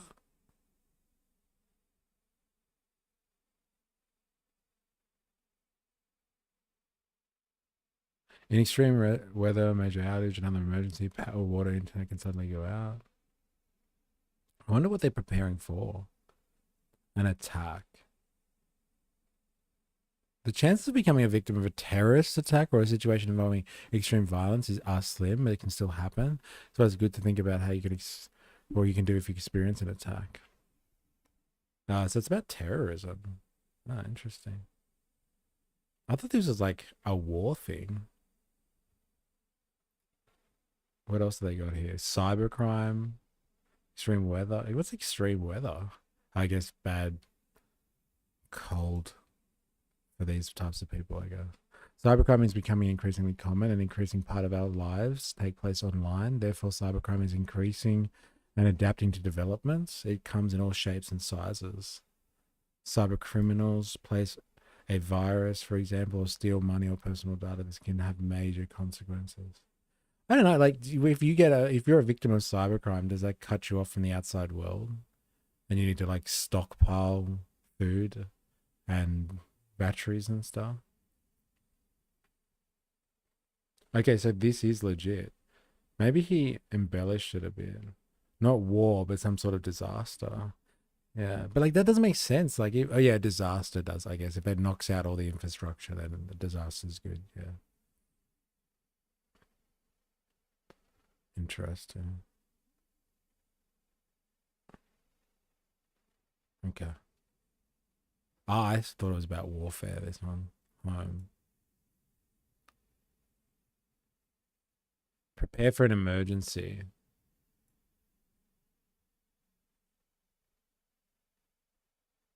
Maybe they don't want to freak people out and say prepare for war, so they call it an emergency, that kind of thing. Because he seemed pretty convinced this was about war.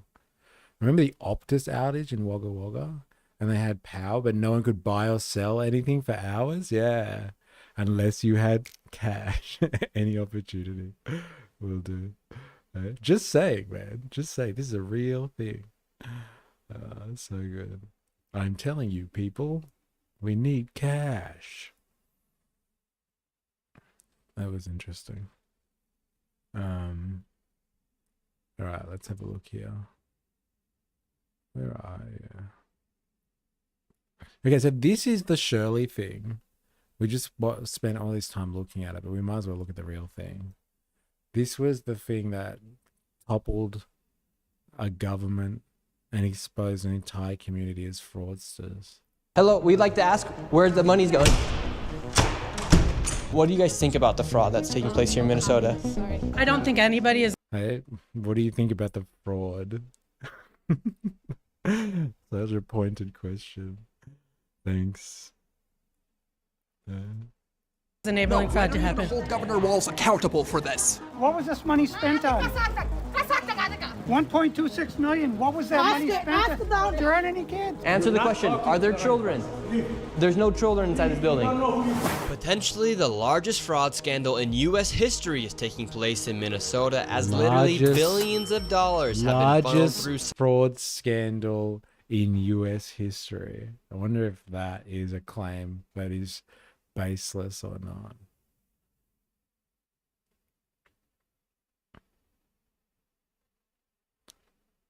You mean when society breaks down, people don't turn rabid and loot and destroy everything? He has a new one from last night following up on all this too. Shirley does. But like this is the original one, right? This is the one that caused all the fuss. This is from 2 weeks ago. 3.7 million views. Somali ran fraudulent businesses. So much fraud, it could actually almost replace the entire GDP of Somalia.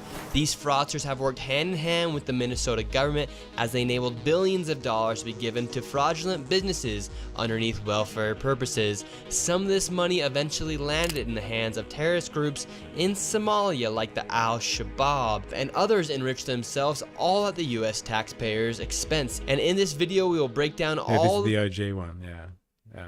Because like they kept on showing clips and stuff like that, and I've never watched the original. Like I've watched a bit of his stuff, but like 43 minutes of this, I don't know, man. The fraud from start to finish, from going to the fraudulent businesses and confronting the people who are making millions of dollars. How's the AI generated fucking Sora at Nick Shirley? Hey, look at these guys throwing their money out of cars and stuff. So good. AI, bro.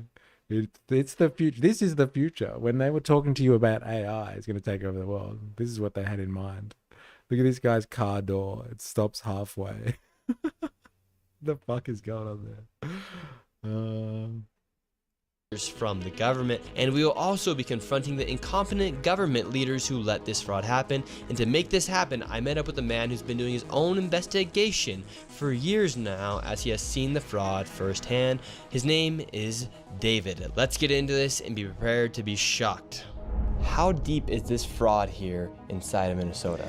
It is far worse than anybody can imagine. You heard it's 7 to 10 billion and maybe more, and now the numbers have been revised and put out there publicly that they think it's more like 8 billion.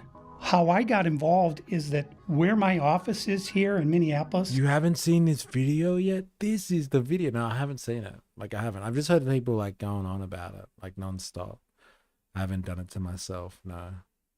I'm sort of in the heart of all of this fraud, and I would see these childcare centers. I said, well, there aren't any kids there. It's the middle of the day, and all I see are a couple of guys standing out front smoking. And then I'd go by another daycare and I'd see the same thing. I said, well, so good. Where do these kids play? And so I started to go online and look, and I said, this place is licensed for 80 children. They had 0 children. Every time I went by there, they never had a single child there. Then I started to see all these transportation companies going around, and it was always a Somali driver. And I said, well, that's great. They're out there transportation, contributing, but they never had a passenger, never, ever once. And I said, well, what is all this transportation? What are they doing? So then I found out that in Minnesota, they have something called non-emergency medical transportation. So this is going to the dentist's office, therapy, whatever it might be. And I said, well, how many of these companies are there? And the research came back that there are 1,020 of them, and more than 800 of them are Somali-owned. Nobody from the state of Minnesota ever cross-checks to see if any rides were ever actually provided. All they did was write the check. So right here we have all this paperwork. And how are you getting all this information about the fraud? A lot of it is through my own research. And then I have some contacts at the Capitol going back many, many years. And so the data that I'm getting is 100% accurate, coming directly from research done by people at the state Capitol. All this paperwork right here, what are we looking at? The areas of fraud that I have numbers for are mostly related to childcare. This is massive fraud that is beyond anyone's imagination, the scope. And so, for example, there's a child care not far from here in Minneapolis that has two child cares listed at the same address. And together, they're licensed supposedly for 120 children. I have never seen a single child there ever, and I've been by that place at least 100 times. Is this guy just like an upstanding citizen, like kind of thing? Like he just goes around investigating this stuff? Damn. These Somalians, these groups are setting up these daycares, these childcare centers. Sorry to spoil it, but it was debunked by a news reporter that made one phone call. What do you mean? The whole video has been debunked by a news reporter that made one phone call. Is this a joke about something else I'm missing? You'll have to explain that one. Getting money from the government, but there's no kids. No kids. Never had any of them. They're all fraught with violations, and even though they have these violations, there's still an operation, and they're Apparently he used to be a government employee, our citizen investigator over here. still getting money. And it's millions of dollars for every one of them every year. And who's getting the money? And where are they getting the money from? So we have a thing called CCAP. It's a blend of federal and state money. Yeah, this one reporter called a daycare up and asked if they were a scam, and they said no. Case closed, debunked. See, I told you. Shirley's insane. What does he know? The bottom line is it's taxpayer money, so it's state money and it's federal money. And the problem is the people at the state of Minnesota are the ones writing the checks. This is kind of the maddening thing is you have daycare, so you have adult daycare, and then you have child care, and then you have health care. And a lot of these same names keep coming up on all of these different types of businesses. And then, of course, we have the transportation, and a lot of those same names appear, a lot of the same addresses. There's one building that Yeah, I know, right? has Not gonna lie, you had me going there for a bit. Yeah, I was wondering where this was going. Yeah. 14 Somali healthcare companies at the same address. There's another building in St. Paul that has 22 Somali healthcare businesses at the same address. And the government knows about this. The government knows they're writing the checks. Yeah, the Democrats over there just writing the checks. What is... It's not just the government. It's the fucking Democrats. They're writing the checks. I see. I see what's going on here. I see. Yeah, the next day, one got robbed and all their documents and nothing else. Seems legit. No more questions. We saw the video. Han got us to watch it before. Timestamp if you want to see the phone call. Oh my god, yes, I want to see the phone call. Thank you. Oh my god.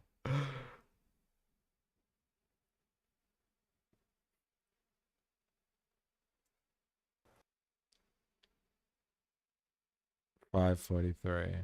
You say. $5.43. You say. Their job, the actual exact point. So we can make our own analysis. Are you 100% sure you're true?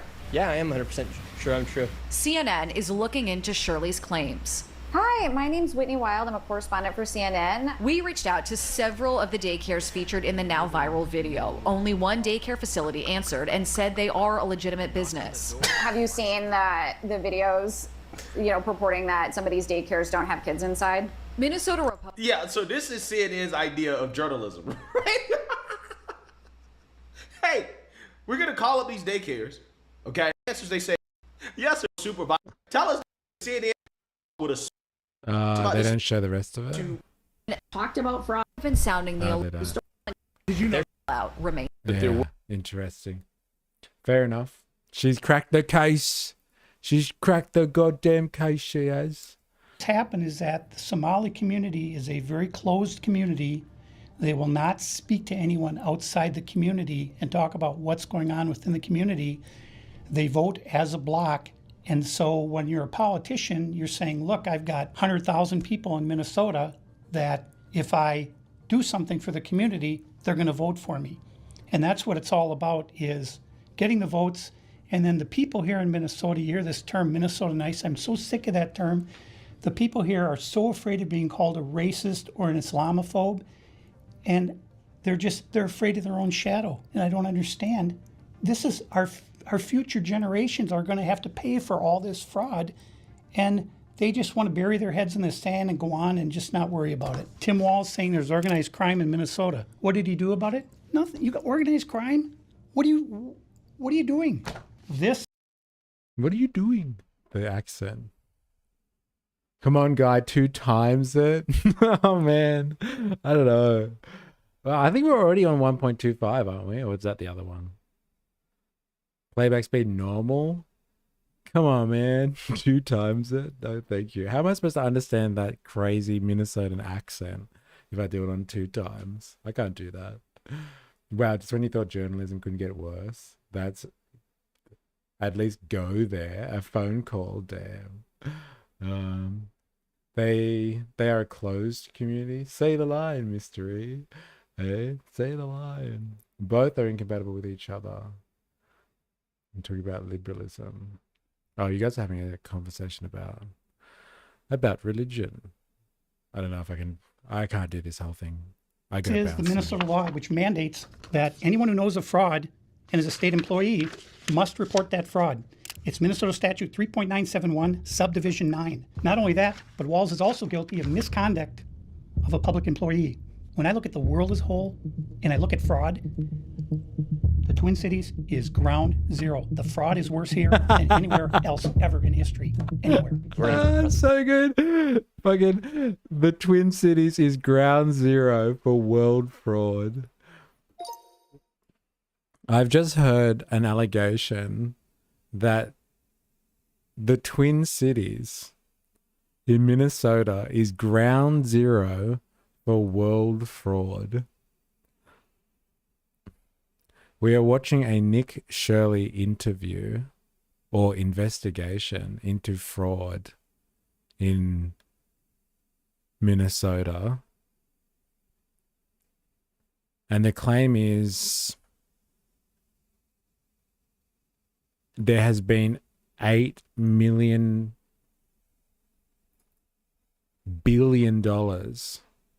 of fraud in the state. Is this the largest example of fraud in US history, or indeed world history?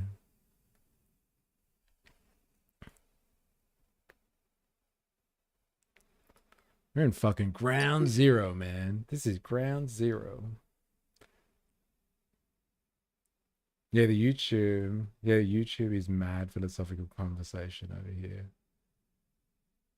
Must be respected, long-term majority want it though. Mad respect. It's funny though, I can't watch Friendly Jordies on times 2. I can't understand him. How the fuck do you know about Friendly Jordies?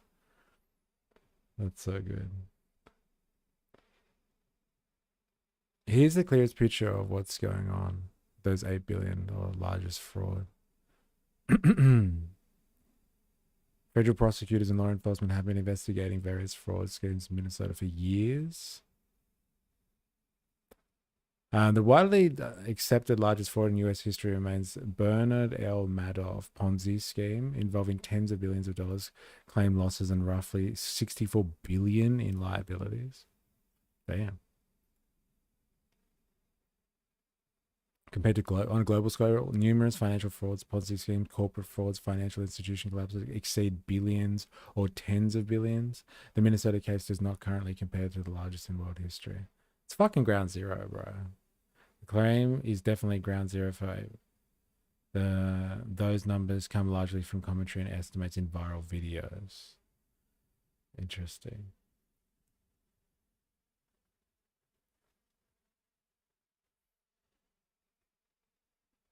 He does good reporting on corruption. He just needs to leave his politics out of his videos.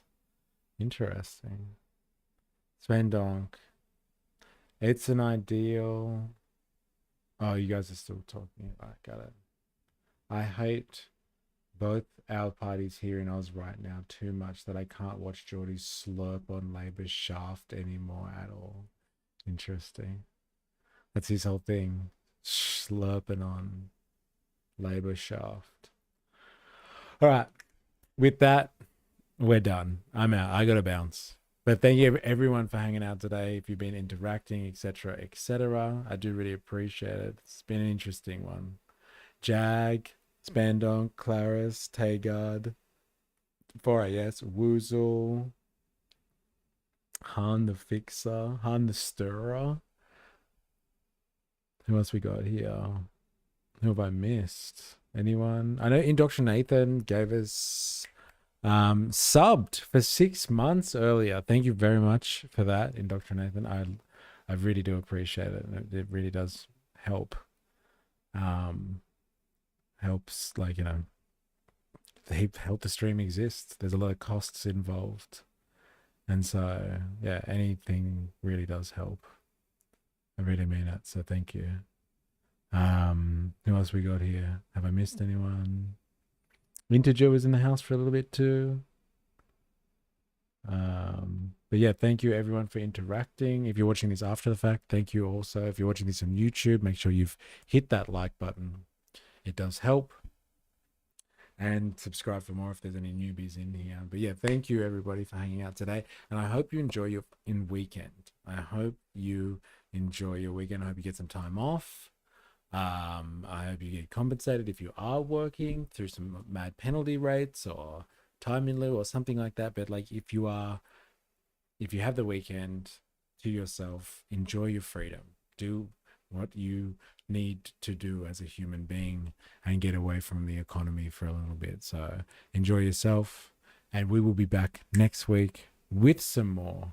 And until that time, please remember, I am, you are, we are, there it is. Where is it? There it is. A mystery. See you next week. Thank you, everyone. Cheers.